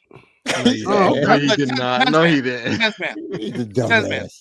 If the police stop black people more often, is it because of they're black, in your opinion? That was her opinion. And I didn't you found believe her. evidence of this, right? I found that that's subjective. The claim you made wasn't, though. That's the problem. Yeah. That's why I laughed and called it bullshit. Claim. What claim did I make? The police stop black people more often just because they're black. I don't know if I said that. Did I say that? Yes. Did I say that she said that, and then I went and found out that it was true, or is that what I said? I just heard and you just backed it up. And I asked you a question. Did they stop them just because they were black, in your opinion? That was the only reason for the stop. Yes. Oh, okay. Yeah, that sounds retarded still. Yeah. I think niggas just commit crimes. So the elderly black lady was committing a crime? Yes, man. She is a nigger. I mean, damn it. That's a fact. Oh, this OG show. You can't say that over here. Yes, I'm sorry. She is black. I mean, my mama's black, so I guess I can say that, right? At least that's what I was told. I know. I've definitely seen my mom take a grape from the market and eat it before she paid for it. That's a whole fact. So she definitely need to go to jail. Well, my wife does it too. So what does that mean? And she's white. I told Kyle she a degenerate for that. We already had this conversation. She told me she eat a whole bag of chips walking through the store. She sure do, and she drank a soda. She's a white girl from around Boston, dude. Of course she's a degenerate. God damn. Damn, he calling my wife a degenerate. Them fucking Irish and their influence on Boston, sir. I can't believe you call my wife a racist. That's crazy. If I can defame my own people, no, sir. I just She's called her a not your degenerate, people. just like you did. I agreed with you. That's a fact. But Because she's a white girl from Boston, and the Irish have fucked up Boston because they stayed together. I told you my theory why I got away from it, because I got away from the Irish. They were holding my family down. Okay, I understand better now. White I people get that hate what each you other. guys are saying is funny, but I'm just saying, like, a lot of black friends when I was growing up. Oh, here we go. I never saw anybody ever be racist towards any of them ever. Never one time did I ever see anybody say anything racist to anybody for the first 18 years of my Carry life. me home. He's a fucking. You just said all the key phrases they took, man. I'm telling you, it just wasn't a thing. Oh boy, it wasn't a thing for us either. When it got called nigger It twice. was, but I didn't know. I didn't even know that anybody acted like I knew that once in a while something like might happen in America, but I didn't. Not where I was from. Oh my goodness, this nigga gonna hold that shit true too, like it's true. He said like he believe it, don't he? I know, right? 100% believe it.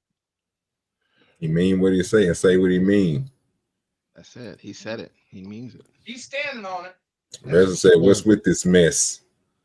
I don't know how this conversation turned into this, but Mayo got jumped by a member of the JFC. That's a whole fact. Tom and gave Mayo a compliment and an insult at the same time. B-Baller remains a bootlicker. B-Baller voice got crackled when he was arguing with 10th Man earlier. Don't think I didn't hear that. He was about to cry and shit. I heard it. Yeah, don't think I didn't hear that. I was about to pull out the violin. I said, ooh, this is ugly. 10th Man is still trying to prove he's not racist. But by kissing up to the blacks. Racist. That's why I became transracial. I'm everything but white. I'm all races except for white. I mean, I gotta give it to him. He didn't make that many gay jokes today. Usually he pulled about 5 out. But I think he's been pretty good already. And me. Where people go. Okay. And gay people got the best gay jokes. I'm just here to be funny and make conversation, right? I try to make other people's shows better if I can. I try not to take over as much as I can. I try to be respectful. That's a whole lie. Oh, stop it. Why you be lying, 10th Man? You be telling some of the longest goddamn stories and shit. Liar. It's just I say way more in a short amount of time, and then you go, oh my goodness, that's a lot of words. No, sir, you admitted it earlier that you was talking long because you was high. That's a whole fact. Yeah, I am less and that concise. you sometimes make this mistake and don't even realize you're doing it. So you know you do it. Yeah, that's I think how Flo kicked me off a night or two ago. Because you're a long-winded cracker, Canadian cracker. So you get the worst type of motherfucking cheese, nigga. At least I ain't a house cracker. You are a house cracker because you stay in your house. Was racist too. God damn. The racism doesn't stop with this one guy. Oh, son of a bitch. That's why I'm known as the most racist person in the world. He's crack-Canadian. Yeah. He's crack-a-lacking. Crack-Canadian. This shit is crazy. I never seen no shit like this before in my life. Just the racism coming out of him. Yeah. What do they call crackers in Canada? Biscuits, like the English? Yeah, they're biscuits. Yeah. He a biscuit. Tell me that's lying. No, it's not a lie, sir.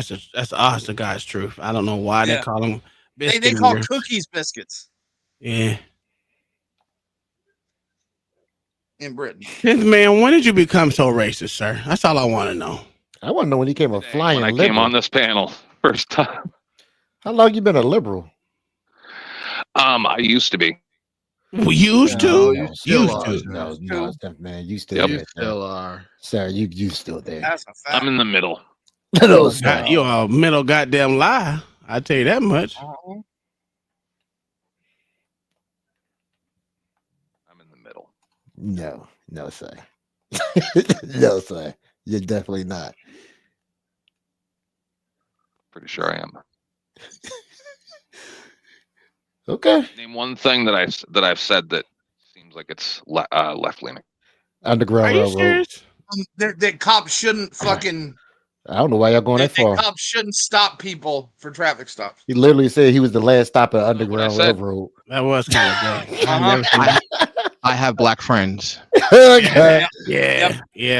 I've never. Have you guys ever heard me say I have black friends? No. Have I ever made that statement? No, because you probably don't. But that's not even what I said.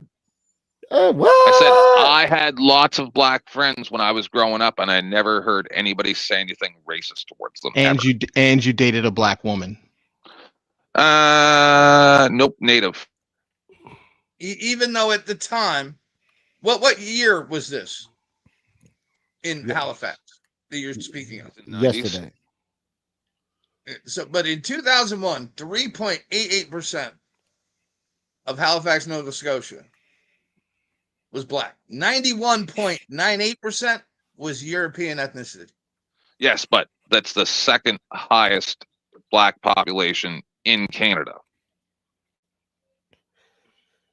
So did you have more black friends or white friends? The hell happened to all the slaves? Probably about half and half. That's very odd. The lying That half of your friend group came from less than 4% of the population. Yep. I live close to a place called Preston, which is where a large majority of the black people live.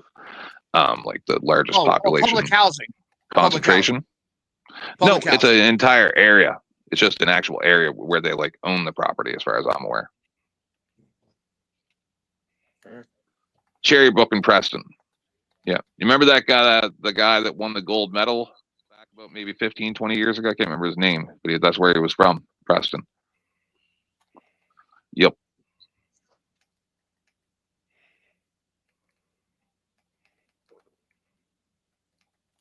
So I'm sure maybe racism happened, but I didn't see it. And then maybe about 20, 25 years ago, somebody put a noose on somebody's house or something like that. This nigga crazy, dog. on a teacher's porch. This motherfucker has to be.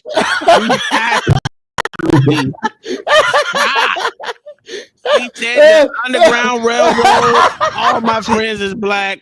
I'm transracial. What is going on with you, sir? Hold on, but he's at least saying it. Preston You to gotta wonder. Halifax You is gotta an hour wonder. and 17 minutes. Oh my god. Oh my He's god. really saying it. You gotta wonder how many people aren't saying this, but are like thinking and feel the same way out there. Oh, a bunch. A bunch. Oh, In these YouTube streets. This is sad. No, this is really sad. I don't want to say that to no one, but this is sad. I've never seen no shit like this. This you need to be stopped. Ooh-wee. I thought Mayo was bad. Y'all on the same level, damn it. Oh man. I ain't nowhere near this bad, sir. Yeah, Don't even, sir. Crazy. I've never uttered those words, sir. I've never made those claims. You lying again. God, what's wrong with y'all on the lies today? I don't know. God, these motherfuckers just be lying, dog. This shit crazy. Tell us more about the noose. It was very, very serious. People took it very, very seriously. Did somebody die? No, they got like 5 years in jail for doing it. I had a noose hanging in my neighborhood as a kid too, and it had a pedophile attached to it, and it was slung over a fucking street light, and they called it a suicide. Hey, can I ask they you a left the body question? hanging there all day, dripping pee and poop. Can I ask you a question? They were just being disingenuous. That's a fact. That's crazy. No, sir, they were you they were said- telling you not to touch children in that neighborhood. You Well, we get that, but they still being they trying to make it a meaning for something else. Just go and say that. We don't have no problem with It was that. a white man, but they was still a No, noose.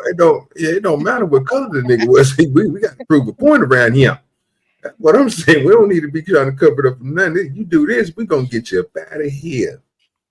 Yep. What's happening? You want me to get up out of here? No, that's not. I'm half paying attention. I'm trying to read the chat too. Doing different things. He's want people to feel sorry for me. This is that white side coming on. No, I lost track of what you're saying. Yeah, I understand. You said there was a noose. Yes. And I thought you said you didn't know racism existed and shit. No, but I'm saying that was since the era that I'm talking about. Because don't forget, I'm almost 50, right? And I lived in a very secluded place that had 500,000 people called Halifax, Nova Scotia. It's a very small place. It's on a peninsula. Said it was the melting pot. I said it is a melting pot. So in other words, so the racism that you were talking about, you never seen. It's because it didn't exist. Because no one there was outside of the same race. No, like Buddy said. How many black people were in your neighborhood? Over 20. My entire neighborhood that maybe had 150 houses. How many households were black? That's what I said. Out of 100, probably 10 to 15, maybe. Something like that. That was a safe neighborhood. That was a severely safe neighborhood. But where was this news at that you were talking about? Where did that that was down on the Soul Shore in a very, very near like Yarmouth. Want me to find the news article? Hold on. Was that in a racist area too? I believe him. No, I don't know. I'm not from there. That's a few hundred miles away. Oh, this is crazy. 10th man, I'm gonna need you to just say you love the blackies. Just say it. No. No. So you don't love the blackies.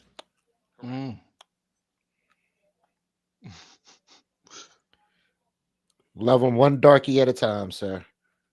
I tolerate all of you. Oh, wow. That's a good one. There we go. That's a good one. Tolerate the nonsense. No. I know what you meant. Don't change it now, Nick. Don't change it now, because you talking to all darkies except for Mayo, and Mayo wasn't even talking. So, welcome. What darkie can you motherfuckers tolerate, sir? How do you spell noose? I've never spelled that word. You know what? You know what this is, Tom? This is supremacy. That's what I hear. It's spelled just like in two O's tied together. I can tell you, I prefer prawn with African American gentlemen. So does that mean I'm racist? Sad. Who ought to be ashamed of that? What do we gotta be ashamed of for? The supremacy is real, bro. Don't let these niggas try to bed you into this bullshit. Just say you love the dark. Tell the niggas you don't believe in that bullshit. That's the only thing you gotta tell them. He the one said he believes in it. No business, my good sir. Sir, he said he believes in this shit, not me. You said this good old man. What good old man? Let the darkies be mad. Fuck them. What we doing? What you worried about? You know what I'm talking about? If they want to be crying about it, let them cry about it. Ask them where it hurt at. That's the best thing to do. Yeah. And then your problem is solved. You ain't got to worry about it.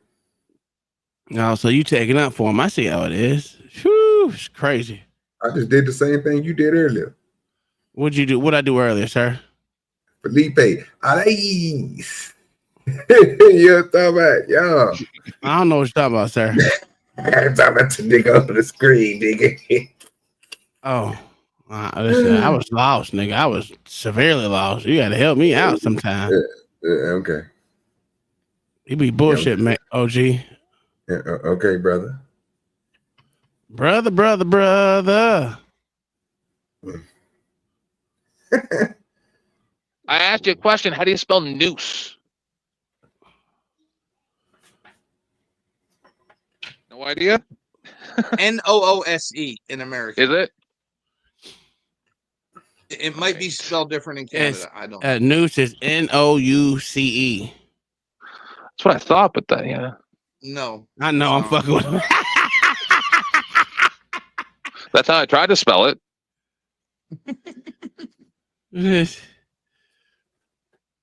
Spell nuisance, nigga. That's what you really need to spell, because he said he couldn't tolerate the rest of the shit. You don't have a choice. Yeah, I can't even find this. I can't even find it now. Is he still so long this? ago? Yes. Yes. OG. I'll tell you the topic for the night, sir. Go ahead. Do we own the N-word? Do we own the word nigga? Because you know that fat white rapper you like listening to? That boy from I don't know if he's a rapper. What's his name? I don't know who the hell you talking about. Hold on, let me see his name. The fat boy with the beard. And he say nigga all the time. Khalid. Who you talking about? I'm about to show you. I'm about to give you the best music. Khaled need to eat the salad. God damn.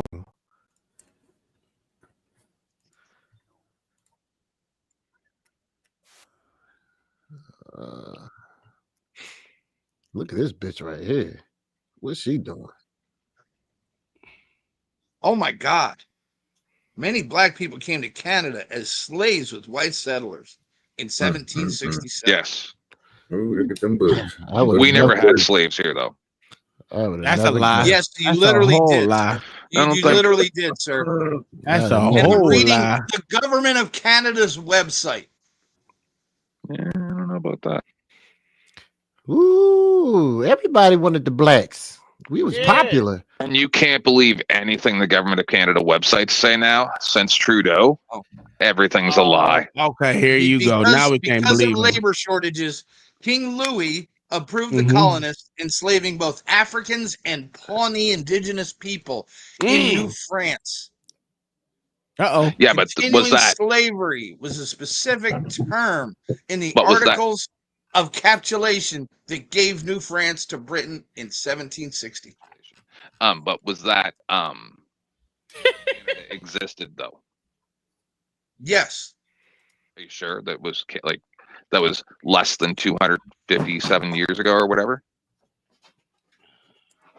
Because I don't think when what did America exist when slaves landed on its shores? I have no idea.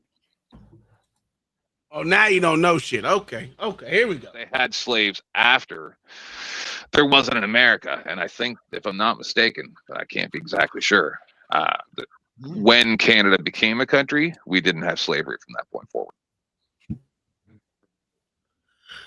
Was that the question I asked? I don't know.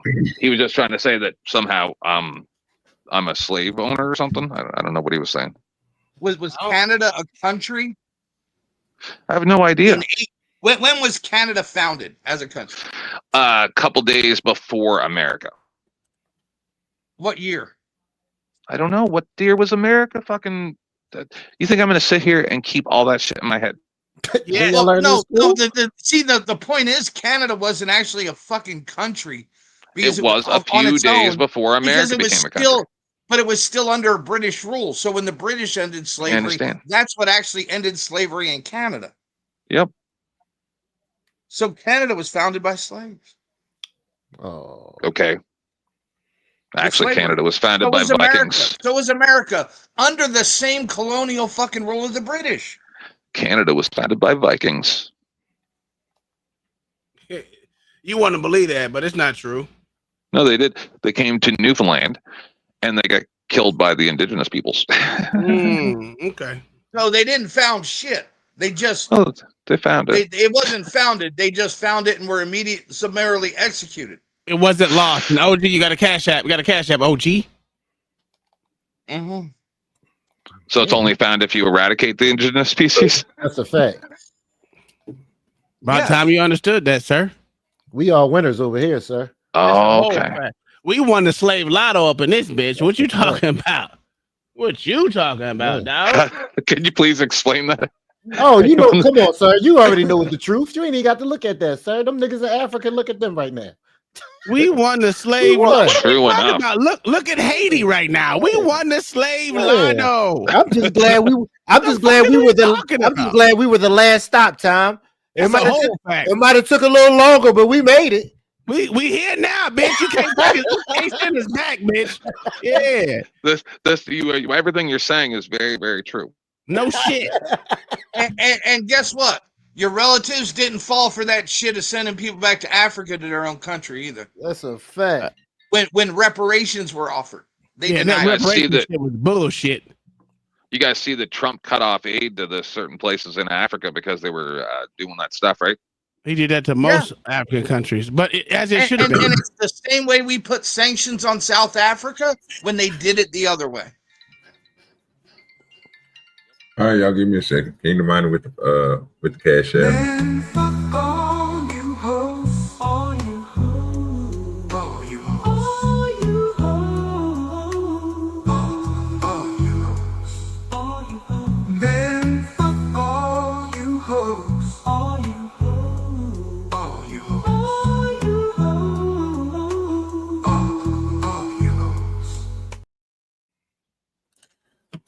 She sent me a topic. Anton did a video on street dudes getting girls pregnant to leave a piece of them behind.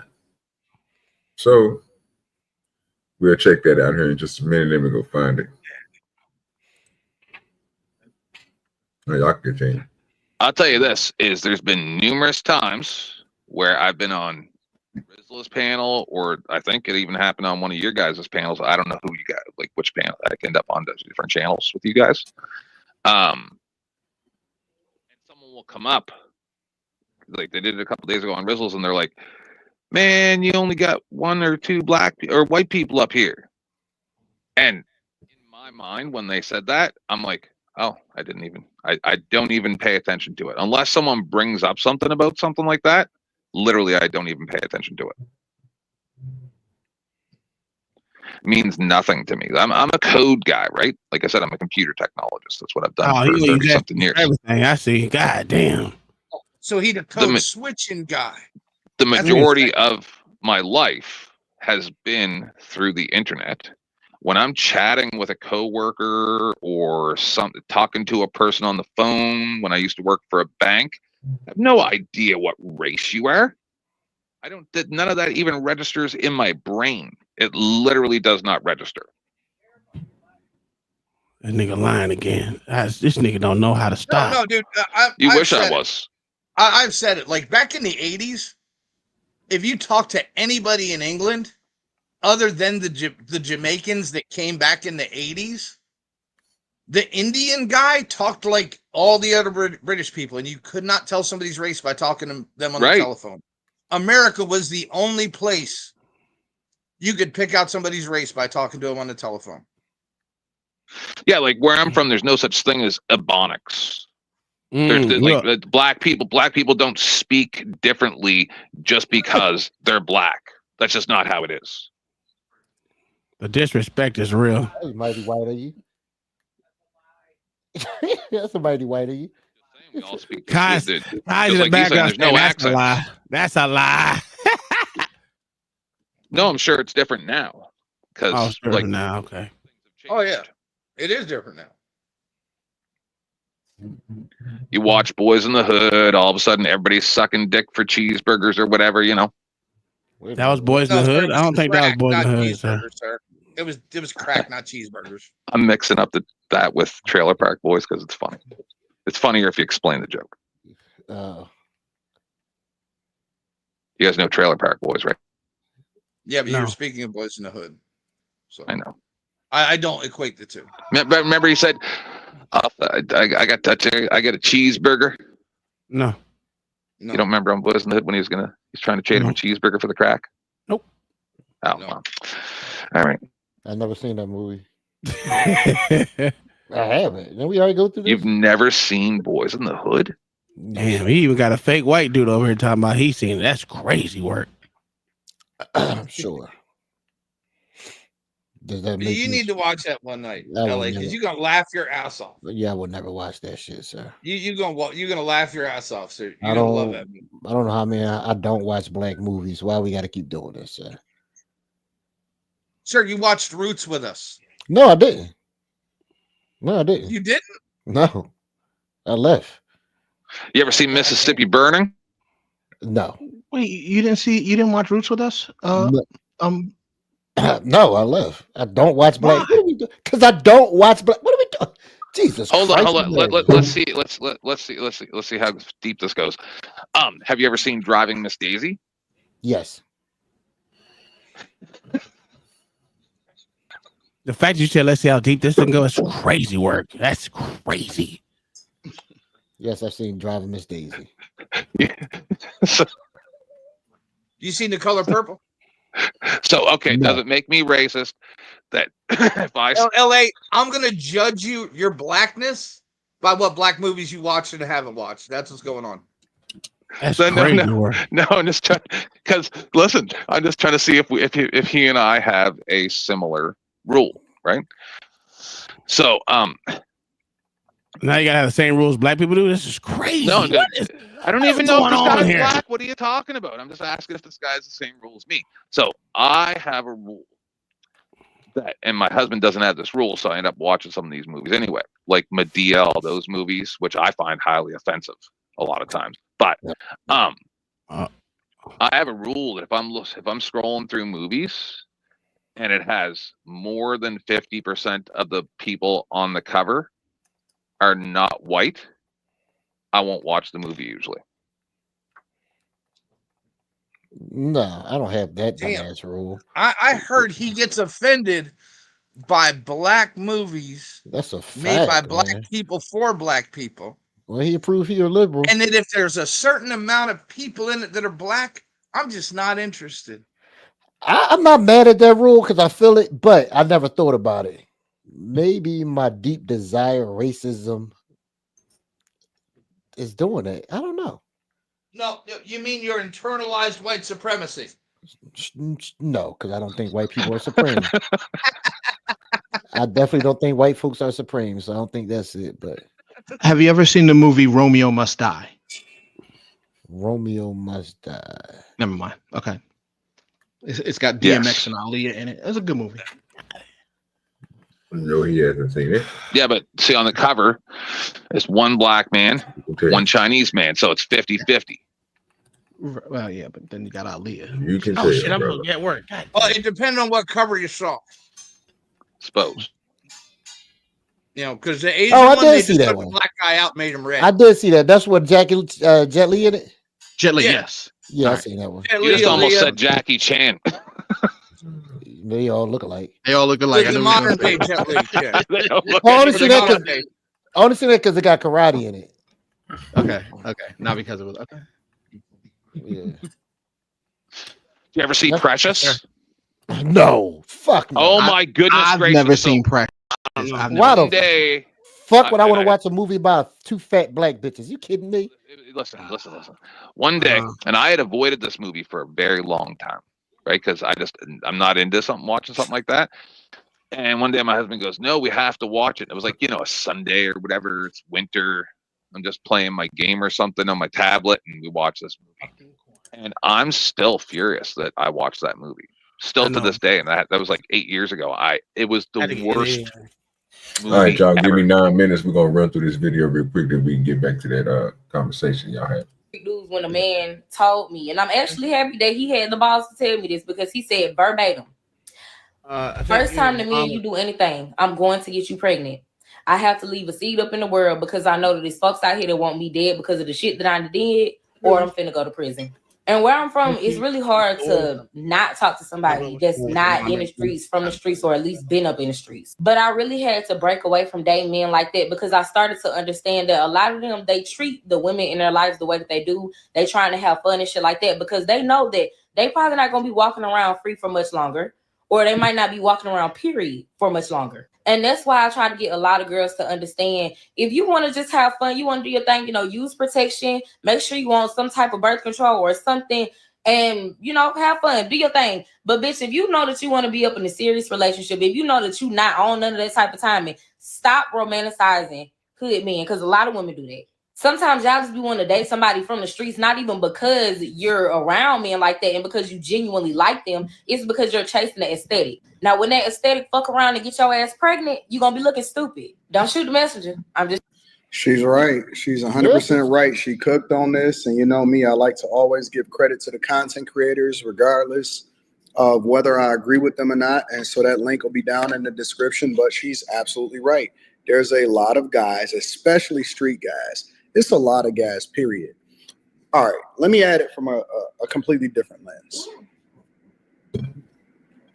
To find a woman that don't have kids, and I'm gonna get to the women that have kids in a minute, but to find a woman that does not have kids is a decent human being is almost like finding a unicorn, especially within the Black community.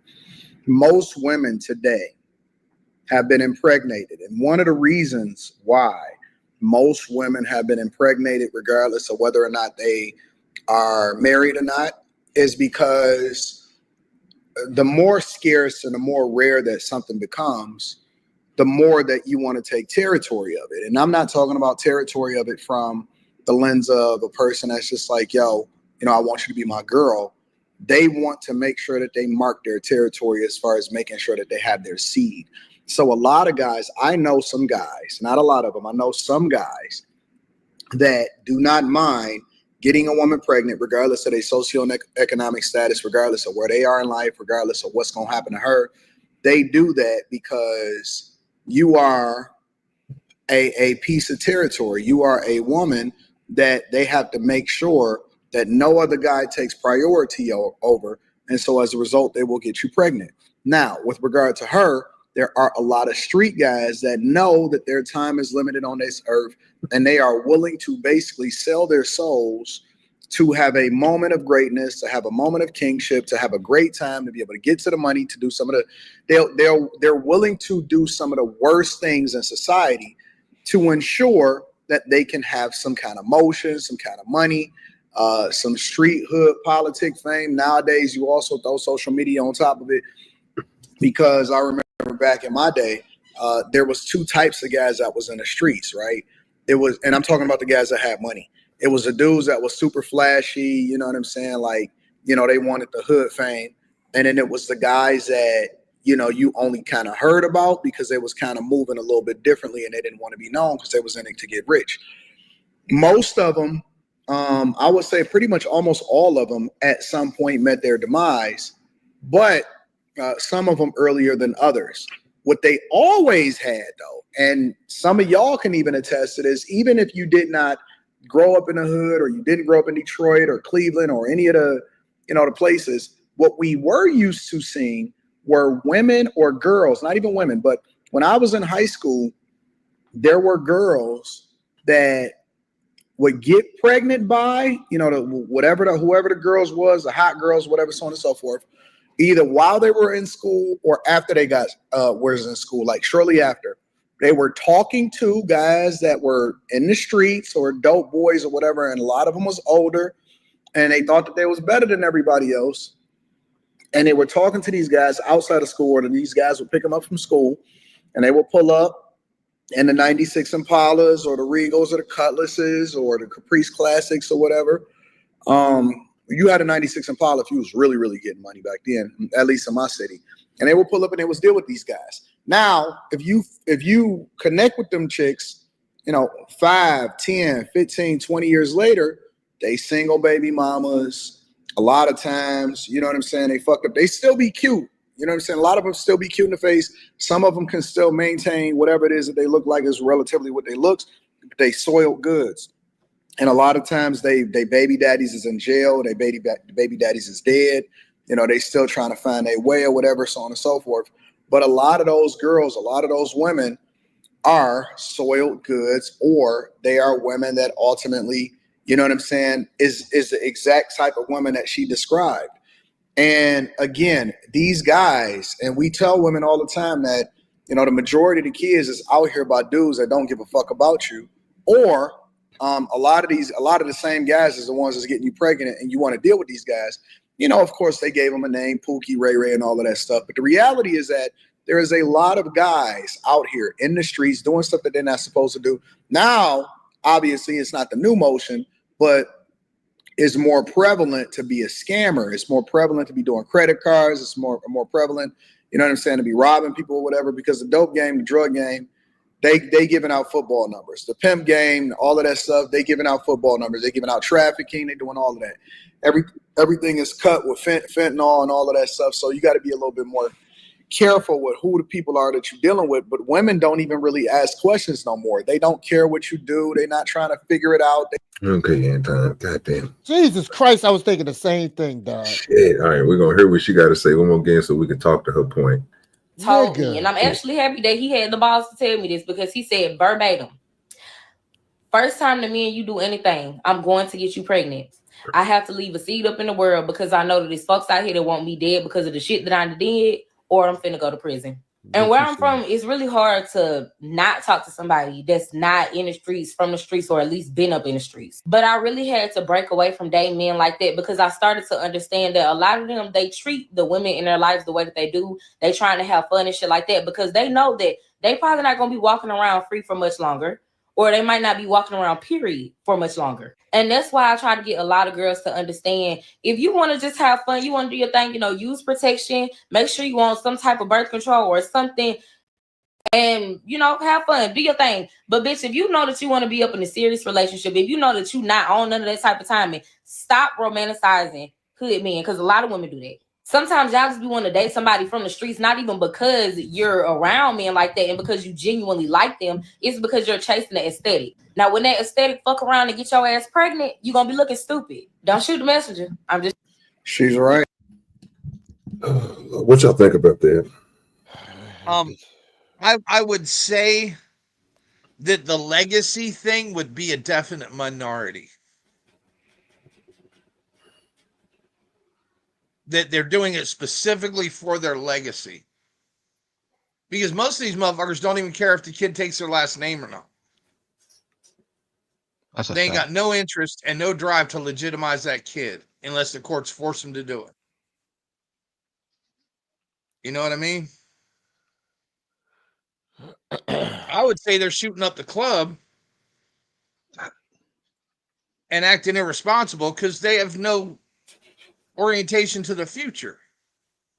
That they don't think they're going to be alive at 30 and 40. So they ain't going to have to be responsible for what they do now.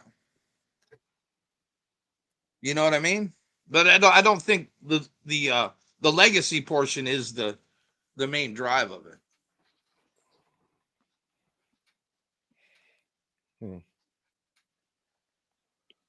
All I can do is speak from personal experience with the people that I knew growing up, and it would be more to do with just because whenever one of my dude friends would get a girl pregnant, then it'd be like, oh yeah, you got it, blah blah blah blah blah. I think it's more about just the cred than legacy. And I would say, peeing on the property is a behavior that's recognized. Claiming property like that would be, that's a street thing. And it doesn't matter what it is. Women are just another piece of property in that respect. Yeah, no, I would agree. Yeah, I don't think that they want. I don't think they necessarily want to have their legacy, physically, like they want children. I just think that I feel like they just treat women like property. So it's a domination thing. It's a hunter. It's just their hunting. Yeah. I tell my husband all the time, I'm going to impregnate you. Yeah. It's the thrill of the kill. It's the coyote versus the wolf, right? Yeah, the wolf doesn't kill anything it doesn't eat, but the coyote will slaughter things and just fucking leave them sit. And I honestly don't feel bad for any of these women either. That's the choice that they made. Because they know. No, it's disgusting. And they're also attracted to these guys because they have resources that they want. Right. White girls did the same thing when I was in high school. With the guys who had the cars and the fucking jobs with money and all that. And the college melanin. guys. And the melanin. No, there was one guy in my entire county that had melanin, sir. And he was only half melanated. Say that again, Mayo. I said there was one man with melanin in my county. No, I'm talking about what type of white guys? What type of white guys was that? That was. Say that again. Guys who had things, money, jobs, cars, could buy them alcohol. That's not what these girls are getting, though. Don't tell me that they get. Yeah, no, but they're getting their version of those things. Their version of it, yeah. Yes. What would be their version? Their social drives versus that's why I'm another group of social drives. I got lost there when Anton was talking, so I'm gonna go back to this little point real quick because I'm definitely. So let me ask this before I keep on going on. Do y'all agree with this chick? Because I don't know if y'all agreeing with Anton and y'all agreeing with her. Because Anton agreed with her. So do y'all agree with both of them? Do y'all agree with Anton what he was saying, or do y'all agree with her? Like I'm lost. No, she's going off what the guy said, not what the truth is. Yeah, well, and this is her. She's basing this statement off of one dude. not the 100 street dudes she fucked before, off what this one dude said. And I agree with the behavior after the fact that she said legacy, that it's based on the guy wanting to leave a legacy. But the behavior after that, she noted, I agree with. Right. I agree with the behavior. I don't agree with what she said is the reason why they do it, whether they said that to her or not. I think it's insane that she would even still do it, and that's his reasoning for it. That's insane that some guy says, I got to leave my legacy around. So, and she decided to allow it. If I may, sorry. I thought you were done. I'm sorry. Go ahead. No. I'm done. Okay. So, I'm going to be a little bit gross here for a second, but just how my brain works. Okay. So I'm almost 50 years old. I've been with high double digits partners. Oh my God. There's a reason why I escaped in a city that has one of the largest populations in Canada, even though many of the people that I had slept with over a 30-something, whatever period that I was, well, now maybe not that long, 20-something years before I was married, because I've been monogamous since then. But a lot of people that I know ended up with a lot of different diseases. There's a reason why I didn't, because I bought condoms in bulk. Where are we going with this? These people are disgusting. Who goes out there and goes, oh, let's just let everybody randomly ejaculate inside of me? Disgusting. Well, I'm thinking of this because I want to go back to that. I want to, because I don't only want to go. Let's just stick to the legacy part, right?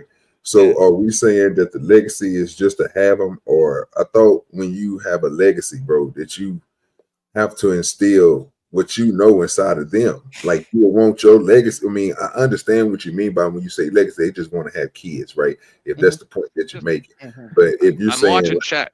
If I'm trying to have a legacy, then I want the person who's going to obtain that legacy to know everything and know about the legacy. Like, it's a reason. So I don't understand how, like I said, I was thrown off when she said this shit at first, and I don't understand how he agreed with it, because just dropping a baby in somebody and not doing nothing for it, it's just retarded, right? That's my point too. Yeah, but what just are doing you that just to have a kid with your name? Yeah, but that's not a legacy.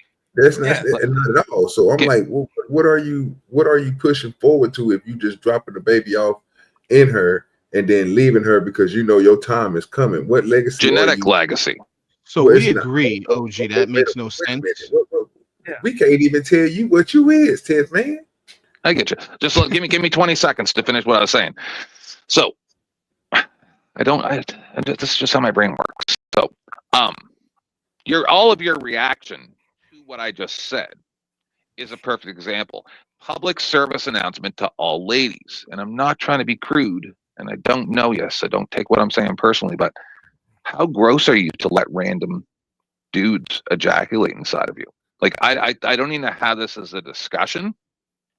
It's gross, and that's why dudes don't respect you. If you're gonna let a dude do that to you, why is he gonna respect you most times? Well, I think it's the same way random gay dudes let other dudes ejaculate in them and all them. Not me.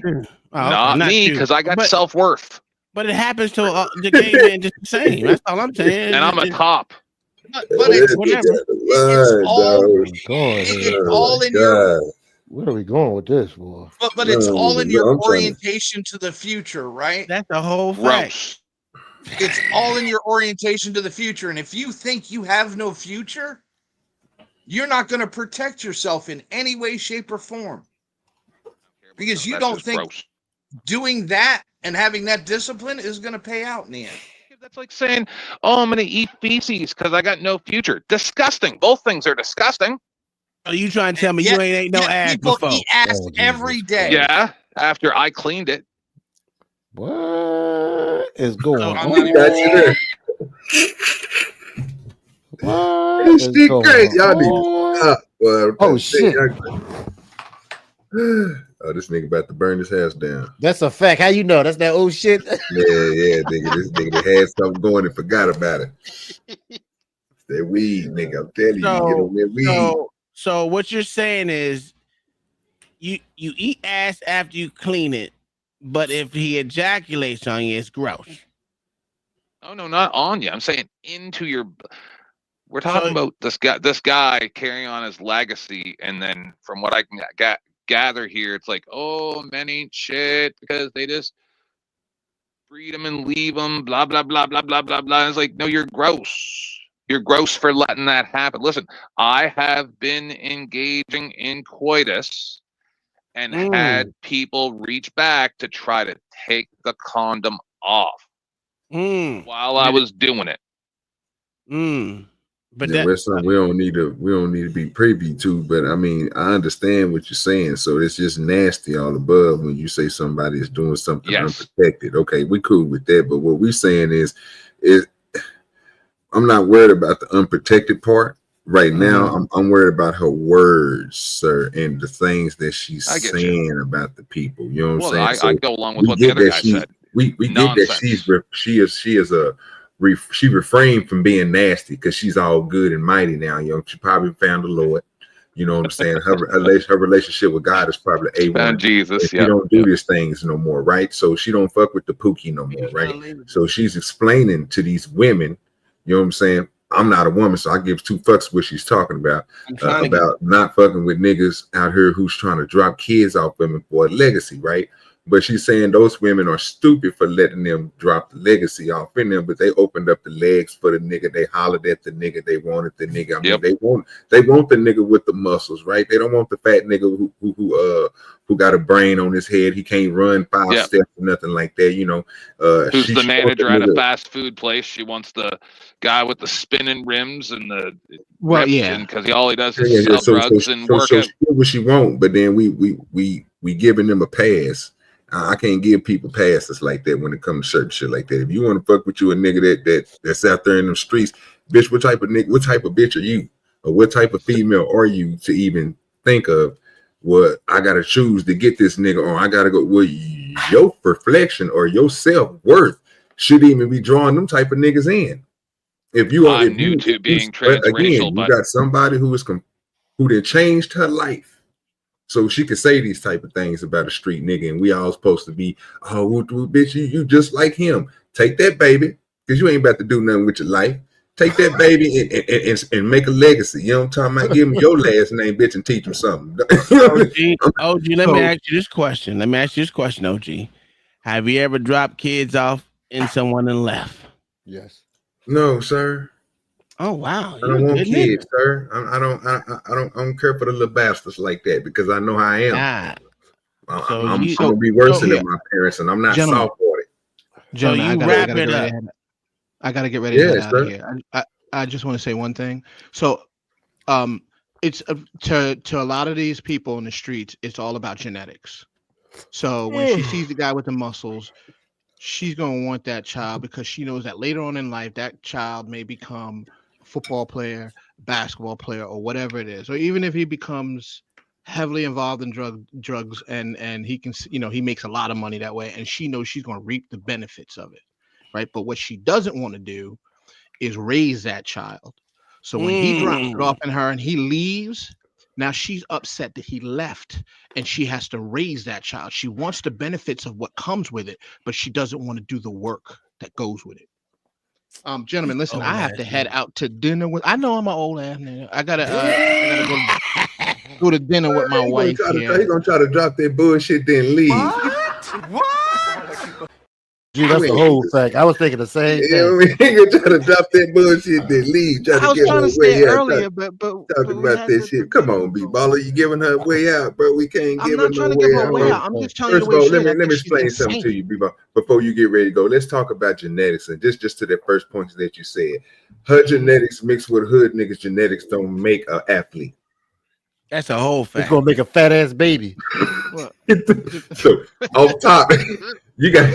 She trying to get something. She's trying to get a whole lot of lacking that she has, like self-determination, self-esteem, all that good stuff that she wanted in hood nigga because he out here beating up on niggas and shit. That's what she trying to put in their kid. But it's not a guarantee, baby, that your genetics gonna miss his the right way. Have you ever seen a nigga blend up a shake? That's what happens to your motherfucking kids. They blend them up so they all ain't gonna come out the same.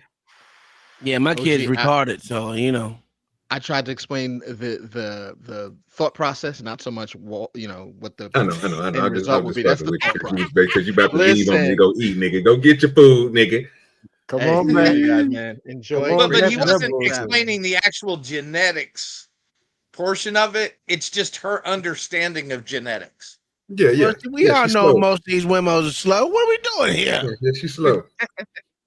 Have a good night. What are we doing? And what's funny is, right, she's speaking of experience because she's had all these dudes fucking bust off in her.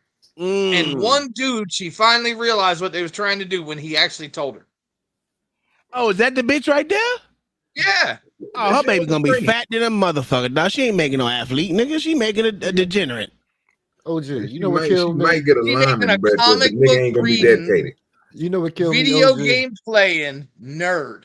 What's that, LA?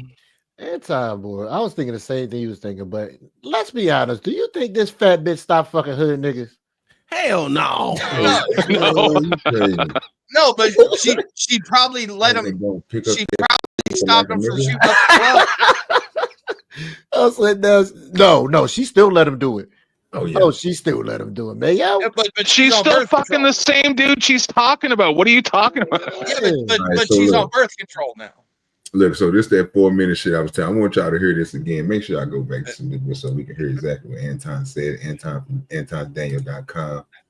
Of them, I would say pretty much almost all of them at some point met their demise, but some of them earlier than others. What they always had, though, and some of y'all can even attest to this, even if you did not grow up in the hood or you didn't grow up in Detroit or Cleveland or any of the, the places, what we were used to seeing were women or girls, not even women, but when I was in high school, there were girls that would get pregnant by, whoever the girls was, the hot girls, whatever, so on and so forth, either while they were in school or after they was in school, like shortly after. They were talking to guys that were in the streets or dope boys or whatever, and a lot of them was older, and they thought that they was better than everybody else. And they were talking to these guys outside of school, and these guys would pick them up from school, and they would pull up in the 96 Impalas or the Regals or the Cutlasses or the Caprice Classics or whatever. You had a 96 Impala if you was really, really getting money back then, at least. So that part right there, right? Fuck the 96 Impala and all that. The part that them niggas coming back there doing all that. Now, this is with my understanding. The motherfuckers were sexually promiscuous, right? They was out there throwing their box on everybody. Right, the niggas that was coming back that was getting their box. But the crazy thing that happened, the niggas that most of them see when he say most, it got me thinking, like, because I know this is that YouTube shit and y'all do all that, you know what I'm saying, majority and all that bullshit. But nigga, most of these motherfucking females, if a nigga was knocking them off that came through with 24s, he probably had 3-4 kids knocking this little bitch off. But the main thing was, nigga, she was getting pregnant by niggas in my class. Because we was the same motherfuckers that seen her do that and knew that we can get her. And knew we can do the same goddamn thing that the old niggas is doing.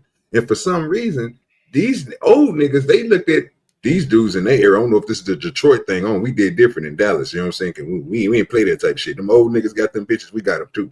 But these niggas here, they just looked at them because they had the flash stuff. We was doing the same motherfucking thing. It might not been on the same level where you riding 26 or 24, but bitch, I walk around with an onion in my pocket just like the nigga that you smashing on, the nigga that's giving you a little bit of $100.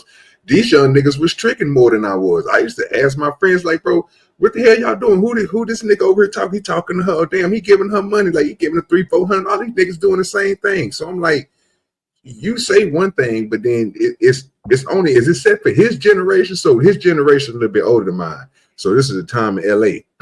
Y'all niggas none of y'all partners got none of these bitches pregnant? They had babies at 16 and 15 and they ain't never had. OG, I'm gonna give you a hint into what he's telling. He's self-snitching when he says that, right? Okay. He didn't go to a hood school. I don't know, man. I just think he was a cornball. Yeah, and he didn't go to a hood school. He might have, but I just think he was a cornball. But what he saw Because what he saw outside of school and in school, if he was in a hood school, would be the same thing. But when he walked out in front of his school, he saw hood dudes picking up regular chicks. We seen that too. But them weren't the motherfuckers that was getting the bitches pregnant. It was us. Them old niggas was precautious because they already had most of their shit. Like they walking around with 6 kids. If you talking about a dope boy nigga.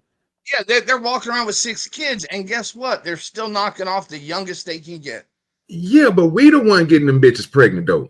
The same bitch that's fucking with the drug dealer think it's his baby, but it's not his because it's a young nigga's baby that's the same age as her in the same class that was fucking her the night before. That she went over there and got that money from that old nigga. OG, there is a big difference in generations, right? Yeah, and that's what I'm saying. So if I was asking LA and Tom, like it must be different in y'all era. Yeah, chicks in his generation, virginity meant something. What? In your generation, it was something to throw away. I don't know what that These females was about something then? What? Mayo, I was in high school with him. I don't know. What? You been and what was you worried about getting AIDS in high school? LA? No. Not one bit. Sure was fucking. How old's he? How old's Anton? Me and Anton and Tom around the same age. He like 42, 43. Yeah, something like that. Maybe 44. He ain't old. He ain't older than 44. Because I know Tomlin was. I know they had some young whooper snappers around his way. Man, look here. I didn't came up here to Oklahoma. But that was also a minority of the girls in the school. I just think he was a cornball, Mayo. I really do. Yeah. Oh, dude. And I don't think he actually went to a hood school either. I really don't. I mean, because he would have seen the same thing in the school as he saw outside the school, and he's basically saying he didn't.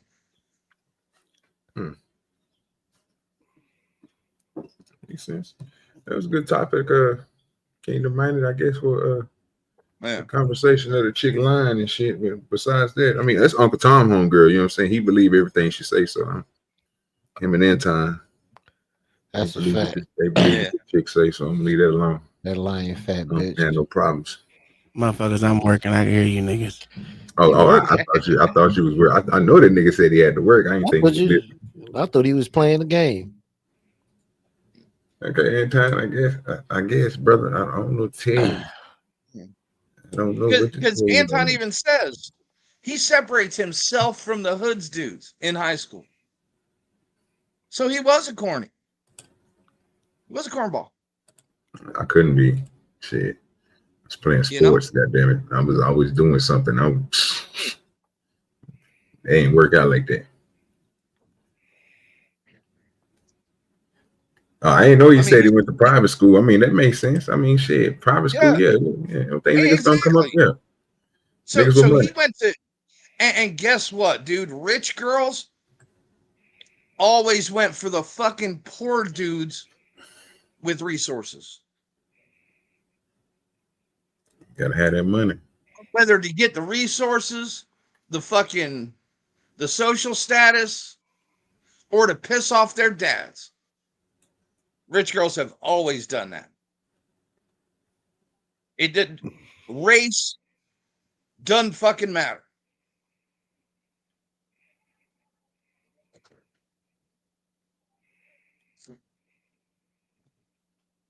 Yeah, it's gonna be one of them. I can't believe he did that. But hey, it's Anton Daniels from InfoDaniels.com. Y'all go check him out. He got more subscribers than me, so maybe if you over there, you could tell him to send some subscribers and OGDoDirty sent you. God damn it. Yeah. Go ahead, LA. I agree. I ain't saying that nigga shit. Send me something, nigga. Well, you know how people is. People gonna go to the people with the big numbers. I'm learning that strongly. If you got big numbers, niggas will drop your link. Niggas will do all type of shit for you around this motherfucker. Oh, I told you our mods is raggedy as shit. I watched it. I watched it on who channel was that? Chaotic's channel. I watched it on Sharon's channel. Whoever that nigga was that came over to Sharon's channel, nigga. They happen on Fatty Channel. When somebody big come over there, bro, they got some numbers and shit, bro. That shit be amazing to me how niggas just grab their shit and just go crazy. So I watched that shit all yesterday. I watched it. Well, I've been watching it for about a week now. You know what I'm saying? On different shows, even on the little bitty shows. What's that one nigga show I went to? Not KUT or some shit. He had somebody come over there, a nigga with like 20,000 subscribers. As soon as that nigga came in there with the 20,000 subscribers, niggas start dropping niggas links. I say, what the fuck is going on here? Like, nigga, it just, I guess it's just a thing that show the people with the big numbers that I got you. You know what I'm saying? Or something. I don't know what it is, but hopefully I'll be there one day. God damn it, when motherfuckers sporadically drop my link and other people's shit when I pull up. Like, that's just crazy, the motherfucker. Yes, sir.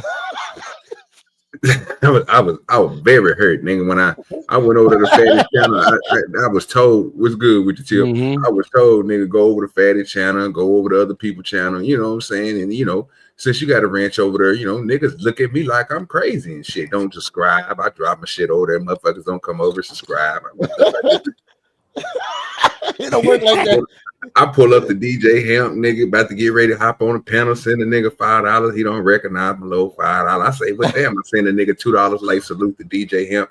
He asked who the fuck would DoDirty, nigga. Everybody on the panel, I'm like, nigga, they know me. I done been on Sherelle's show for a long time and kicked it with. Only person said something to me was Granville. Everybody else up there that I done been on their panels with or over there with Fantastic, them chopping up with them. So, you know, I gift and shit.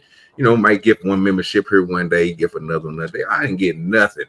I ain't just about a bitch. I ain't getting nobody. I seen everybody in the world. But you know what they never did for me? How about y'all go subscribe to OGDoDirty? Motherfuckers with 26,000s and 300,000s, 150,000, 60,000s, 40,000s. I can't get 5 people. Y'all ain't shit. I keep my shit to myself. Okay. Yeah, bro. I said that was bad advice. I looks like I won't be going back to Fatty Channel like that. I told you. Did I tell you that? Go to OG. All the time y'all used to tell me, go to Fatty Channel. I ain't never said it. Yeah, y'all did. Go to people's channels. Put your thing out there. What I said, you can't just go over there. You gotta go on the panel and act a fucking fool. I get that, but people don't give a fuck about us over here, sir. They would if you go up there and made your motherfucking voice be heard. Go in and make your name your channel name on YouTube. And go in and talk. OG, see, they still doing this bullshit. And go on panels like Sarah the Raging Tomato. Because you'll get more play out of that than Fatty's panel. I want some of them white dollars. How can I get some of them white dollars? Sarah the Raging Tomato. I ain't doing it. I ain't doing it. Over there and try that. You could have loved the argument last night over there. It was Orange I'm Man. just trying, bro. I ain't got no other choice, nigga. I think I had 227. Nigga woke up this morning. Nigga had 222. I say, damn, lost 5 people. Don't know how the fuck that happened. Well, that shit happened to me constantly, sir. Sad, fam. I was like, bro, what the fuck did I do, nigga? You know what I'm saying? Like, okay, what cool. You back up to 224, sir. So. Yeah. See, the number's trying to go back up, but you know, it is what it is. All right. Listen, I don't know what the problem is with y'all motherfuckers. Always got all these problems. Yeah, always got a problem. That's the bad part. You got what, 20,000 followers, sir? That's a whole fact. Me and the wife, we like 27. Can you send me 120? God damn it! I mean, he one of the ones. So, do he ever shout you out, OJ? You talk about that shit. I say, boy. I ain't even posted on my community tab yet, not one time. I was gonna post on it, but then I got upset that I don't never see my wife see it with Wrestler and Raw beating them. They throw me out there. You know what I'm saying? A 10th man did me. He threw me out there. Appreciate y'all. You know what I'm saying? But you know what I'm saying? I be noticing, even when I go through other people's shit, bro. I'm like, boy, these niggas be pushing. Everybody push but me. I was like, I guess I just got to start pulling the brand and just pull up to a nigga shit, bro, and just. If I got a wrench in your shit, I'm start spamming my shit in there until you take my wrench away. That's what I was telling Joe the other day is I'm trying to promote people. I got a few subs, but I don't really stream. So at least if I'm just here, I'm like, you know, doing stuff around my house. Least I can do is share your thing out, right? You know? I don't want you sharing none of my things out. So I just He don't want none of them dirty Canadians on his fucking panel. No, I'm just gonna let you know if you come up there, you better be ready to defend Canada, nigga, because I'm gonna talk mad shit about Canada. Oh, dude, so will I. Okay, well, we in the same boat. Ask Conshari, fuck him too. Love to death, but fuck him, because he's a Canadian too. Look at this shit. Fake wannabe American ass niggas. OG, Hey, what's good wrong? with you, It's OG. Oh man, shit, I'm just chilling, bro. Just got off of work and shit, man. Oh man, I was trying to do is keep Tip busy today at work. Yeah, man, that's why I came up on the motherfucking panel, man. I was trying to say, you know what I'm saying, appreciate the good content, you know what I'm talking about, shit, until motherfucker sent us over here. You know what I'm saying? But I appreciate y'all keeping the show rolling for you, boy. You know what I'm saying? Give me something to listen to while, you know what I'm talking about, get my work on and shit. That's the whole thing. How many dogs you beat today? You said how many dogs did I beat today? Yes, sir. Shit, none, man. I haven't even made it to the house yet. I ain't had time to. I know our dog's over here chewing up his goddamn bed. He about to get a foot through him. Say my youngest one just chewed hers up. She just got one in the mail, bro, like 2 days ago, and she chewed that motherfucker up already. Mm-hmm. Chain gang. Oh yeah. You know my me. girl ain't trying to hear that shit though. I don't be trying to hear them. You know me. I put your ass right on after. I don't give a fuck. Yeah, shit. How you feel? Ain't gonna hurt You my ain't heart. trying to hear that chain gang? Well, clean that shit up. Cause Yeah, I damn damn right. sure ain't. You see what mine's is? Chain gang right now. Nigga, get your ass up out of here. Motherfucker got a damn That's perfectly crazy. good OG a goddamn slave owner. It's a dog. I don't play no type of game, bro. I ain't got no heart like that. Motherfucker got a perfectly good ass flow they can lay on. I don't know why the hell you buy Yeah, take your bitch ass outside. that shit does waste your damn money. That's where you gonna All go. these damn blankets and sheets. Only one ain't going blankets outside and sheets we got in here. is Camille. She's staying right here next to me. But soon as she fuck up, you already know. You're gone. You're through. You're through. Y'all ain't shit.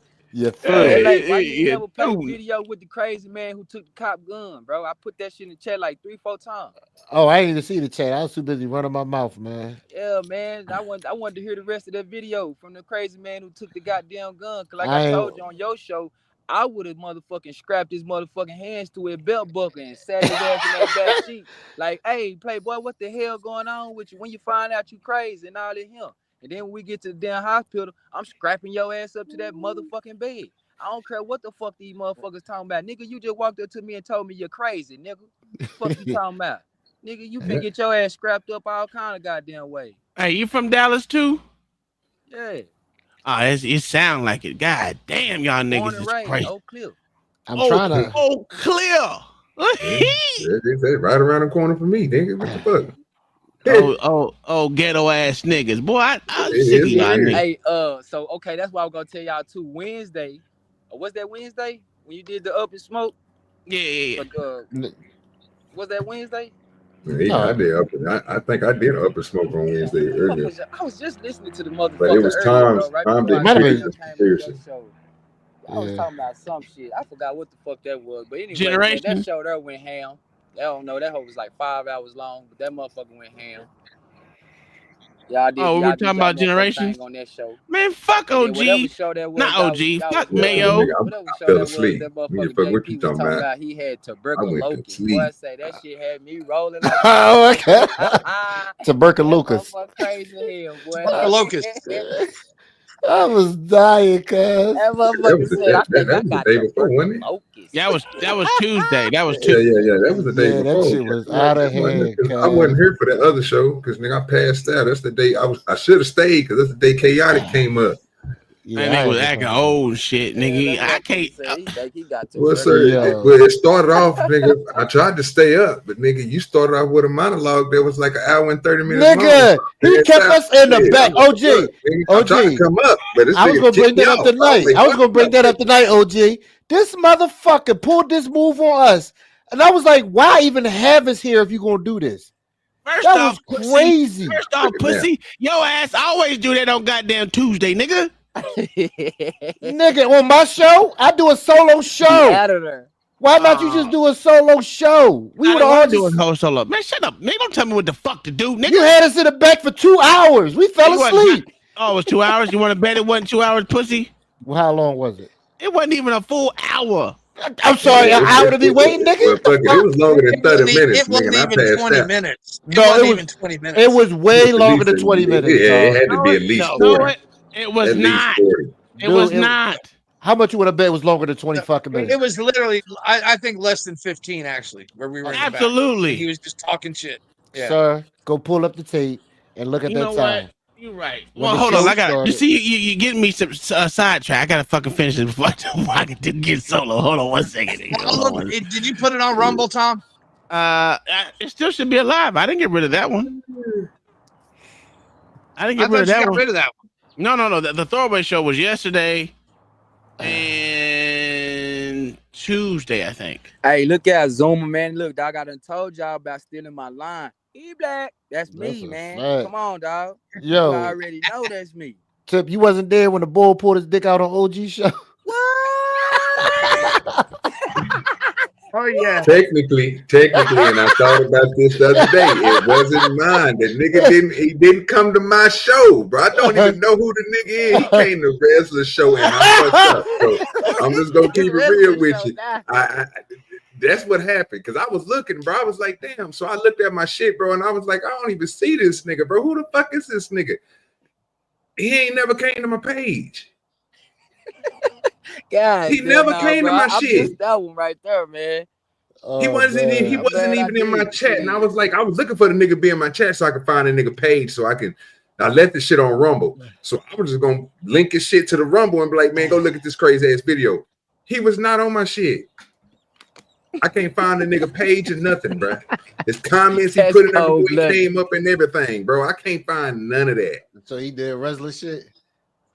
No, what I'm saying is, we do a simulcast stream, bro. So yeah, I know. So my channel only had 4 people there that whole night, bro. Like I only had 4 people, right? So I didn't have a lot of people over there. Everybody moved from my channel and went over to Wrestler's channel, right? So when the dude popped up, I thought he came from my channel, right? So because I seen a nigga in the chat texting, I was like, what the fuck? He said some weird shit in the motherfucking. It was like three different people that came in there, and I didn't know who the fuck they was, and I just started clicking on their channels, like, who the fuck is this?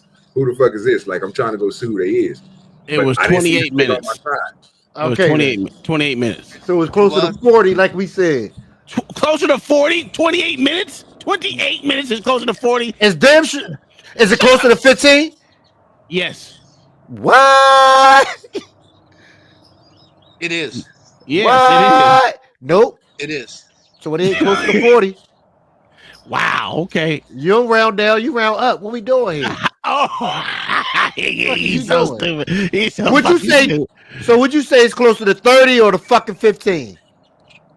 It's closer to 30. All right then, because you round the fuck up, so it's closer to 40. No, get the W. fuck. Nigga, you're retarded. You are fucking retarded. Why are you doing this to yourself? I don't understand it. I don't understand it. What's going on in your brain? I don't know. My niece keep calling me. I hope she ain't dead. She wouldn't be dead if she's still calling you. I ain't answer. Well, I mean, she's still calling. That means she's not dead. Well, she called me yesterday. She called me back to back today. Well, that's because you retarded. Wow. I don't know why you retarded. That's something you gotta deal with. Yeah, but there's a 90% chance she wants money. They got me the other night, bro. That's what it was. They got me the other night, and I ain't gonna let it happen again, brother. Even though it was funny as shit, but I ain't gonna let it happen again. Now, if it happened on the OGDoDirty show, it's what the fuck it is. I just didn't want that shit to reflect on the DVD. You know what I'm saying? Because that's a whole different other breed of beast. You know what I'm saying? It's different from this bullshit that I'm putting on right now. That's it. That shit was worth it. That shit was worth the laugh. It was worth the laugh. Oh man, that was because OG said, "Oh my God." Oh Lord. Oh Lord. Oh, that shit had me dying, cuz. He didn't have to do me like that. That nigga didn't have to come up there and do that bullshit. I was no help to this boy. I ain't even try to help him out in that situation. I was too busy laughing. And nigga would be all right. I ain't cuss him out or nothing. I just laughed. Wrestler was hot. He wasn't that hot, bro. You made it worse than what it was. How I make it? Oh, it was my fault. Okay. Yeah, it was your fault. The wrestler was giving me he was just letting me know, bro, what it was. You was you can't let him with it. God damn, you was making that shit what it was. I was like, that nigga just telling me facts, bro. You like, hey, next time, man, you gotta filter them niggas right, and he right. Shit, I ain't about to. I just click and pump the nigga up. Shit. Tom. Yes, sir. Wrestler, man, don't let if you this don't nigga add your intro.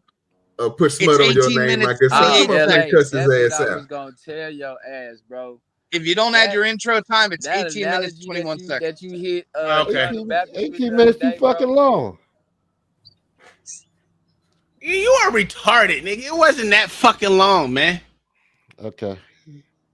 Oh, 28 minutes, wasn't it? 18. Yeah, it's 28 18 minutes. minutes, a couple seconds. Are you counting after the part that me and LA try to come up? No. Because you know the nigga don't do intros. He do intros before the show starts. So that don't count. You can't count that into Yeah, but it. that counts in the time on But the you can't timeline. count. You got to count the time where he had us. You need to Yeah, get us. I counted from the time where he actually started to where he actually let people up. What's the name of that stream time? Generations. Yeah. We got to pull that up. Yeah. He started the stream and did his intro, and he came on screen at 14:50 or 14:46. And he let us up at 28 something. 33 and 12. Yeah, that's what. Yeah, we right then. Yeah, it sound like an hour to me. Yeah, we right. That's what it sounds like to me. Get the fuck out of here. Y'all think I mean, shit, what you want me to say, bro? When I go here, ain't no changing what I'm about to show. You know what I'm saying? So, I mean, I got. I'm gonna let you know how I feel about it when I click on it. I'm gonna correct myself here though, right? That's when he actually let John the Baptist up. Oh, okay. Yeah, and then put him back down. Okay. Yes, sir. Oh, we're gonna let it rock out because look, see, and that's why I was telling you, you don't want to count that part because that part is along with the show, right?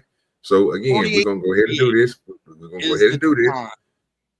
I'm about to. This is where I'm telling you, it wasn't gonna work out for you because we can't go past this part. This is why I was trying to tell you. The man starts his show early, and I don't. So I'm gonna count this as the time because I was still waiting. You know what I'm saying? So let's. 33 minutes 52 seconds. Oh, yeah, we're at 007 right now. You are correct, LA. You are correct. Thank you, long ass talking nigga. Wait, the fuck are you talking? I keep hitting the wrong goddamn button. Pussy ass nigga. The exact time where I let you pieces of shit up was 48. 48. 29. So how long is that? I told you 28 minutes, nigga. I said that. No, sir. You act like you cannot count, sir. Yeah, that's 48. You still solo right now, sir. Let me move myself. Let me show you Tom, real quick so you can see it. That's at 14:46. What does that say right there? What does that say right there? 48. Oh, I got to take that up off of there too. I said 48, 28. 48:15. You still on there? Yeah, but I do a 20. I do a 20-minute intro. Oh, I count that. I count the intro too, because my intro only 3 minutes. Okay, I wasn't even on until it hit 0. No, it was actually you came on a couple seconds early, like 14:56. Bitch ass nigga. You always do, sir. You do it the smart way because I've been wanting to do mine like that, like have my show start at 7, but then give it a 30-minute little play music like you be doing. But I didn't want to steal your concept, right? But that's stealing it. That's doing it. Just fucking do it. Ain't no fucking concept. Yeah, fuck him. That little I ain't gonna do my nigga Tom like that. Punk ass nigga. Fuck I him. just do promote you, so you may as well steal it. Yeah, with his 27. That's a whole fucking lie. Hold on. It's not February. With his 27,000 fucking subs. But he can't promote you. That's some bullshit. Oh, so you said I don't promote OG? Crazy out here in these streets. piece of shit. Nigga, I already said it was 28 minutes. If you take off the 20 minutes that I do of an intro. Go back 20 minutes. So it's 28 minutes. It's not even 30. You have a 20-minute intro? 15, right? Absolutely. That's ridiculous. No, it's not. I sit there and I let people hear the battle rap battles that day, and we go on from there. I do battle rap before I get into my show. Care about that battle rap, but no one fucking asked you, pussy bitch. I don't tell you how to do your fucking show. Fuck you, nigga. Damn sure do. What? Hey Tom, at this point right now, sir, you that's from where you say you came in, where you let people up, and I went 20 minutes back. You're still doing a solo, so. I know 48. I said 48:29. That's what you need to go to. That's exactly when I started. Yeah, so I went back 20 minutes. So if you want me to go to 48:29, I go to 48. Let me go to 48 first, so you can see me following. Let me take this off there because I got the thing on the front of the screen. I want you to think of the babies from you. So we got 48 right here, right? And we're gonna say 25. Let me take that off the screen. I said 29, but 25 is cool. I don't care. We're going to 29. Matter of fact, nigga, I give you. Man. Don't cheat the man. I give him a little extra. You know what I'm saying? We'll give him 44, right? We'll give him 44. We'll just say 44. Right? Generous. Let's go back 20 minutes. Go back 20 minutes, right? I gave him shit. He generous. Just go on back 20 minutes. Get to this 44. Matter of fact, let's go back more than 20 minutes. Yeah. I already said it was 28 minutes. I said it was 28 minutes. Right, let's add 8 more minutes on to it. From 20, let's go down to 20. Oh, we need to go in the mocha. We're gonna get close to this 30 that me and that lady was talking about. So we're at 28 now. So if I go back, gotta add almost 10. Come on now. Is that where you started at right there? You want to put that where the start is? Yes, start. Motherfuckers, you said an hour. That fuck nigga over there said 45 minutes. You was back there. You was It's still ain't neither one of them. I'm just saying. We didn't lie, sir. This is crazy, dog. It's actually closer to an hour technically, because it's over the 30-minute mark. So, oh god, it is what it is. It's okay. Listen, I don't give a shit. I apologize for the nap, but I didn't think I was gonna be sitting back there that long. So I just you wasn't back to that long, nigga. Wait. Hold on. Let's be honest. As soon as he came up and asked how long we're gonna be back, I said a little bit. This nigga dropped off, so it wasn't like he was waiting back to that long. He was waiting back there for 5 minutes. Who? OG. I'm talking about me, nigga. I was back there. I'm talking about OG. OG lying. I fell asleep fast. He was only back there for 5 minutes. He gonna act like he was back there waiting the whole time. You wasn't, liar. You wasn't. I took a nap. You know what I'm saying? Okay.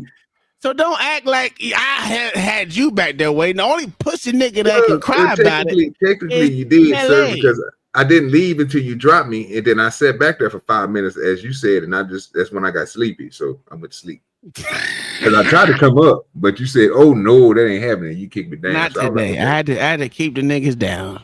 I told you, you gotta do it sometimes. You gotta get that monologue off. Yeah, I don't monologue very often. No, but I had to make sure you're using a Canadian to make a point. That's a whole fact, because sometimes we in alignment. That don't mean they ain't shit. They don't mean they ain't the fake wannabe ass Americans. That's just true. They are. I mean, they may as well become the 51st state. Mm-hmm. I don't want to. I like even numbers. Give them validation to talk about America. They should be territory, not a fucking state. No. Territory. You're correct, sir. You're correct, sir. They should have no voting rights whatsoever. Yeah. Them to Mexico, then go to the Dominican Republic. Absolutely. We definitely had a fire. You definitely had a fire show. I can tell you that. I can say that much. How you know? You was there? He did. He did his Pops thing. came up there, boy. That was yesterday, though. That was a good show. It was a good show. He dismantled your ass. You a goddamn liar. He dismantled you, sir. What did he say? Okay, here we go. What did he say to dismantle me? You know what he said. It was good. You know what he said. You know what he said. This happens all the time. What did he say? You know what he said. You know what's fucked up? You know what's fucked up? Even Beans was like, "Hey man, I'm gonna just stop." It's doing crazy. Yeah. Hey, Beans wasn't on that gay shit either last night. I don't know what's wrong with y'all. Me and Beans talked in the back to like 4:15 in the morning. Damn, I said, nah, I gotta go to bed, nigga. Well, when Pops came up to kick your ass, I said, let me get out of here. I don't even want to see this ass whooping. This shit is terrible. Oh, but you know he kicked our ass, but you didn't want to see it? That don't even make any sense. No. I seen it for long enough. He was dragging you for about 40 minutes. He didn't even say nothing for like 20 minutes. What are you talking about? Yeah, and then that 20 minutes of whipping your ass. And then he kept saying, you know what, I don't want to ruin your show. And then came back and punched you in your face. But he wasn't even talking to me. He was talking to everyone else. He was asking me questions. I was answering them. So you didn't raise your voice at your dad at all? No, not really. No. What? Not any more than normal. I did. No, that wasn't my question. I said, did you raise your voice at the old man? Yes. No, I didn't. To my knowledge, no. Do we need to go back and watch that tape? You can't. He got rid of it, but yeah, he did. Hey, you ain't got no proof, dog. Yeah, get the proof, nigga. Then talk to me. Get the proof, then talk to me, nigga. Oh, you ain't got it. I was gonna record that motherfucker yesterday too, but something told me not to. I say no. I say nah. He throwing away bitch away. So it's a throwaway show. I just want y'all to show prove it to me, nigga. He definitely did that. I did not. And I heard it with my ears. So if we want to, if you didn't hear, always been fucked up. I don't know what we're talking about. Yo, ears always been fucked up. Don't see how that is, but yeah, I heard what I heard yesterday, and I even remember sending the cash app. You know what I'm saying, to prove the point of he was cooking and just let the man speak. I don't want to hear nothing you gotta say, nigga. You lying like a motherfucker. That's what I heard. I remember that vividly. Yeah, he was vividly. Why would he have to send a cash app if he was letting him speak? He wanted to support the show. What would the cash app say, OG? Please let Pop speak. Yep. I Oh, remember. okay. I remember. I thought it was something like that. He was cooking. And you know what I'm saying? He got I don't know. When he cooking, like, you don't remember that? I don't remember none of that shit, nigga. I don't know what the fuck y'all talking about. Y'all niggas just be lying. This is wrong with y'all. Y'all are fucking liars. I don't know how many times I gotta say it. Y'all are fucking liars. I told Mayo he was a liar too. It's like I'm surrounded by fucking liars. Okay. That's crazy that you lying right now and calling us liars. I'm not sure. That is crazy. And I was for Tom. I was for Tom in this before he called me a liar. Now fuck it.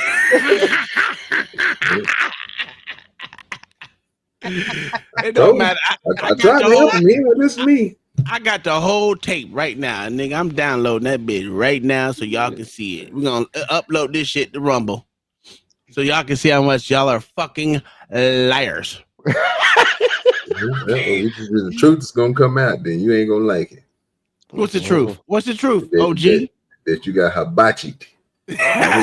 Okay, what did my dad say to hibachi me, sir? Hibachi, well, I can't. I remember you don't have no proof of it, so I don't want to say nothing on it right now. No. I got proof. I got proof, sir. I got proof. Yeah, I got proof.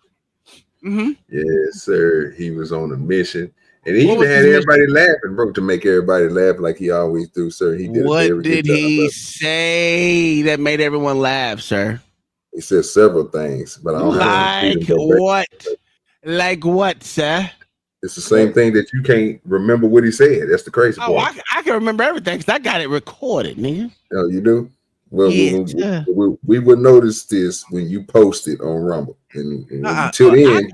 Cooked you until you can post that evidence to show it. Until you can post it and show us that he didn't. Post it right now. You know that you got cooked. You got hibachi. Yeah, you can't even spell hibachi, nigga. You hear me? Straight zeroed out. You know what I'm saying? He went from 10 million to 0. So he got you in and out of it. You're through. Yeah, this is why I called you fuckers liars, because that's all you niggers are fucking liars. You're through. Yeah, you can't do nothing with him. That boy be giving you that waka. Yeah, what did he say? That's that waka waka, nigga.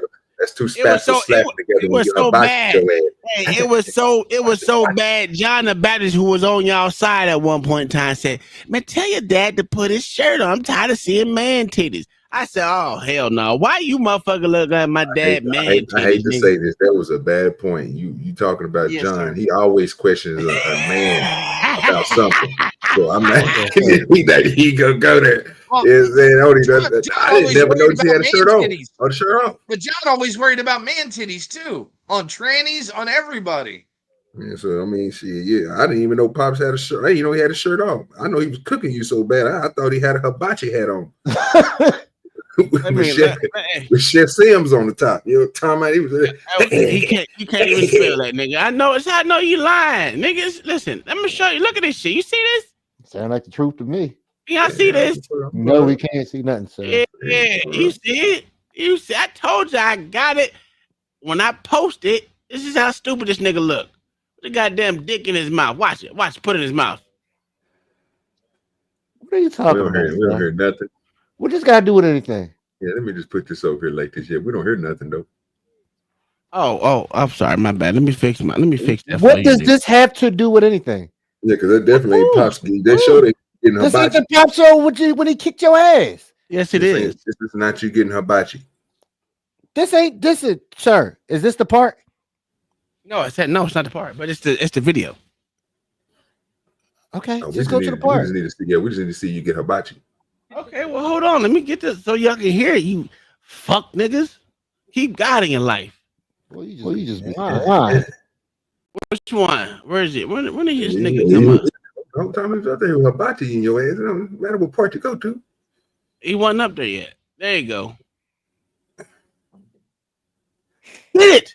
There's nothing wrong with saying, "Hey, bitch, you ain't doing your job. You got the fucking yelling time." Nothing wrong with yelling. That ain't yelling. I understand why they would do that shit, but I wasn't yelling at my dad. Get rid of the job altogether. wasn't- This is I what wasn't you yelling really at need my the dad, federal though. government for things You asked, was I yelling at my dad? That wasn't yelling at my dad. My dad didn't say nothing there. Well, you yelling. Well, go ahead. Well, you're gonna yell at him too. For example, your highways. Because you got different highways that go across the country, like what California tried to do years ago. California said if your truck doesn't meet these regulations, you can't bring your truck in there. Well, you can't do that because why? The highways are federally funded. Now we're gonna tell California what you can't do. Military, we need military for all the states. So yeah, we're gonna have a military. Other than that, if it doesn't involve all the states, we don't need the federal government for it. Uh-oh. Education. It was for a post office, a national post office that runs a debt every year. A Navy. The only military that was supposed to be standing all the time was a Navy. What times have changed since then? This is the original charter of what they were supposed to do: defend the country, establish a post office, print money, and solve problems between when states had issues against each other. That's it. They were supposed to be the middleman. They were supposed to be the hibachi going well. What do they call them them in a court? So he ain't even said nothing. He was stoic when he came up there yesterday. To be honest with you, he didn't say nothing until the part until after this part, sir. So what you're doing right now is conflating the narrative. It's gross. What part? What time did you need to go? Just go ahead and go to the part where he was speaking, sir. No one said we don't need a president. The president's supposed to be the motherfucking executive. That's not the question. That's not the question that they asked you. They gonna take care of everything. You know. Well, the state does have a president. It's called a governor. That is a great question. I see what he asking now. I see the angle he Tom asking. dodged that question. Tom dodged that question. I said the states do have a president. It's called Pause that real quick, sir. He don't want to pause it. John the Baptist. Oh, okay. I didn't hear you say. Okay, he just got a clarification for Bings that he is up there. This is where he you know what I'm saying, came to the table with the ingredients. He about to hibachi your ass. Now Bings just sat there and told you that was a great question, man. This is what we're gonna go through. All right, go ahead, continue, my good son. Okay. But it wasn't a great question. Well, it kind of was because I asked the question before then, and Pops came when he first came up there. He was acknowledging what I had said, so that was a great point off top. So and then after that, he sat there and waited stoically as he didn't say nothing until his time was presented to speak. And when he did, he said what he just said. And I agree with Beans. It was a great question. Ooh, we the dick lickers are in full force. Hey, I get it. Go ahead. Let me press play for you, the dick. Just gets a W, then all of a sudden he gets too cocky. I'm gonna tell you why we need a goddamn president, because the president actually sets the foreign goddamn policies. Not only that, he does all the federal foreign trade deals. Each state doesn't do that. Why do we wait. Hold on. Let's make sure we understand. Who to go for? Where the bocce go? Because now he said, "Well, why don't we need Elon Musk for?" Sir, did you just hear what he just said? Why do we need Elon Musk for? That's what he said. Yeah, did you play it back and listen to what he just said? Well, I just told you what he said. Sir, can you just play it back so we can hear what he just said? Because we know what he just said. So we want to allow the context and everything to go along with your question. If you want to go ahead and say what you just got through saying too. Go ahead. Don't paint the narrative. We got it. Come on now. Times have changed since then. This is the original charter of what they were supposed to do: defend the country, establish a post office, print money, and solve problems between when states had issues against each other. That's it. They were supposed to be the middleman. They were supposed to be the what do they call them in a court? And watch John the Baptist the mediators fight for both sides states right now. Remember what he just said. Somehow over the years we actually made them daddy government for real. Because all government knows how to do is grow. So why do we need a president then? No one said we don't need a president. The president's supposed to be the motherfucking executive. That's not the question that they asked you. State don't take care He of didn't even I'll say real quick. Well, the state does have a president. It's called a governor. Can you answer that question for me? Because you obviously skipped over what he just. No, sir. You said nobody said that we needed a president. It ain't what he asked the question, and the answer was nobody said. If you want to go back and play it, you can. But I know that's what I just got to hearing. That is a great question. I see what he asking now. I see the angle he Tom dodged that question. I didn't dodge the question at all. I said the states do have a president. It's called the governor. That's not what he asked you. That's not what he asked you though. Why see what happens when John the Baptist gets a W, then all of a sudden he gets too cocky? I'm gonna tell you why we need a goddamn president, because the president actually sets the foreign goddamn policies. Not only that, he does all the federal foreign trade deals. Each state doesn't do that. Wait. Hold on. Let's make sure we understand this for the people like me. So again, his next question was, why do we need Elon Musk? There was no goddamn extra in there. I answered the question, sir. No, you went past the question, and then when you got called out for the question, you answered it. Sir, you literally just sat there and said, "Did nobody say nothing about that?" And then when the question was John said what he said, you answered it. So I gave you the part that you answered it the second time it was passed. But I'm telling you what I just got through hearing. I'm not saying that you're wrong on what you're saying. You might have answered the question, wrong. I know but he hibachied your ass when he asked you that question beforehand because you didn't want to answer it. Didn't know, sir. Your answer, Tom. Your answer to that was, did nobody say nothing about that? No one said we didn't need a president. No one said that. So why would that even be mentioned? So again, but again, you bypassed that question to say that, and that's the answer. But listen to me. That's the answer that you gave, but then you backtracked on that answer, right? This is what I'm saying. Wait, Tom. You backtracked on the answer, then you gave a correct answer, right? Which he couldn't say nothing about, but he took it to the point that you took it to because of the stuff that y'all was saying. Y'all was talking about government, right? You went from one thing to another. So only thing he asked you was, what about Elon then? That's it. So only thing you had to do was just answer the question. But again, hold on. I get it. But what I'm saying is that's how you get hibachi, sir. Tinkling. John the Baptist was talking while I was talking, so I'm not worried about you. This ain't the conversation between you. Wait. No. This is what I'm saying. saying. And how you got hibachi. No, this nigga cut me off while I was gonna answer the thing, and then I said, "Fuck it, I'm gonna let him get it out, and then I'm gonna answer afterwards." He literally cut me off while I was talking. Tom, you can be right on everything that you said when John interrupted you because John interrupts people. I can give you that. You know what I'm saying? He did interrupt you, sir, but at the same time, did you not answer the question the way that you thought it was asked to you, but then gave the answer to it again the correct way that the answer was asked? I just thought it was a dumb question, period. That's why I said no one say nothing about that. Did no one say that we didn't need a president? That's why I thought it was a dumb question. To this day, I still think it's a dumb question. Yes. Yeah, but the dumb question you gave a good ass answer to, bro. Okay, that doesn't mean it's not a dumb question. Yeah, but you bypassed the first one because you was gonna get hibachi. He was already, like I told you, he was putting you out there on the grill. He about to put you on the grill. And you ran from it.